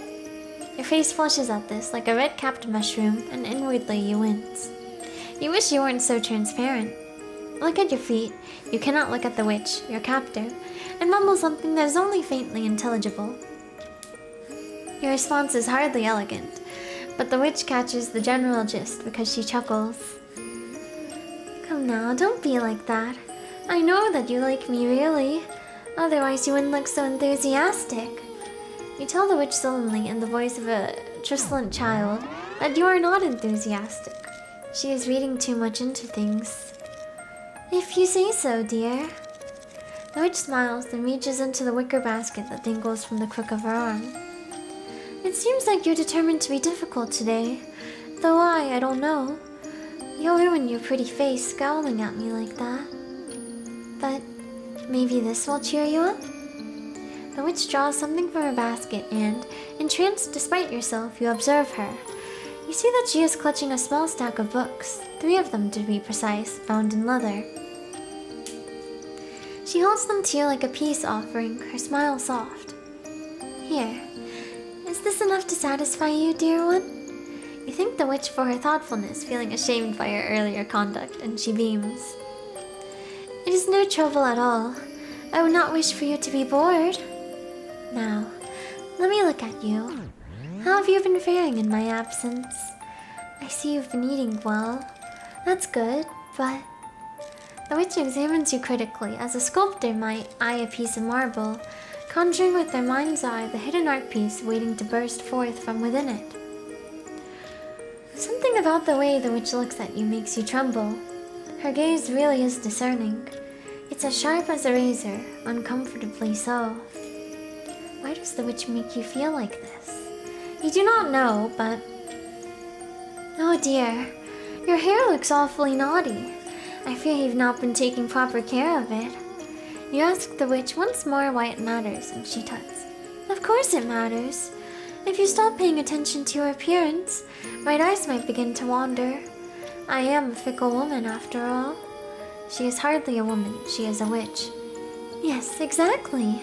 We're notorious for being inconstant. Though I suppose that is what happens when one lives as long as we do. The witch chuckles, then retrieves the gilt-backed brush from your bedside table next to the pile of books. Now, would you let me take care of you? Let's get you looking presentable. You bristle at the witch's words, how impetuous she is, though you wonder whether your response mightn't be in part from anticipation. The thought of being taken care of is not wholly unpleasant, even if the one who means to take care of you is a witch. Okay. It's I like the witch.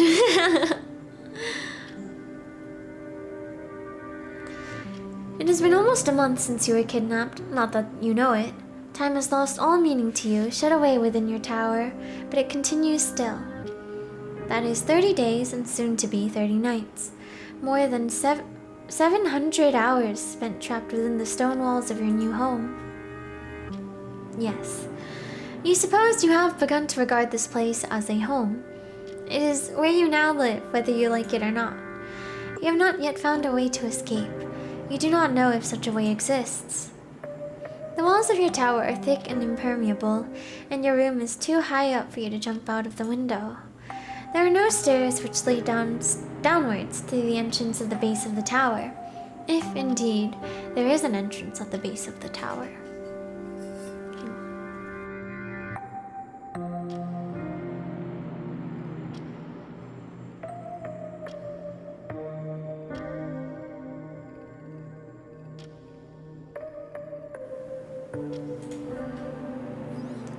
For all you know, there is no way out. Is that not what the witch told you? She said she was the only one able to enter and exit at will. You, meanwhile, are quite in her thrall, incapable of escaping. You have been in there for such a long time, you are beginning to wonder whether you even want to escape. Where would you go if you were able to leave? What would you do? You do not know. So you continue to stay there. There's nothing else for you to do.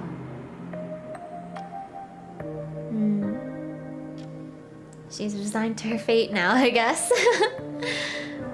Being a prisoner in the tower.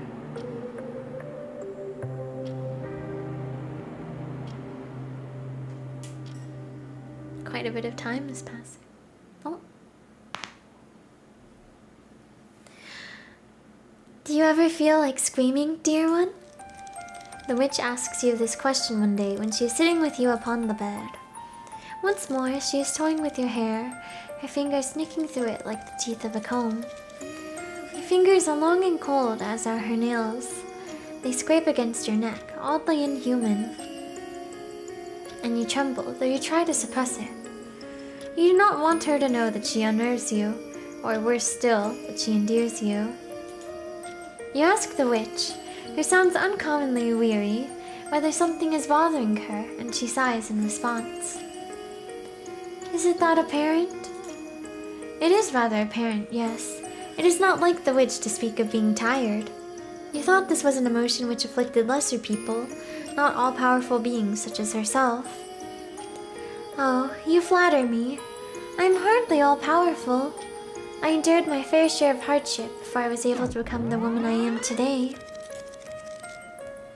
I have suffered in my time. Oh, yes. More than you might realize. But my recent suffering has been of the more manageable garden variety, I suppose. You incline your head, taking care not to disturb the delicate braids the witch is twining through your hair, in interest. What manner of suffering could be described as garden variety? It is silly, really, but... The witch clears her throat and says, I told you that I grant Wishes, yes? You think she had mentioned it, yes. Well, there's the thing. Putting yourself in a servile position to others only ever results in headaches. So many girls demand so very much of me, it fast becomes tiring. And they can be so ungrateful, too. I've been doing my best to live up to everybody's expectations, but it wears upon me. I've rather begun to sicken of other people. They can go and rot for all I care. Okay, yeah, I feel like she is just Rosette. She said a similar line too at the end of "It gets so lonely here" to the witch. To Medea, I guess, specifically. Unless it's just, I mean, it's not an uncommon phrase, but good deduction. I wonder if they'll say like explicitly though whether it is her or not. But you are different. I know. No matter how much hardship I have to endure, you will not leave me. You will not abandon me. I won't let you. Okay. Although it is interesting, right? She may have ended up becoming a witch after that encounter with Medea, but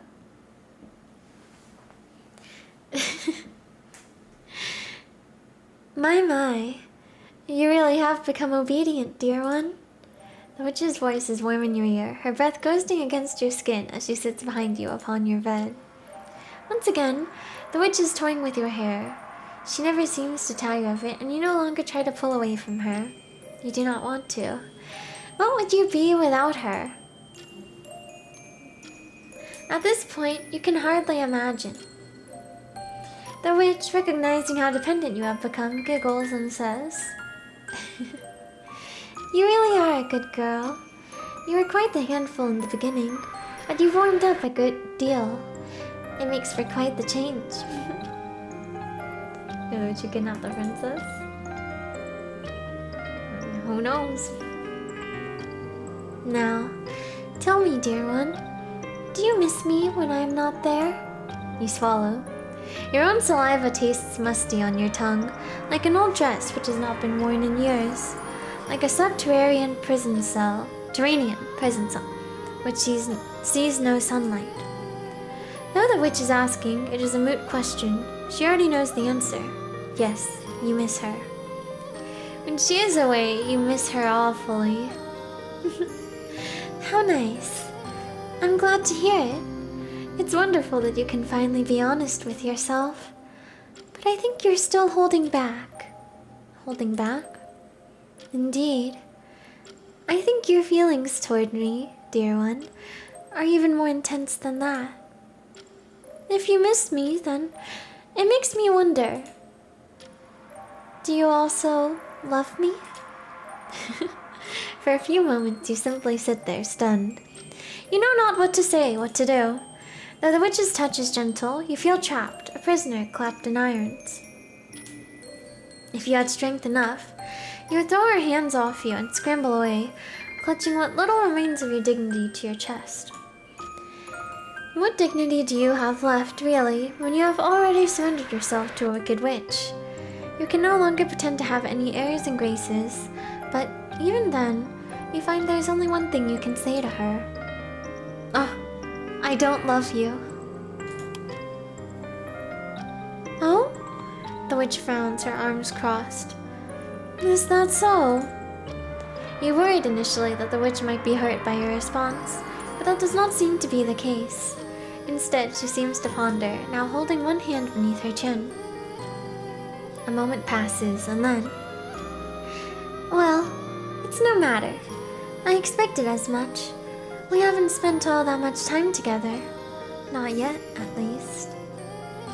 For a witch, a few months is nothing, really. We are beings who exist beyond mere mortals' conception of time. We see years as seconds, months as mere blinking of the eye, I could keep doing this over and over again until you profess to love me, as I know you do deep down. Here, the witch's smile takes on a sinister edge. She retrieves her knife from the air. Where did she pull that? You hardly know, then says, "And I think that is just what I will do. Now, please don't squirm, dear one. This won't hurt too much." You want to ask her what she means and what she wishes to do with that knife, but you can't get the words out, though perhaps this is a good thing. Such questions are awfully trite and tedious, and they are pointless besides. You already know what the witch is planning. She moves in, quick and nimble as a dancer, winding an arm about your waist. In this pas de deux, maybe, you are her partner, pulled close to her chest as if in a lover's embrace. You feel her fingers splayed against you, feel her breath upon your cheek. Then, you feel the blade of her knife. Ooh-ah! It enters your chest, plunging deep, deeper than you thought it possible for such a small knife to penetrate. You gasp. You splutter. The front of your nightgown blooms red just like a garish rose, so bright it hurts for you to look at. It's too painful. The smell of copper fills the air. It fills your mouth. Your vision begins to skew, as does your body. You pitch to one side, clumsy as a duckling, no longer a ballerina worthy of performing upon the same stage as the witch. She is graceful and delicate, as if she is made of air, and you have never felt more lumbering. You pitch to one side, the witch stepping back in a flurry of crimson, as she does. "Oh my! Careful, dear. I wouldn't want you to stain my lovely dress." Then, your head hits the floor with a smack. For a few moments, as you lay there, you know pain, a sharp, intense agony which consumes you like a wildfire. Your blood pours from your chest, pooling on the floor in a sick, sticky puddle. You try to breathe, but your body refuses you. Your lungs ache, and every inhalation is agony. The few sad, pathetic snatches of air you are able to inhale taste like glass. It hurts. It hurts, it hurts, it hurts. But, to your immense relief, it doesn't hurt very long. The witch bends down, knife in hand. Gently, she caresses your face as though she means to soothe you, as though she cannot countenance how you came to be in such a sorry state. "My apologies, dear one. I wasn't as efficient as I would have liked. I still don't have much practice with this, but I'm sure you'll forget it all soon enough. In a few minutes, this will all fade away, just like a bad dream." Then, she plunges the knife into your limp, unresisting body once more. You feel the cold, inorganic material plunge deep inside. The knife violates your body, which is fast becoming a corpse. More of your life's blood oozes from the gaping, violent wound in your stomach, which is very, very red, just like a rose. Okay. Then there's nothing. You bleed out, your vision blurring, and you die. You do not even have a chance to try and resist your fate. This witch is not merciful, no matter how she claims to care for you, and she will not grant you such a reprieve. Why would she, when you rejected her so callously? In this fairy tale theater full of bad endings, you reaped what you sowed with your cruelty, your callousness. But don't worry, this is not the end. Don't you know that all fairy tales have to have a happily ever after? You feel sick when you finally wake up. Like an injured animal, you lie there, so enfeebled you can scarcely move. Your chest hurts as though it was recently split apart.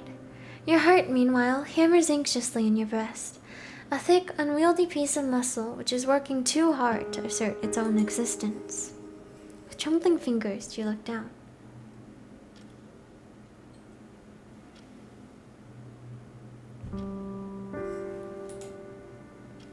You half expect to find the front of your nightgown dyed red with blood, but it is not to be.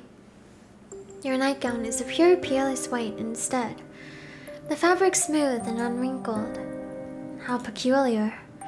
You were so convinced upon waking that you would find a crater in your chest, a hole where your heart used to be, that your reality is a touch disappointing. It feels like a letdown. But you'd rather have your heart in place, you suppose, inside your breast than outside it and lying upon the floor. With your immediate welfare assured, you then glance about your surroundings. You think that this room, with its stone walls and the bookcases and the wooden chair by the window, looks vaguely familiar. Where have you seen it before? You wonder this, trying to grasp at your faint, fleeting memories when you hear a voice. You whip your head about, the lights in the room flickering and the sun outside sinking, then rising again, and... Oh, I see you're finally awake. You recognize the voice, but where's its owner? Ah, just there, you see her now. It's just like at the beginning. There's a woman standing by her bedside. She has hair the color of sunset that curls around her face. Her eyes are soft and a smile plays about her lips. She looks sweet like an angel, but you know only too well that looks can be deceiving. Have you not spoken to her once before in this very room? You are sure you have, but the harder you try to grasp these details, the more faint and flimsy they become.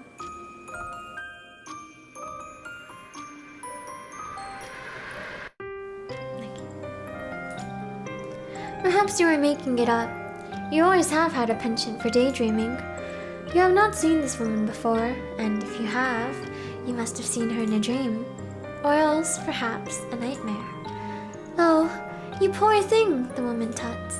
It is almost as though she can tell what you are thinking, or maybe she can simply see the feelings written upon your face, because she says, "You look to be in a bad way. You're awfully dazed, but I ought to be able to help you. Here, drink this." The woman with eyes like roses hands you a mug, one which is earthen and full of some warm liquid of a suspicious honeyed hue. You look down at the cup, and its dun brown contents askance. Is this really safe for human consumption? Yes, it's fine, silly. I've not poisoned it, if that's what you're worried about. In fact, it's the opposite. The opposite. Indeed, I enchanted it to soothe any unwanted aches and pains, and I'm sure your head is aching. It must be, after everything that's happened.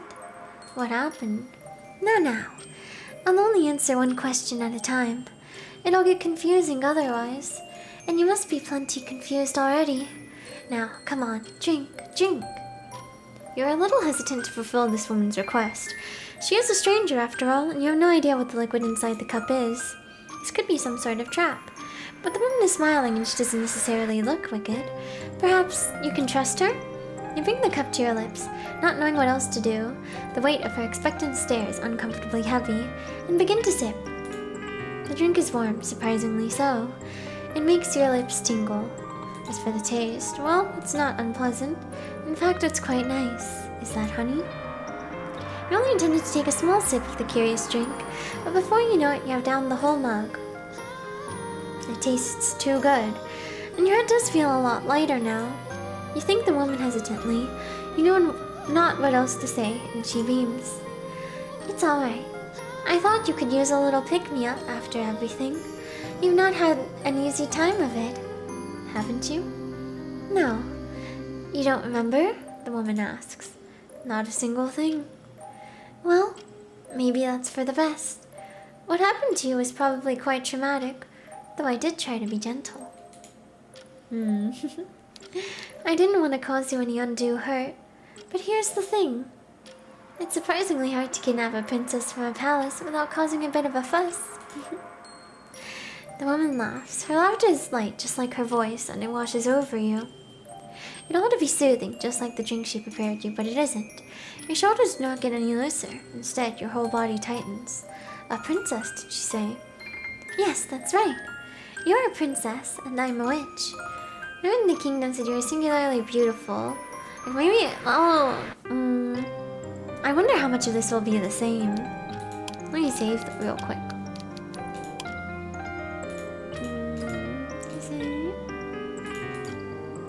I might skip past the lines that are the same as before. Your teeth always shine, nails long. Oh, sweet. Oh. can't remember if she said this before or not. I've been laying low for a while, keeping to myself. I've been awfully good these last 100 years. But it does get boring, you know? Always being on my best behavior. Okay, no, I do remember this line though, yes. Odd commotion. Princess kidnapped. Nature's go. Okay.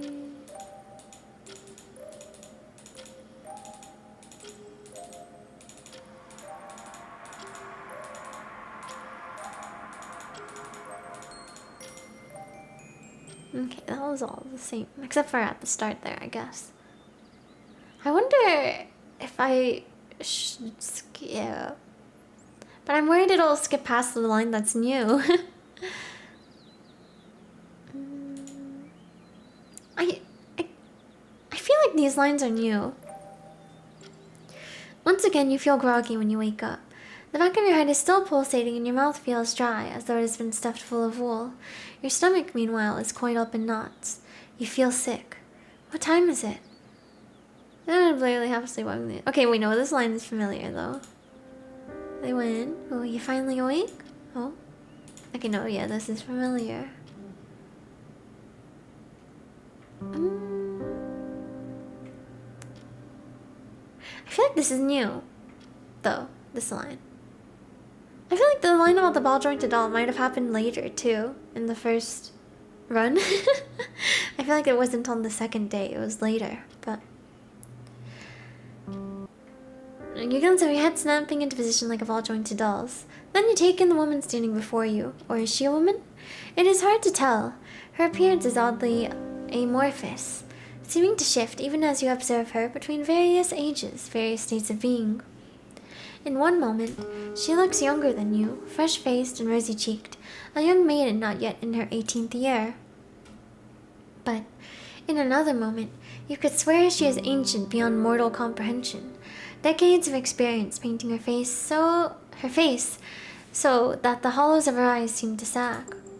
How old is this girl-woman, this apparition of no fixed appearance, with her pale skin and her pale pink hair? You do not know. You cannot get to the bottom of her. She is like a puzzle box, a mystery which demands solving. But you are tired and your head hurts, and you scarcely know who you are, let alone who this girl, this woman, is. You cannot think. It hurts to think. But that does stand to reason, does it not? A woman. Did she not introduce herself yesterday as a witch? Said that you were a princess, and princesses are not supposed to think. If you try and employ too much brain power, you will accomplish naught save ruining your good looks. It is better to not bother. You ask the witch what she is doing, an innocent inquiry, tempered by sleep, which makes her laugh. What does it look like, my dear? I'm waking you up. Well, yes, you can see that. So I ask, what time is it? It seems awfully early. Again, this is the same as before. Up and about. Did they?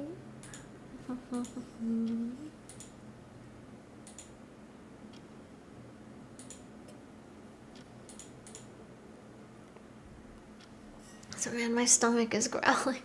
Stomach is starting to growl.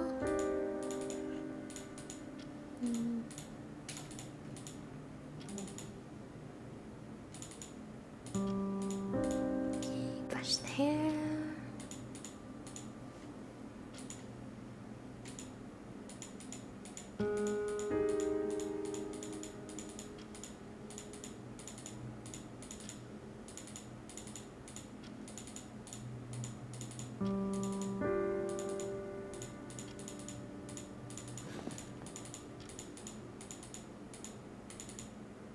Okay. Next day. On the third morning, you are already waiting for your visitor when she arrives. There perhaps appears to be a better word inside your tower. Okay, I think this is the same. Nightmares running.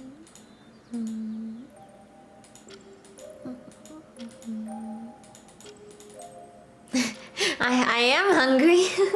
How do you know?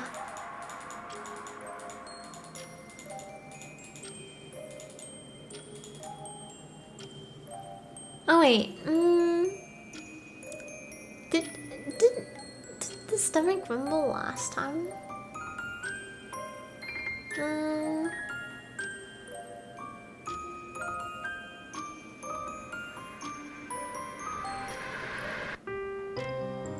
No, I think this is new. Briefly, you think of denying her query. Though you know you are being unreasonable, it feels almost like an accusation, as if she is mocking you for needing to consume food to live. For some reason, admitting to the witch that you possess such base needs feels excruciating. You would just as soon admit that you like rolling about in the dirt like a beast. That is how she makes you feel. You keep your mouth closed, your lips pressed together, but though your mouth might be silent, the rest of your body is not so obedient. From your stomach, a low, earthy rumble emits, loud enough that there is no mistaking it. You wind your arms about your stomach, but it makes not a blind bit of difference. It continues to rumble regardless, low and deep, like an undersea disturbance. The witch notices it. Well, of course she does. How could she not? And she giggles.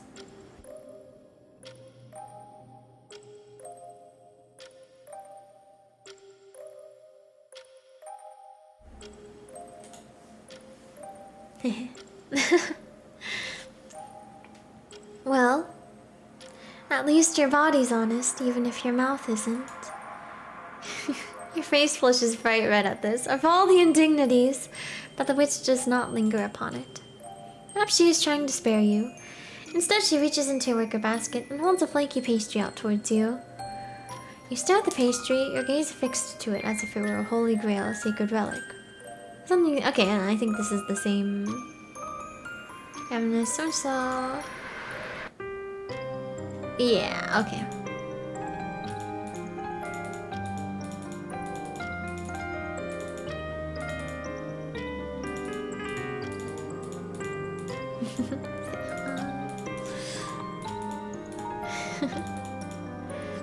I wonder though, for the moment, is she gonna is she gonna be mean later?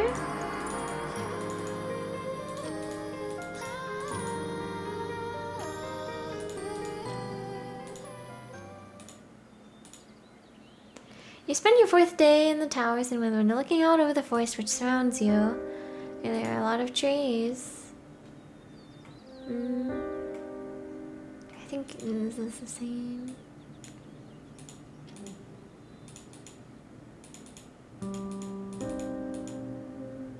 I can't.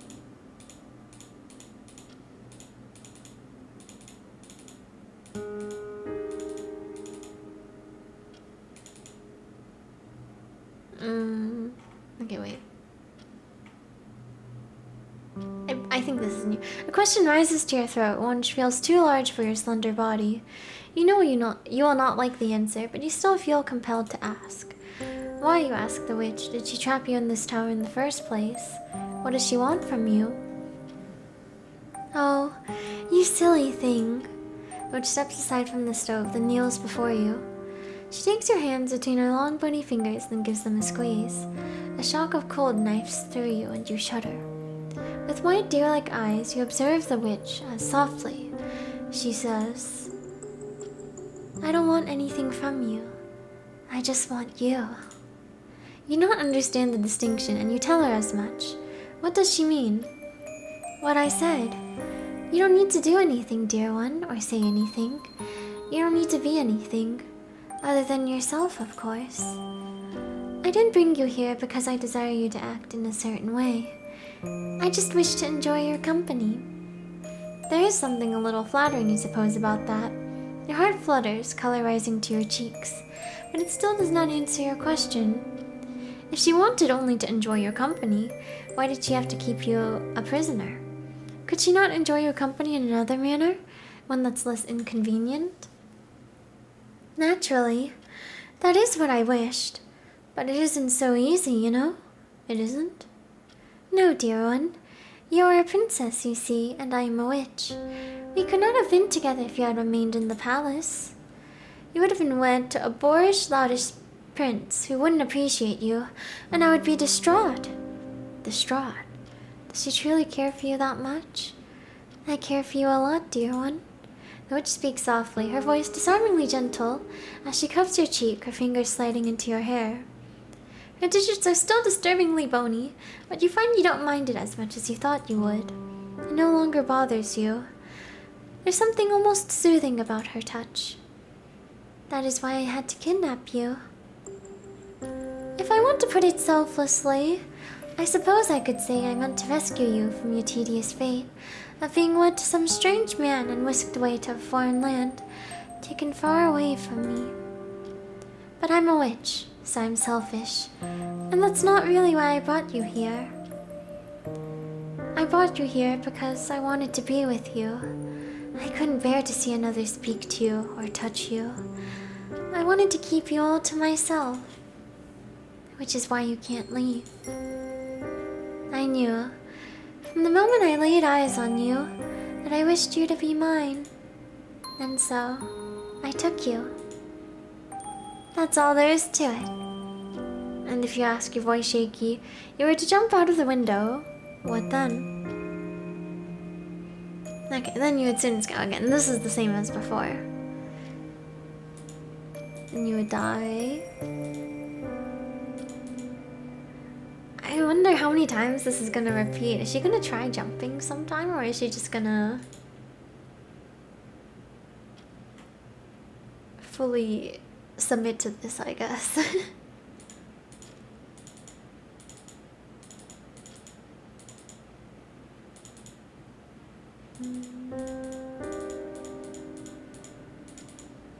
Okay.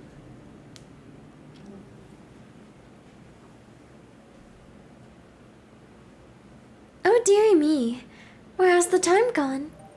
Which addresses you thus during your 5th day spent in captivity, after she has tired of toying with your hair. She has stayed at your side rather longer during this visit than she has those in the past, and now the sun is beginning to set.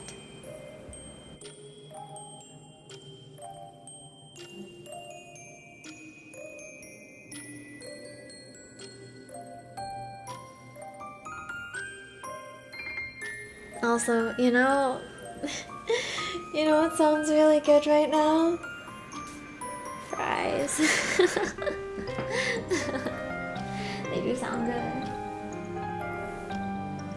The sun is beginning to set. The witch observes you, her long-lashed eyes narrowed, then says, "It's unfortunate, but I fear I cannot spend too much more time by your side. I need to be off.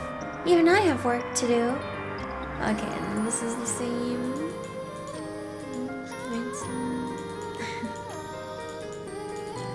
Pastime.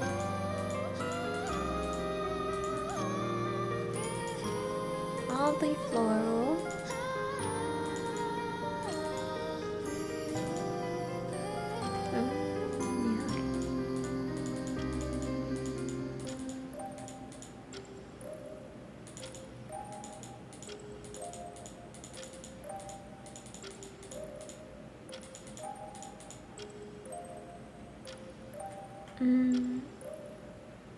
Okay, I think this is new.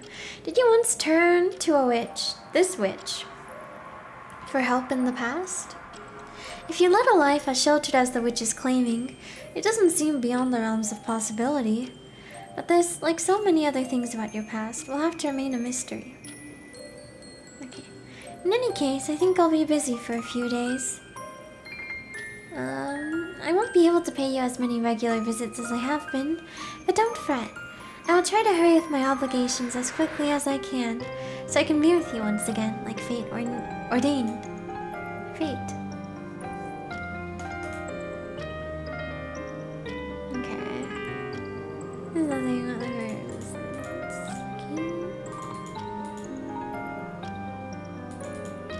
In oath time.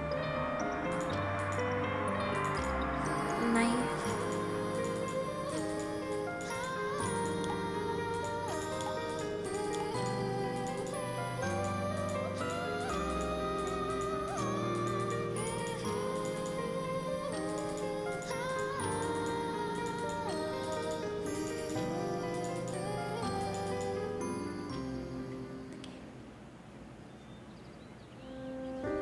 Once more, you find yourself sitting by the tower window looking out over the forest. Which was right. You think glumly as you scan the tops of the trees. The tower really is deep in the woods. Another one, green, green, green.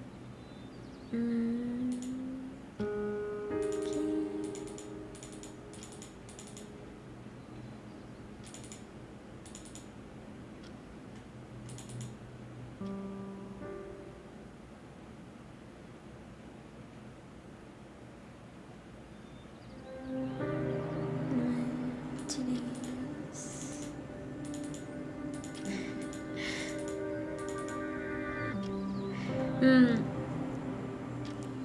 You have a vague feeling that, in your past life, a life you can't remember, you did more than sitting about or lying about, waiting. What else do princesses do other than wait? Okay. I think this is the same, actually. Yeah.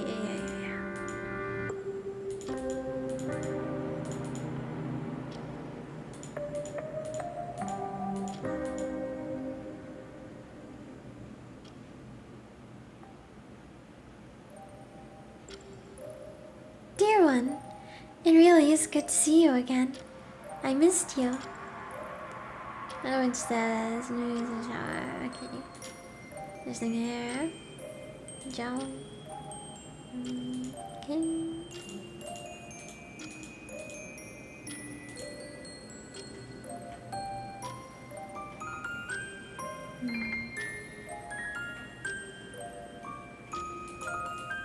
Oh wait, no, this is new, isn't it? Though you have always had a fondness for reading, books can only alleviate so much of your loneliness. Yes, you think, that is the right word for it. Your tower is lonely. You have been trying not to admit it, not even to yourself, because that feels like a confession of weakness. But the quiet has been gnawing on you. Though the witch is no ally of yours, it is quite the opposite, in fact. It is nice to have another human to interact with.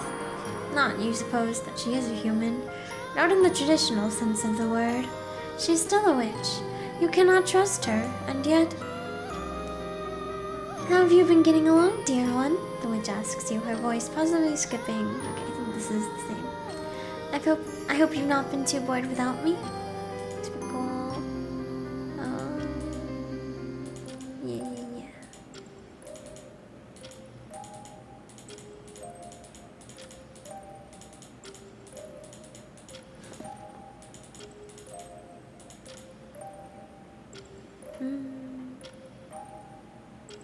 Okay. You have this little point in trying to pull away from her. Even if you did, where would you go? The witch is all that you have. Without her, you are nothing. Your own worthlessness has already been imbued deep within your bones. You don't want to admit it, but even you cannot deny the wave of relief which comes when you finally submit to her. Okay.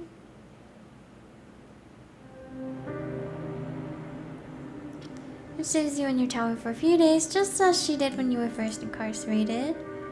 Let's learn how to travel, fairy tales.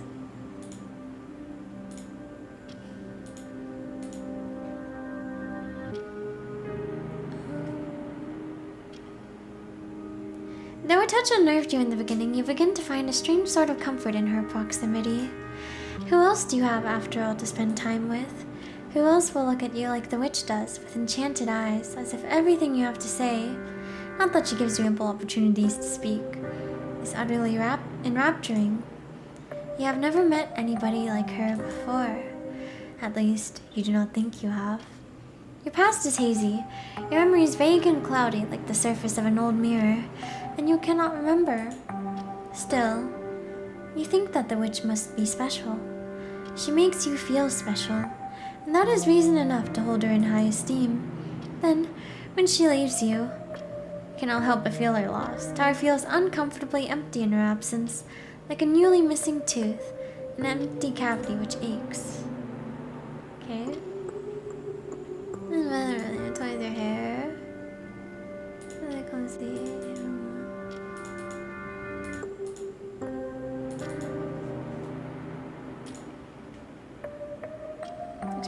At least you have her, and that is enough for the present to soothe you, no matter how hollow your heart may feel.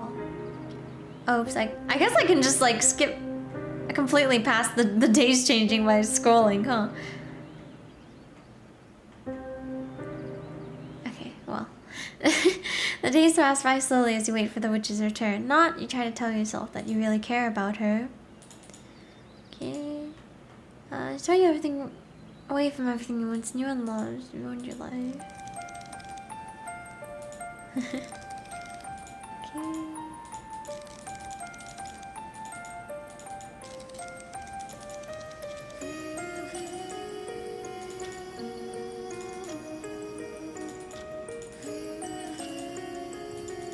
3 books.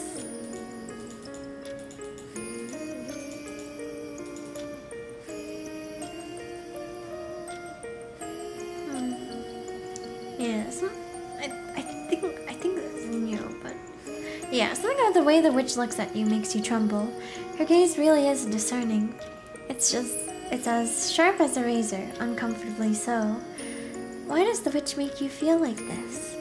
You do not know, but oh dear, your hair looks awful. Okay, and then this is the same.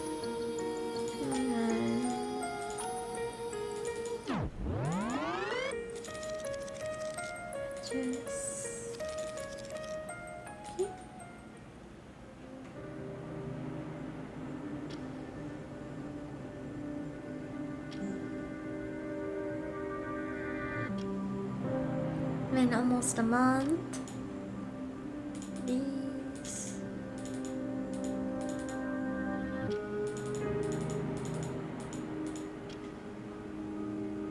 Oh wait.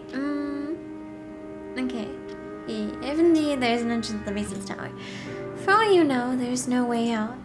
Is that not what the witch told you? She said she was the only one able to enter and exit at will. You, meanwhile, are quite in her thrall and capable of escaping. You have been in there for such a long time, you are beginning to wonder whether you even want to escape. Where would you go if you were able to leave? What would you do? You do not know. So you continue to stay there. There's nothing else for you to do.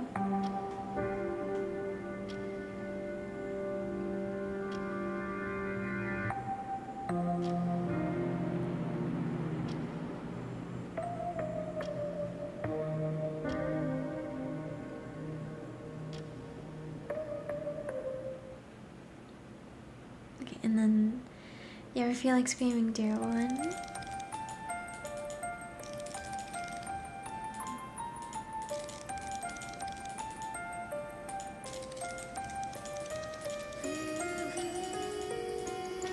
I wonder if she'll talk more about this garden variety suffering.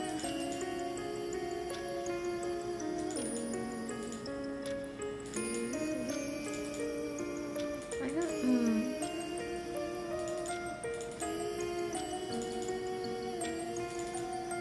No, okay, I think that was all the same.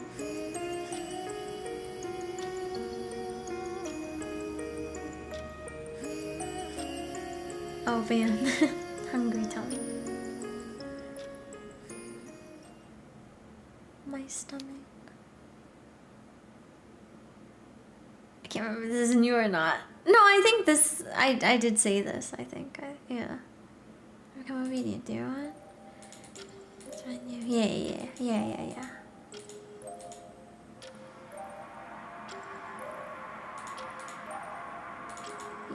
Okay. Yeah.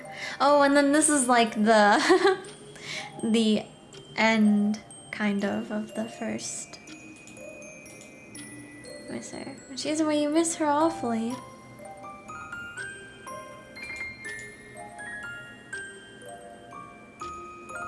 Oh, nice. I'm glad to hear it. It's wonderful that you can find that. Pulling back. Okay, yeah. I did say it, yeah. You love me. Oh, wait, okay. You stare at the witch with wide, anxious eyes, just like a deer's. This question has stirred something within your chest. Half-remembered dreams, perhaps, or passing fancies, or maybe even memories. You can recall somebody asking you this question once, a long time ago, but you don't remember who it was. You don't remember how you responded to the query. You do remember the pain, however, short and sharp. Then, there was nothing. Well, the witch asks, her rose-colored eyes affixed upon you. What do you have to say? You do not know. You stand there shaking, your eyes clasped at your heart, as if to defend it from a vicious predator. A clever-eyed crow, perhaps, who likes to make meals out of knock-kneed princesses. What should you say? Ooh. I don't love you. I don't love you. I don't love you. I don't love you. Or I don't love you. Which one should I pick?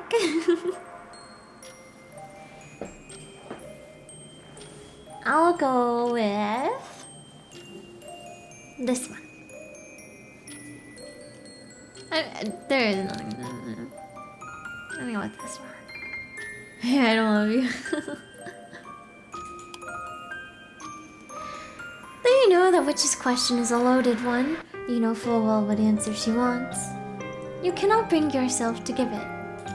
You cannot tell the witch that you love her, even though your body is screaming at you to do so, your every nerve ending on fire. You have vague memories of beholding this scene once before, of the witch standing before you, knife in hand, but even then, you will not betray yourself. You will not let her get the better of you. She has taken so much of you already, your freedom, your future, and so many, many hours. You will not let her have your heart, too.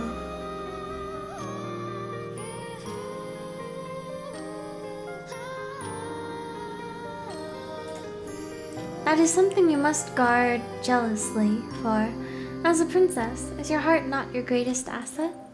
You must keep it safe, so that you might bequeath it to a handsome prince who might one day come by to rescue you. But the witch must know what you are thinking, because the smile which paints her lips is cruel, mocking even. She snorts, then says, "Oh? You mean to reject me because you think a prince might rescue you? It is a pretty notion, my dear, but there is no prince to rescue you now. There is just you and me. You can accept my love or not, but if you don't, you will suffer the consequences. Haven't you learned your lesson already, you silly thing? You really are stubborn." There is a flash of light. The witch retrieves, seemingly from thin air, a knife, one with a short blade, but it is sharp enough. You know from past experience how very devastating that blade can be. You are sure now, as you back away from your captor, that this scene has played out once before, exactly as it is now. You are sure that the witch has descended upon you, knife in hand, but your feet refuse to move. They root you to the spot, as if you are an old oak tree, incapable of breaking away. This is simply your role to play in this story. Fair, pretty princesses always meet tragic ends like this, and there are no princes about to rescue them. You played with fire, you poor little fool, and now you have become hopelessly burned. The witch plunges the knife into your breast for a second time, while you stand there, unresisting. This time, she makes quicker work of you, and she pierces your heart in a single blow. Your body slumps to the ground, senseless, just like a doll's. And once again, the cycle repeats itself. You feel pained when you finally wake up. Your whole body burns as though cast into flames, and the first thing you do upon waking is scream. You scream over and over again, like a banshee, all while tearing at your body, grabbing fistfuls of cloth between your fingers, as if you mean to rend your own nightgown asunder. Somebody stabbed you. You can remember that much. A knife plunged into your chest between your ribs and pierced your heart. You bled out and you died, and it hurt. It hurt so much you don't know why you're still sitting here unblemished, or why you're still breathing. What is going on? You shouldn't be alive. You died, you're sure of it. You know that you died. You felt yourself dying. You felt your corpse slowly becoming cold as you lay there, still and stiff, a porcelain doll made immovable, mutable flesh left to mold and wither away. But your chest is whole, your nightgown clean.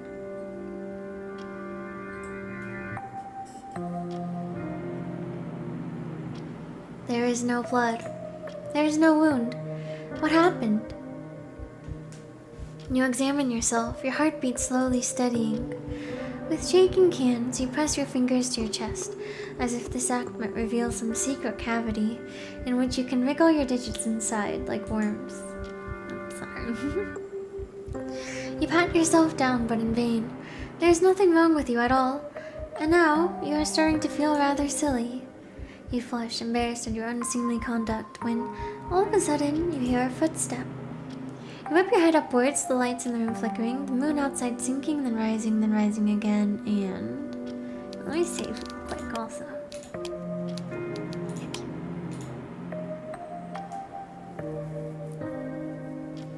Oh, I see you're finally awake. Recognize the voice its owner. Okay, this is the same. Are you not smoking then? Yeah, my heart is trying to cross the more faint from see they become.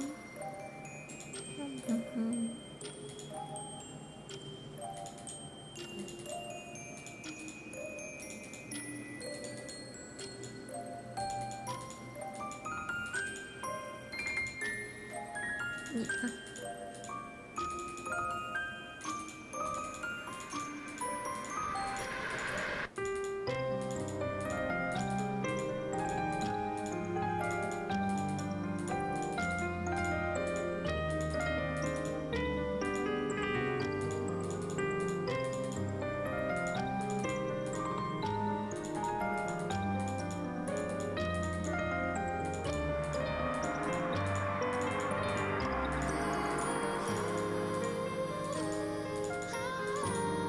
Wait, yeah, okay.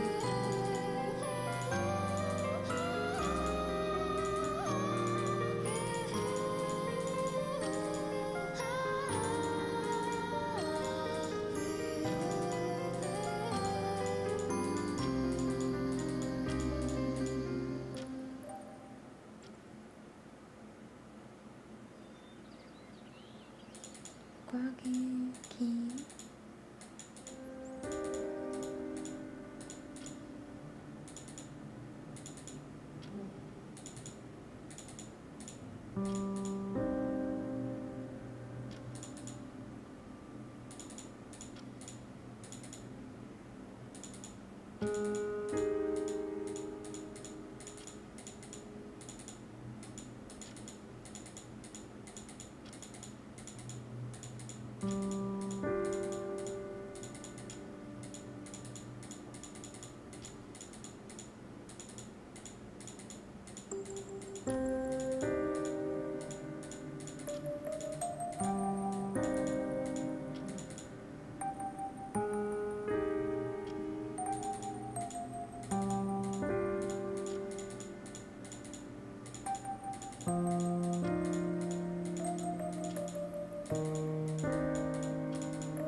I wonder if I'd be good to just skip through.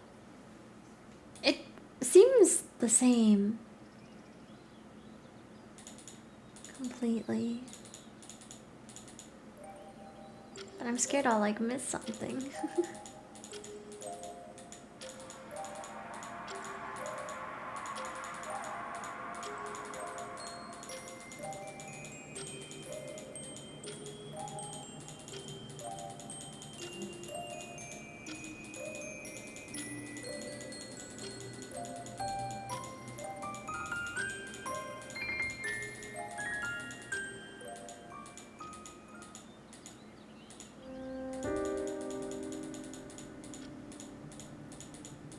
You know.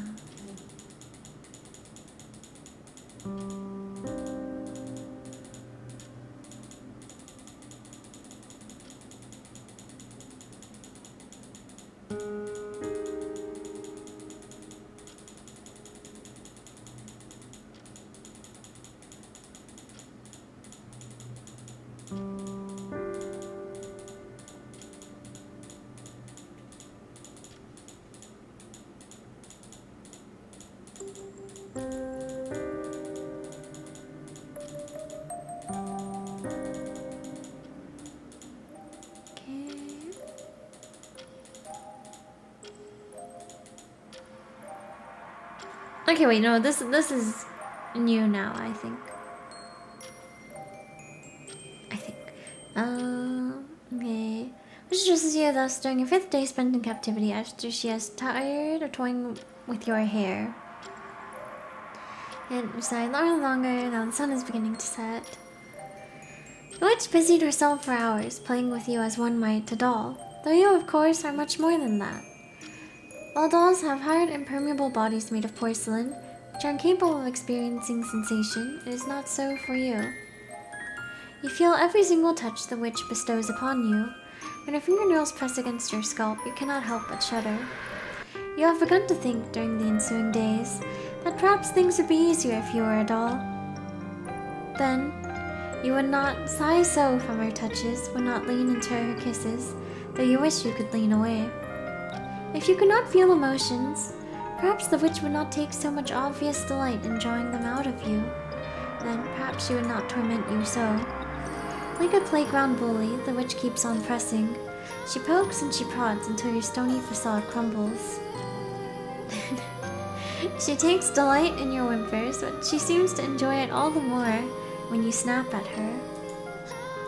You have told the witch to leave you alone before, but she never does. Your aggression only ever procures from her that light tinkling laughter which has begun to grate on you so. The laughter of a child who knows not the hurt she is causing. Or perhaps she does know, but she does not care. You are unsure what is worse. The witch finally seems to have had enough of your company, however, because she rises from your bed. The witch observes you. Her long-lashed eyes narrow, then says... Okay, and then this is the same. Kidnapping. Don't mix work and pleasure.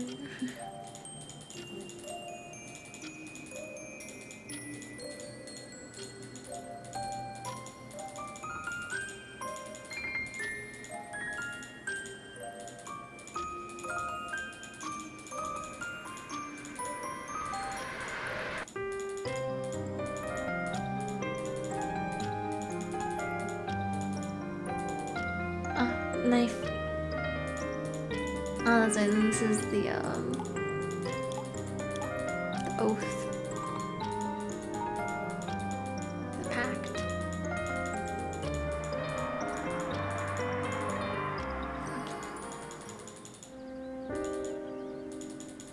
Deep in the woods. Okay. You know where you are on any map. The witch is the only person who can tell you where you are, and you get the distinct feeling she is not being wholly truthful with you. She responds to your queries, yes, but her words seem to bend just like the sunlight when it meets the surface of a mirror. Her words are like quicksilver. They shift and mutate, and you cannot pin them down. When you ask her where you are, she smiles and laughs and says, "Why, in this tower, of course." When you ask her where the tower is, she says, "In the woods." This is not a lie, of course. You are most definitely in a tower, which is situated in the woods, but any attempt to extricate further information from her results in laughter. If you ask too many questions, she invariably starts kissing you. It's quite effective at shutting you up. It's very hard to articulate yourself when the witch's tongue is nudging against your own, and her arms are about you, and you are sighing.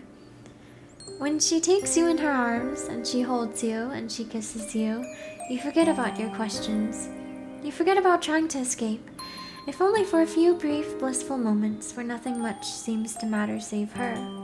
Then, she leaves you, and you find yourself feeling more uneasy than ever before, disgusted at yourself for cleaving so easily to her kisses, and even more confused. You still have no idea where you are. But maybe the particulars don't matter. You're in a tower in the forest, and nobody but the witch knows where you are. Nobody will come to save you, and you cannot save yourself. Even if you could jump from the window, you can't, and you knew where the city was, you don't. There's something rather uncouth about attempting to escape. You're a princess, after all, and princesses aren't supposed to rescue themselves. That's not how stories like these go. They're just to wait until a handsome prince rescues them, and that's what you do. Like a good little girl, you sit by your window looking out over the forest, which stretches on endlessly, and you think. Daydream and you deliver, and in the end you do absolutely nothing.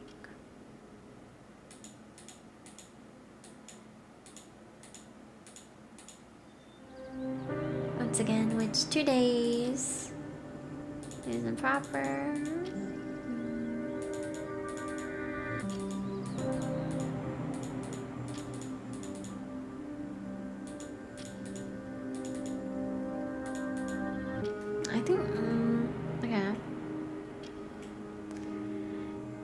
books. You're hard pressed to pick a book, but you eventually settle upon a romance.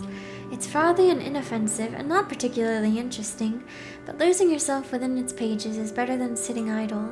It at least occupies your brain. It stops you from thinking about your predicament, which can only be described as dire, and it stops you too from thinking about her. That really is the most frustrating part about this whole experience. When the witch was with you, forever by your side, you could not wait to be rid of her. Now you are rid of her, you have nothing left to look forward to save her next visit. Your world has become very small indeed since you were kidnapped, compressing down on itself until it could be fit inside a walnut shell. That is why you read. If you immerse yourself in somebody else's life, even if it is a made-up life, it might stop you thinking about your own. At the moment, it's the only meaningful way in which you can be free.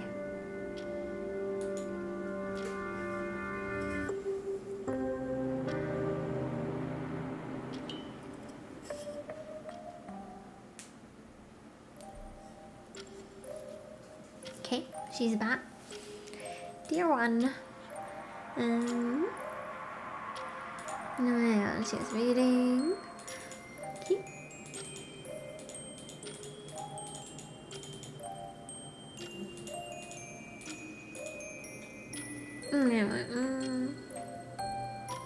No, yeah, okay. Slowly coming on to the idea of being kidnapped by cute girls. As you should be.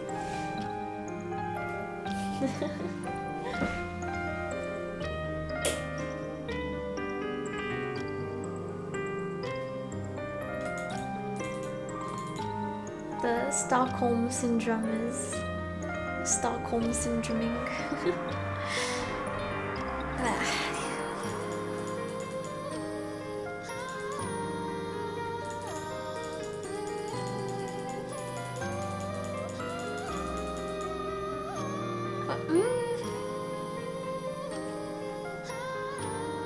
Okay.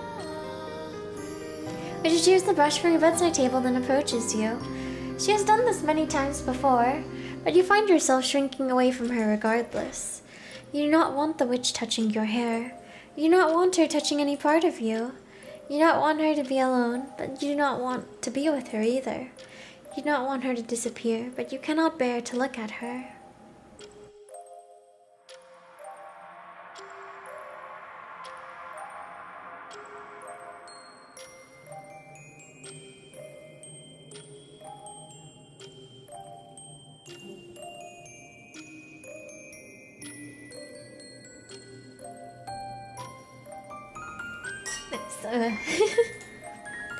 Paralyzed by indecision, not knowing what you want, not knowing what to say, you edge away, small and afraid, while the witch smiles. Now, let me make you beautiful. Manchester depresses beneath the witch's thighs and you sigh. Okay, and then this is the same.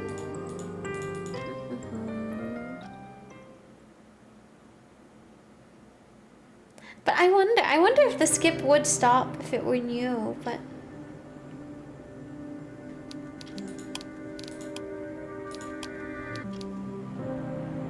Let me try. Well, but, I mean, I could always load from the save again. Oh, okay. Okay. I didn't need to be, like... speed reading, I guess. Okay. okay. Well, but it is kind of nice, you know, to like see what exactly was happening. Wait, okay, she returns. Aren't princesses supposed to be calm, composed, perfectly poised? Very nice, yeah.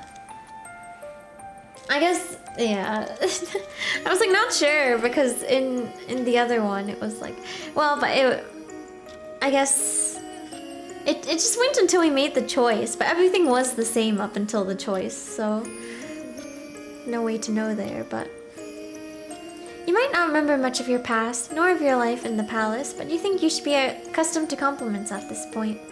Surely princes have been going down on one knee and taking your hand for years. Ever since your 18th birthday? It should be ingrained in you, but you feel awkward and clumsy before the witch's words regardless. Stripped bare and oddly exposed, it is enough to make you wonder, are you really a princess at all? You look at your feet, you cannot look at the witcher captain rules. Okay, and this is the same, I think.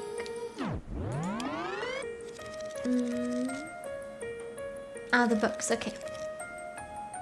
You reply, you really do. Really, you do. But the words catch in your throat. Your initial instinct is to thank the witch for her kindness, but why should you? She kidnapped you. You do not owe the witch anything. You should not owe her anything, at least. But that makes it all the more complicated to navigate this gift. What should you do? You dither for a few moments, rendered mute. You never know what to say to the witch, while the witch chuckles. Well, let me leave these for you at your bedside table. You can peruse them when it's most convenient for you. Or not, if they aren't to your liking. I'm not boorish enough to force a gift upon a fair maiden if she doesn't want it. That's quite curious, given she was boorish enough to kidnap you, yeah. No, okay, and this is the same. Okay, why does the witch make you feel like this? You do not know, but you wish she didn't. It makes your skin crawl. Okay. What would you do? Time unspools before you, each day blurring into the other. You have so much time now, but there is precious little to fill it, save reading. You have gone through most of the books in your tower already, and you are beginning to long for something more than light frothy fairy tales, even more insubstantial than sea foam. Perhaps you will ask the witch for more books when she next visits you, though you have no idea when that will be. Her visits are sporadic, and she does not always stay for very long.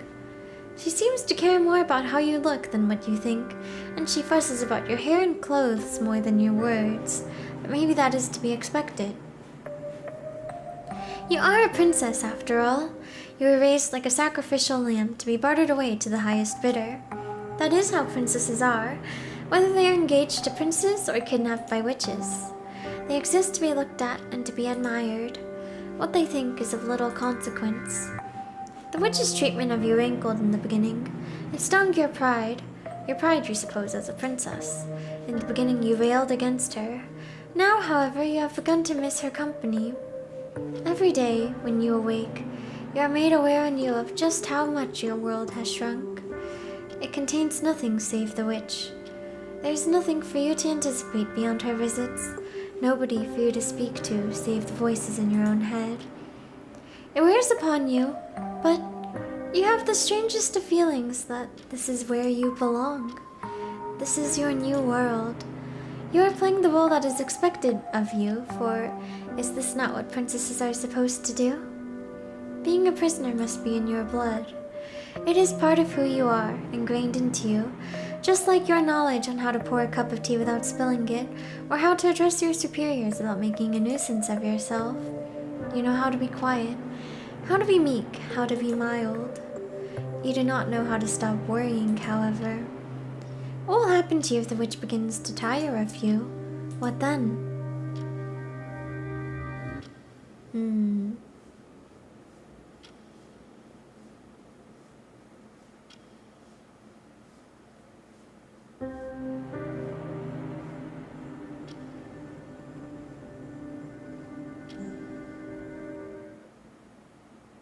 Okay, and then do you ever feel like screaming? Oh! It almost feels like me. Okay, so she is definitely Rosette then. Many girls demand so very much of me, it fast becomes tiring. And they can be so ungrateful too. It almost feels like being back in the conservatoire again. Conservatoire? What is that? Some sort of school for witches? Never you mind, dear. The witch chuckles softly, her fingers stilling in your hair. Your voice sounds light as always, but you detect a strange note to it, a degree of hesitance. Did she misspeak? Perhaps she let slip a bit more than she intended. Okay, here's a nuisance. I think that is the same. Yeah. You have grown more comfortable in her presence, more than you imagined you might, and the witch has seen this. Okay, the hair. She has sensed the easing of your breathing, the slumping of your shoulders, and she smiles from it, amused by your easy acquiescence to her affection. You have become docile, just like a cat. She is well aware of it, and this fact brings a blush to your face. You look at your lap, your eyes half lidded, and tell her that you are simply too tired to fight her off. You have been her prisoner for so long, it would be foolish to remain antagonistic towards her. She is the one, after all, who feeds you, who entertains you, who keeps you company. And this is the same. Oh, again, this is towards the end. Do you also love me? You have been fighting off slowly mounting feelings of deja vu since you first awoke in this tower, but this question finally brings you to your senses. You feel as though you have finally awoken, just like Sleeping Beauty, from a long, long dream. The witch has asked you this question once before. Maybe even more than once. She asked you whether you loved her and you refused her. Too proud and haughty to accept her love, and you paid for it. She splashed your blood against the tower floor, and you were left to lie there in a heap, a sad, pathetic pile. You did not look very much like a princess then. For all of your airs and graces, the witch left you to die. But she is a merciful witch, and she has given you a second chance. What will you say to her this time? Oh! Wait, I didn't save. I should have saved. I should have saved. I should have saved. I should have saved. Well, I guess I can load from the save file again, but... Or I guess if I pick I don't love you, we'll just go through it again. I love you. I don't love you.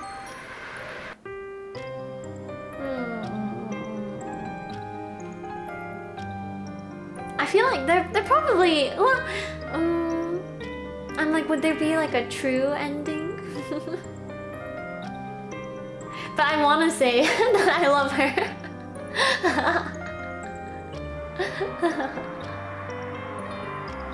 But, you know, maybe they both end up leading to the same outcome. You know, maybe even if we say that we love her, she'll be like, oh, but on the inside, it's still like, you know, not enough.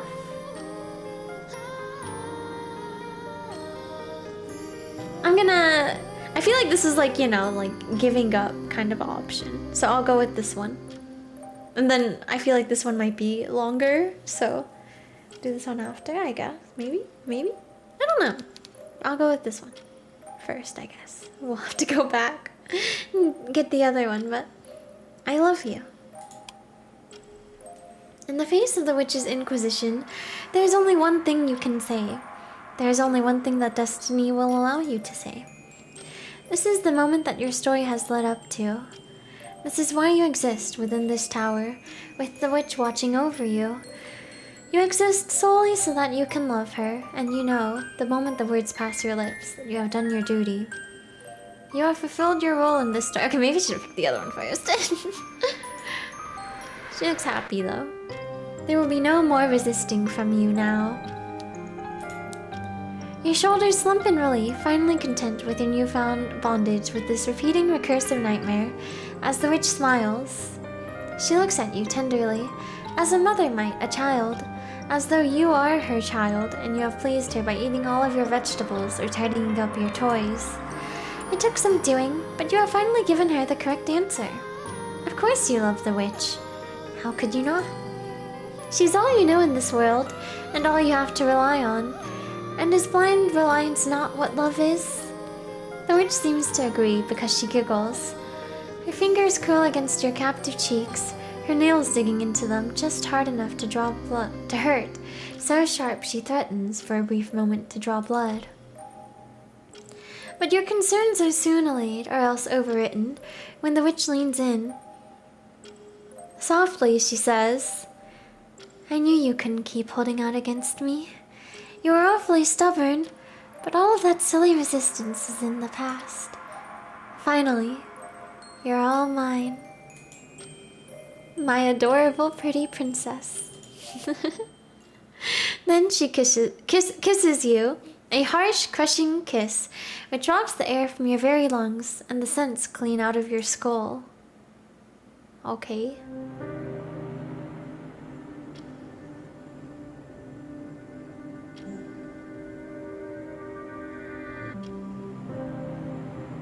You thought, after confiding in the witch, that she might be more compelled to spend time with you. Okay, so I guess this is the longer one. Let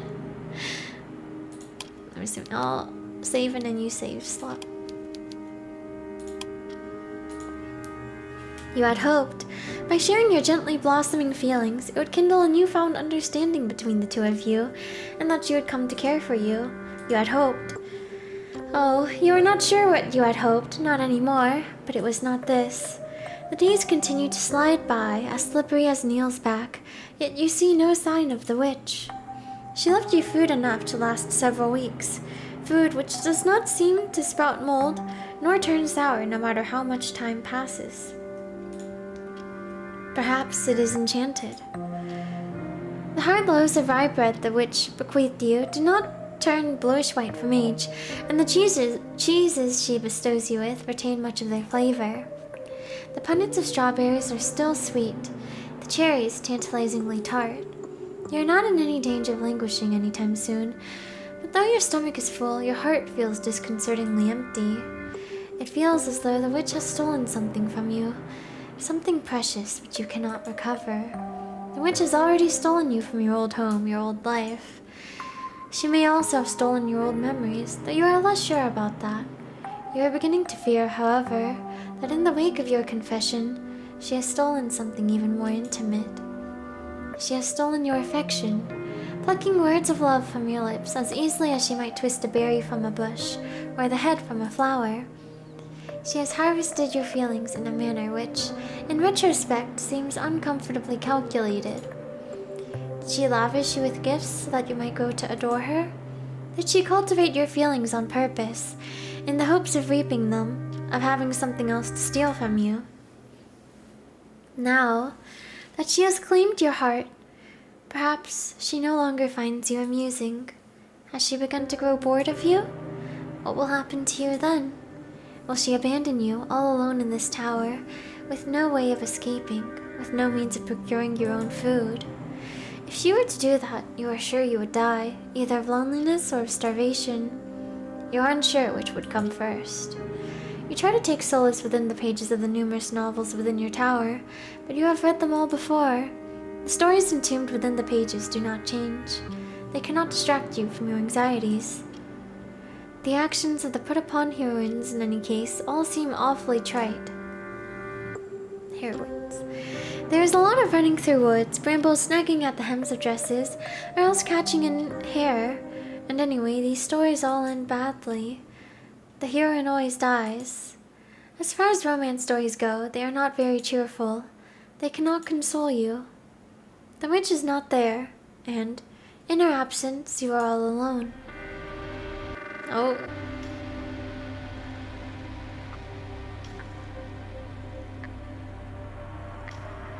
She's just never gonna show up again, or?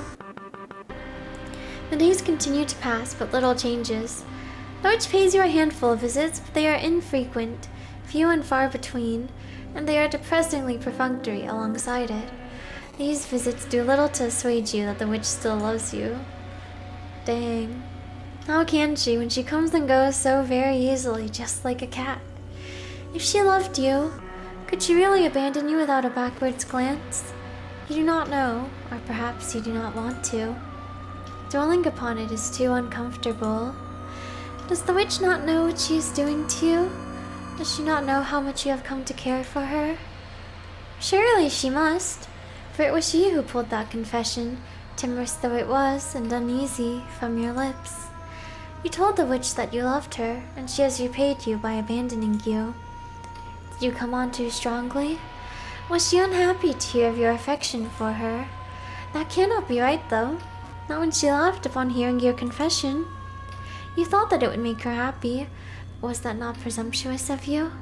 What do you know of the witch? You do not even know her name. You work yourself up into knots with every day which passes. So much so, Your insides feel uncomfortably tangled. Not knowing what to say nor what to do, you remain mute. It is easier to say nothing than to say too much, and to shatter what little regard the witch might have for you. But you wake for her presence, for her attention, and for her affection. And so, unable to stop yourself, you find yourself asking the witch what you did wrong. Why has she been avoiding you? Avoiding you, dear one? The witch looks at you questioningly, her expression so believably bemused that you begin to doubt yourself. I'm not avoiding you. I'm not avoiding you. Perish the thought. Why would I do something so callous? You're not sure, that is why you were asking her. She spends so little time with you lately, you just thought.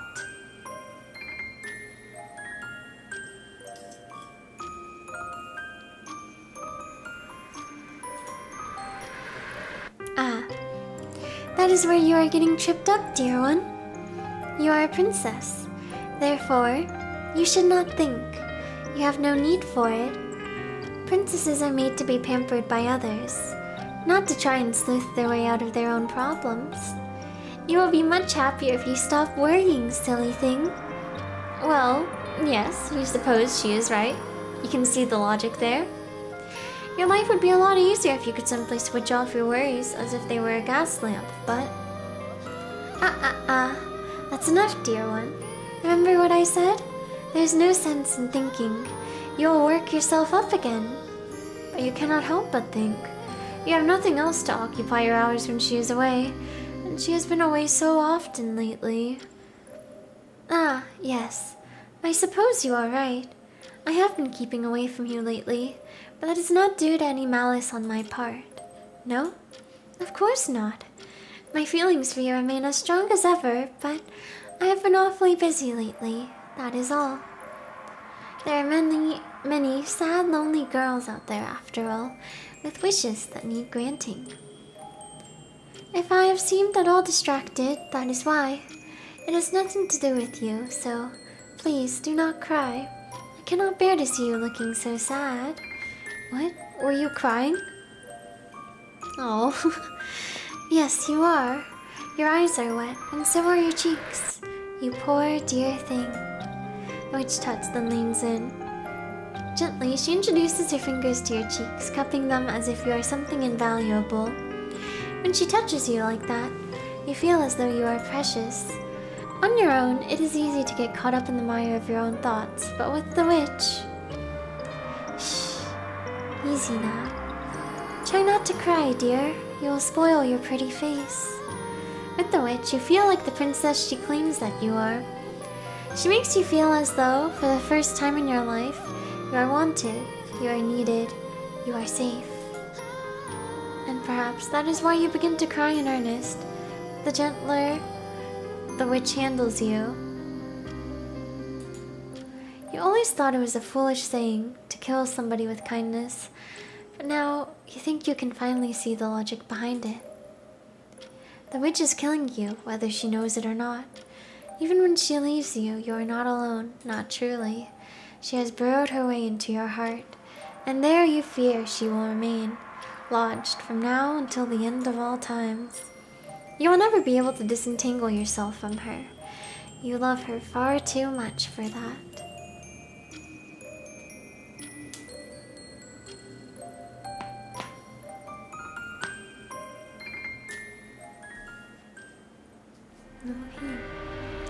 You try to maintain a positive attitude as the days elapse, afraid that you might deter the witch if you become too mawkish. You can get through the days well enough, brushing your hair, painting pictures, or else flipping through the numerous books with which the witch has brought you. You have distractions enough to keep your mind and your hands occupied, a fact for which you are thankful. You do not have many distractions, but you have enough. When the sun sinks beneath the trees, however, and the sky turns dark blue, then black, your doubts begin to pile up on you. During the night, when it is cold and the wind is blowing, you can no longer fool yourself.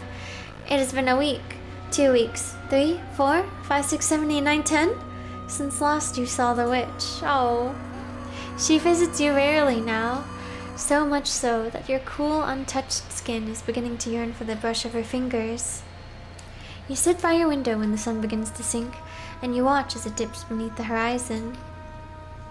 You hope, with the setting of the sun, that the witch might pay you a surprise visit. You wonder whether she might appear at the window and pull you into her arms and pepper your eyelids and your cheeks with kisses. But she never does. It's so over. Come back!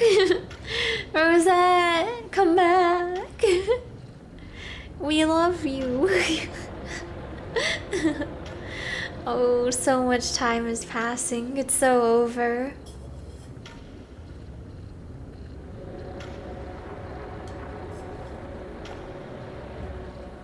You're sitting at the window once again, as has become a commonplace occurrence for you, dreaming of what could be, of what should be. When first you were imprisoned within this stone tower, you used to dream of escaping from your confines and running far, far away. You had dreams of sitting upon a cliffside, the salty breeze in your hair and the sound of the waves upon the shore in your ears. That, or seeking refuge amongst rows of thatched roof cottages in a quiet residence where few dwell. It's like the different routes don't get so lonely here. You dreamt of being taken in by somebody wiser than you, somebody kinder. You dreamt of being treated with care and with respect. That is all you wanted. But your wishes have shifted since then, as has your heart. No longer do you dream of the seashore, of the waves and of the cliffs. Your dreams have become rather more isolated. You dream of residing within the walls of this tower, as you currently do, with the witch by your side. She tells you that she loves you, and you lean into her love. You accept it without question, as if her words were manna from heaven, sweeter than honey. You no longer wish to be loved in a calm, quiet, measured sort of a way. You want the obsessive, all-consuming love of a witch who is determined enough to keep you a captive. What other form of love could be more meaningful than this? You do not want a bland love, a milquetoast love, a common, everyday, unremarkable love. You have grown accustomed to the love of a love which possesses and which consumes. You want the witch to love you as you have come to love her. But when the witch finally does come to visit you, you cannot see any love upon her face. Oof. You cannot see any love in her eyes. They are cold and hard, just like stones. You gasp when you see her. You did not expect her, and scramble to your feet. Your souls are bare. You did not bother to dress yourself, have not bothered for the last... How many days has it been? You do not remember. You have grown rather slovenly about your appearance. You no longer care to brush your hair, to change out of your nightgown, to don your petticoats or your bodice, or even your stockings. What is the point, when the witch has stopped visiting you? You'd sooner lie in your bed like a consumptive wench and slowly die. That's how it feels without the witch's company, like you are dying. You have known an intense, obsessive love, and now it is gone. Without that love, you have begun to wither away. It really is a tragedy. You hope the witch will be able to see how much you are suffering without her. You hope that she will take pity upon how very pathetic you have become, and she will promise to stay with you. You wait with wide, eager eyes, hoping that she will offer you some excuse as to her absence. It needn't be a good excuse. So long as it is not, I have grown tired of you. So long as it is not, I no longer love you. Or worse still, I never loved you. If she lies to you, you can still love her. If she lies to you, you can pretend that she still loves you. If she lies to you, she can spare your feelings. But the witch's voice is less than reassuring when she addresses you. Yeah, seems like it. Wow.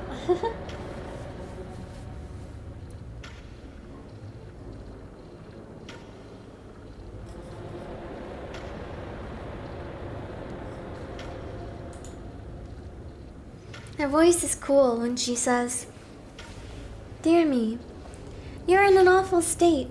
You haven't brushed your hair, and you haven't bothered dressing either. Some princess you are. Your parents would be ashamed. If if a creature like you has any parents to speak of, that is. Dang. A creature? You look at the witch uncomprehendingly. What does she mean by that? I mean what I said. Just take a look at yourself if you do not believe me. Look at your reflection, and then try to argue that you aren't a creature. You would look at yourself, but there is no mirror. You have not seen your own face, save for the faint reflection in the witch's dark eyes for... God, how long have you been trapped in here? Ah, yes. I suppose that is true. I was hoping you might remember who you are for yourself, without me needing to spell things out for you. But you're remarkably dense, aren't you? I thought you were supposed to be wise. But I suppose even the most powerful of witches are capable of self-delusion when the truth becomes too unpleasant for them to confront it. So, are we? The witch from It Gets So Lonely Here, Medea? What does she mean, witches? You thought that you were a princess? Oh yes, I did tell you that, didn't I? I thought it'd be amusing. A bit of role reversal. I had wondered if you would like to be the heroine in a love story for once rather than the antagonist, but this has dragged on for too long already. It isn't entertaining anymore. It was never that entertaining in the beginning, to be honest. But then again, I've never been as cruel as you are, and I don't enjoy reveling in other people's misery. I just thought that you deserved a taste of your own medicine. Your own medicine? What is she talking about? What do you think? Just take a look. This should answer all of your questions, dear one. The witch, but is she a witch? Smiles sardonically, her eyes half lidded as she reaches into the wicker basket which dangles from the crook of her arm. And within it, blanketed beneath a scrap of red fabric, she extricates a gilt mirror. The witch polishes the mirror with the hem of her satiny gown and hands it to you with an anticlimactic, "Here." Your fingers brush as you reach tremulously to take the mirror. Your innate desire upon seeing the mirror is to draw away from it, or else to dash it upon the ground. You do not want to think about what you will see reflected within its smooth, glassy surface. No longer like Rosette. But I mean, the witch was pretty cruel to her in the first game. You are afraid if you acquiesce, all of this will be over. You'll no longer be able to pretend to be a princess. But you are aware, at long last, that you are pretending. Perhaps you are always aware of it. You never really felt like a princess, even when the witch bestowed this identity upon you. Bestowed. The word princess never resonated within you. It never felt like you. You still cannot remember spending your days within a palace, or a castle, or even a dungeon guarded by a dragon. You cannot remember meeting any princes, kings, or queens. You are not a princess, then. You were never a princess. But of course, you always knew that. You just wanted to play pretend. Like, yeah. I like misremembered. I was like, did she have dark hair? But no. It is her, right? But the face which stares up at you from the mirror's smooth, untroubled glass, all pale skin and dark staring eyes, makes it obvious just what you really are. You were and always will be a witch. That's right. The witch Rosette regards you unblinkingly with dark, dead eyes, eyes which have seen far too much for one so young. You get worse than the witch?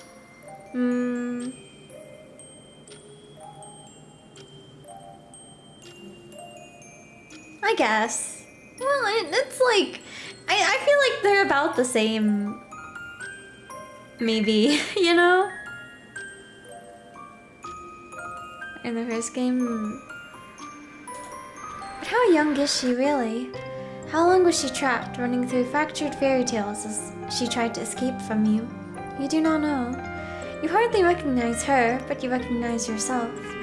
Yeah, you might have lost sight of who you were when Rosette left you, but now... Do you remember? I remember. I always remembered. My name is Medea. Yes, that's right. I am Medea, and this girl is, or was, Rosette.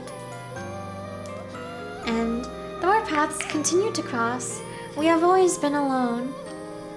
Though really likes Rosette. But I mean, she also killed Rosette, you know? And though our paths continue to cross, we have always been alone. This girl, once so innocent and assuming, languishing for want of love, has known what it feels like to be adored to the point of insanity. She has been drowned, buried, and consumed by love, and in so doing, she changed. She is not the girl she once was. She has become a fine witch in her own right, with eyes that reflect no light, with a heart that contains no love. She caught you, me, us, while we were drifting bereft, languishing for lack of a little girl who had oh so cruelly broken ties with us, and she imprisoned us.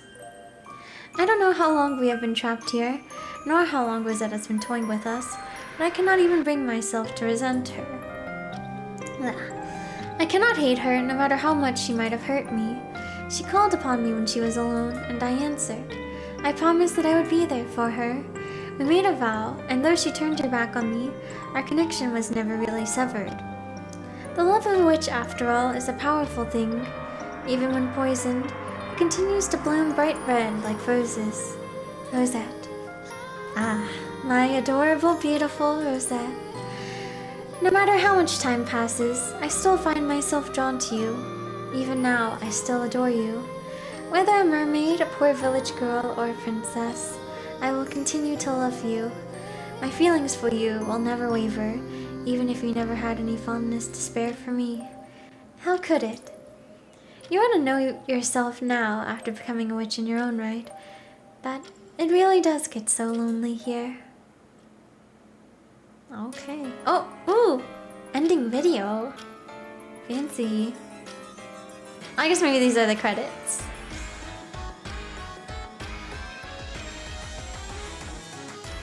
The end of an obsession.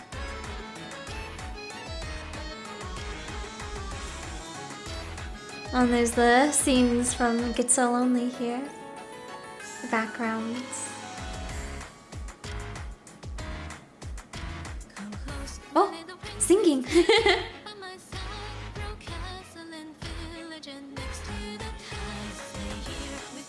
Let me turn the volume up a bit.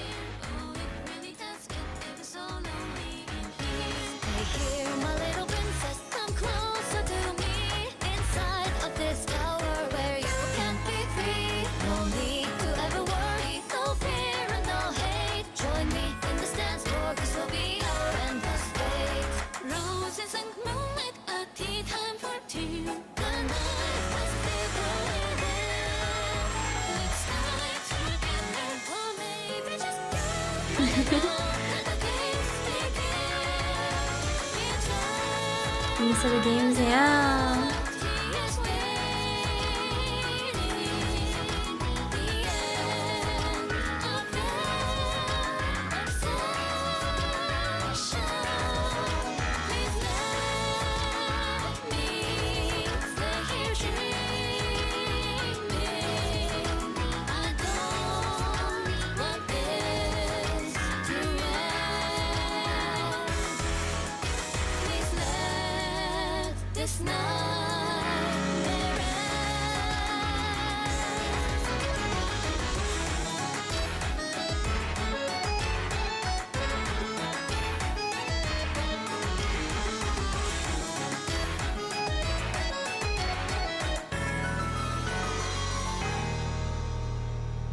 Okay. Oh.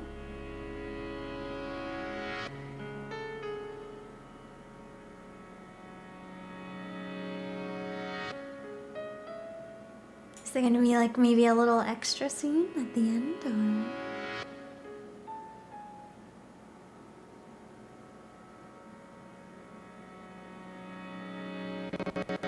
Oh.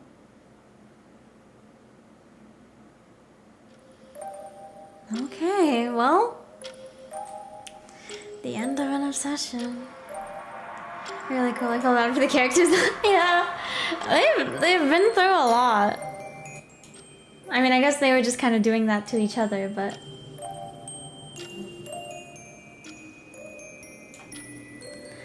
My WWE makes everyone's happy.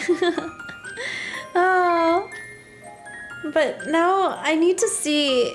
Oh man, it's so late. I was like, I'll fix my sleep schedule tonight. But I need to see what happens if you say you don't love her. But this one, right? We'll skip. She gives the option again. Okay, that wasn't that long actually. Yeah, I was worried. This was like the last time I had saved was from like a previous time before we got the 2 options. But okay, so I don't love you. I wonder if it'll just make us repeat and it's just the same, you know. But we'll see. Oh dear one, the witch clicks her tongue as she examines you, one hand under her chin.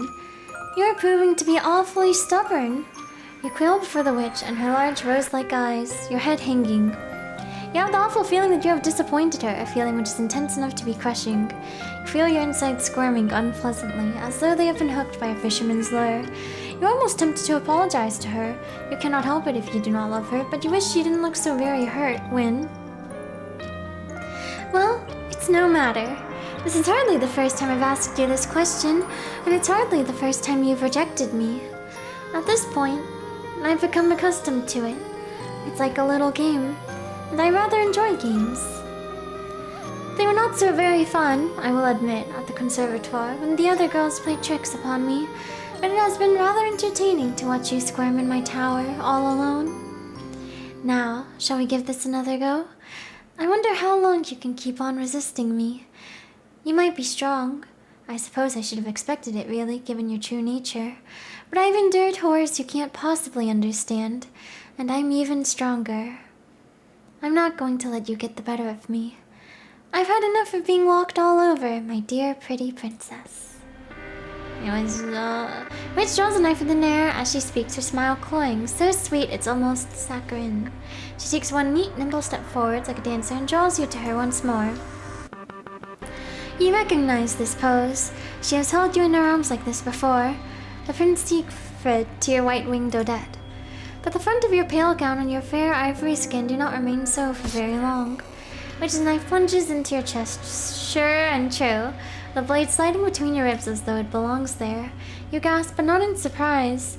You have the dull feeling, as you totter back, that this has happened once before. You are accustomed to it already. It is not so very surprising, therefore, when you gasp, you choke. You splutter, blood burbling from between your lips. Such a deep crimson it's almost black. Your body teeters. Your legs, 2 slender stems, give way beneath you. Then you fall.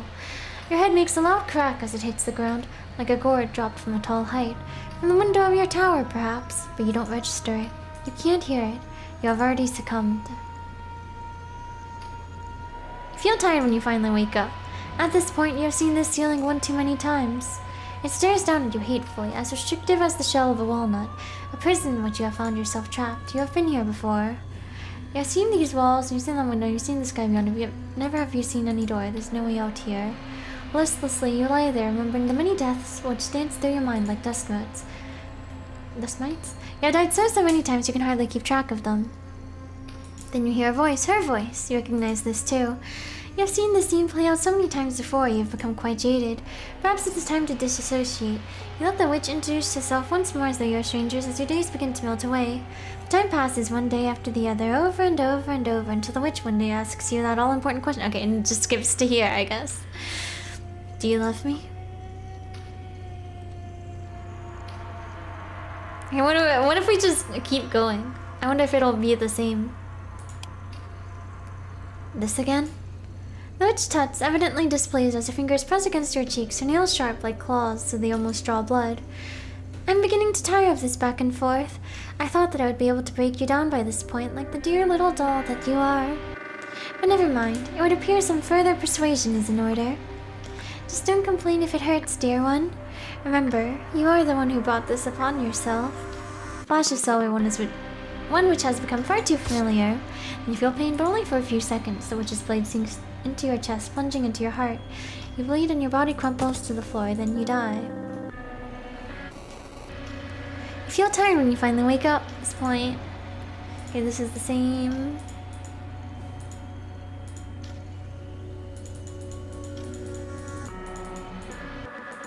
Okay, it probably won't change from here on. But let me do it one more time, just to make sure.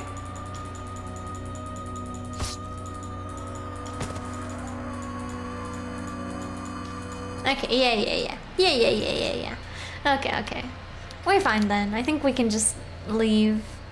Well, actually, let me skip to the choice, and I want to see if her dialogue is any different since we did reject her first and have to do it a few more times. I wonder if it would be any different. I kind of doubt it, but in the richest inquisition, there's only one thing you can say. Okay, yeah. Man, we can just go to the main menu now. I think. I don't think we need to save here. Extras. Gallery. Yep. Yeah, no, oh, this is the video, yes. Is this image? And there's this one. Music.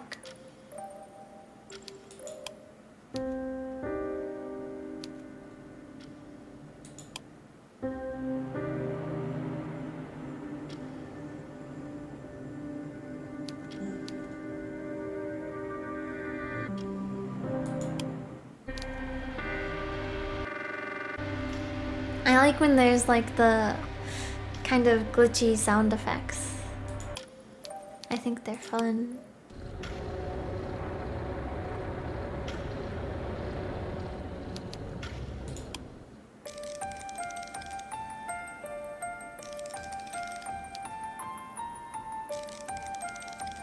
I really like the sound effect also, the like it's like the music box handle turning sound. Cranking.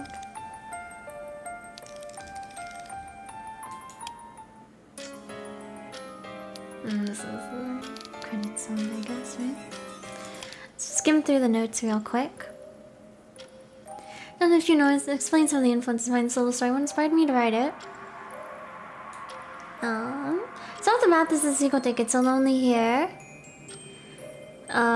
Lonely is a free Yandere Yuri VN which I made for the 2023 Yandere Jam. Probably read it already for reading these notes. If you haven't, I apologize. I feel like obsession builds quite heavily. Yes. We did play. Lonely is fairly long for a jam game, I suppose, around 50k, and I was pretty satisfied with it once I'd finished. I didn't have any plans to write a sequel or any additional content, even though Lonely was unexpectedly popular. I think it's my most downloaded VN to date, haha. I was going to let it lie, but then I had an idea. I said I wanted to take another crack at doing a Yandere Yuri story. The initial idea which sparked it was a vague thought. What if the protagonist was kidnapped by an obsessive Yandere who later grows bored of her and tosses her aside? How would a person deal with that? I thought this was an interesting idea, and it would be a pretty sturdy scaffold for a grim, dark Yandere story. Initially, I was going to set the story in the modern day and have the main character be some sort of shy university student who gets kidnapped by a stalker and chained up there in a basement or something along those lines. But eventually, I decided this concept was just too depressing to actually write, haha. I've written some pretty dark stories in the past, which deal with some discomforting subject matter, but the thought of writing about a killing, stalking-esque scenario made me feel uncomfortable. I wasn't sure if I'd be able to pull it off tastefully, especially since instances like this happen in real life. I didn't really want to turn such a tragic real-world scenario into an edgy, shock, content, grimdark VN, so held off on. I decided to shelve the idea until I was listening to the song Open Window by Hungry Lucy and was struck by some of the lyrics. I can't hold you tonight. My world wrapped in sorrow. I won't hold you again. So now I'll be all alone. The dreamy yearning of this song made me think about my original idea. What if the girl is kidnapped by a Yandere who gets bored of her? And I started to reiterate on it. What if, instead of setting the story in the modern day, I made it a fairy tale based on Rapunzel and included several scenes of our lovelorn heroine sitting at the window of her tower waiting, not for a prince to rescue her, but the witch who kidnapped her to see her again. It sounded like a more viable way to explore my original idea without it touching on any unpleasant real-world parallels or being too upsetting to write about. I'd also wanted to write a Rapunzel-style story for a while anyway, after reading The Golden Rope by Tina Lee, which is a gorgeously written gothic retelling of Rapunzel by one of my favorite authors. Sounds interesting.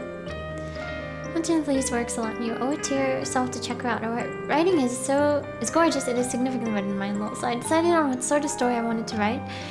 And that's when I thought about associating this Rapunzel-esque witch/princess captive/captive top toxic fairy tale with Lonely. It's heavily based on fairy tales of mermaid and princesses and witches, and I thought it only made sense to link these two tales together given the thematic similarities. I figured it'd be fun to write something set after the events of Lonely Rosetta has broken free from Dea's loving grasp. Lonely's a pretty vague, dreamy story. While it is based on fairy tales, it's up for interpretation, and then it seemed open enough that I could play around it a little with how the two leading ladies, after the curtain had closed, Rosetta had already suffered enough and Lonely, so I thought about casting Medea as the main heroine this time. I thought it'd be a fun twist to make a heartbroken amnesiac Medea the princess, languishing in a tower, while Rosette, once a tragic heroine who suffers innumerable deaths, takes on the role of witch. Twisted by all the misfortune which befell her in Lonely, Rosette vows to take her revenge on Medea by subjecting her to a loop of death and despair inside a fairy tale world of her own creation. A fantastical birdcage with no exit where Medea must fall in love with her, or else. Rosette has no interest in Medea's love, however, and she is toying with her former tormentor to achieve her own catharsis. She intends upon making Medea love her, defeating her, and in so doing, destroy her completely, and emerge the ultimate winner in their toxic lesbian magical showdown. It's funny. Basically, Rosette and Medea are reconcilable, aren't they? Or you could say they're burning on the heart. There's some definite when they cry influences here. Whichever isn't too overt, and the story can stand on its own as something sufficiently interesting. I should get back to reading through the Higurashi sound novels. It was like, I guess it was a few years ago now when I got a bundle of them on Steam, and then I had started going through the first game on the channel, and then I just didn't finish it. But I have all, like, not all of them, like I don't have the later ones, I think, but I have, there's quite a few of them just in my Steam library. Where I am in the series. Yeah, I kept on getting jump scared. But oops, I wasn't sure initially whether I would release this VN at all, given Lonely was so popular, and several people asked me if I would write more. Specifically about the princess who seems to be a favorite. I don't usually get too self-conscious about my writing, but I was a bit worried the story would fail to live up to expectations. Since it's so much shorter than Lonely, the action is all confined to a single location, and the princess doesn't show up. There are only two characters this time, and one of them isn't present for a significant chunk of the story. So I worry the story wouldn't be interesting for people. I thought about scrapping this project numerous times, but the gorgeous art by Kale Chips and the haunting soundtrack by Yuzuki made me reconsider. I love the OST with the short little VN especially, and thought it would be a shame to let it go to waste when so much effort had been put into it. I think the soundtrack is actually better than the story it's open to have, but hopefully the story, the art, and music all comes together in a nice cohesive package. I apologize if this continuation of Lonely isn't quite what people wanted. I'm sorry the 3 love interests from Lonely don't make a reappearance. I think their story was concluded nicely already, but I did want to dig a little more into Rosette and Medea. I think they're the most interesting characters in Lonely. Personally, they're also the only characters who have names, haha, and I did have fun making them suffer. I hope the story was diverting, and thank you once again for checking out your guys. I can hear but not so many people liking it really does mean a lot. I mean, yay! I did enjoy it. I had seen a screenshot of this game on social media first, and then I realized it was a sequel to another game, which was It Gets So Lonely, so I was like, I guess I'll play both of them then, but yeah. I did enjoy them all. Yeah. It was fun learning that it was Rosette, indeed. But it is kind of sad. She does end up just becoming a witch. But I guess, you know, it's not like in and of itself a bad thing per se. But I wonder, her helping those girls, is it really helpful for them, you know? Like, I wonder. But also, man, yeah, the music in both the games was so good. I really liked it.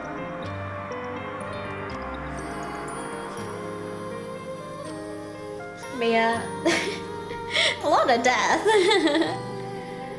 A lot of death in these games. Very enjoyable games, yeah. They were. they're cool. Maybe I'll also read some more VNs by Ebihime, the creator of these. I enjoyed these. They have made quite a few.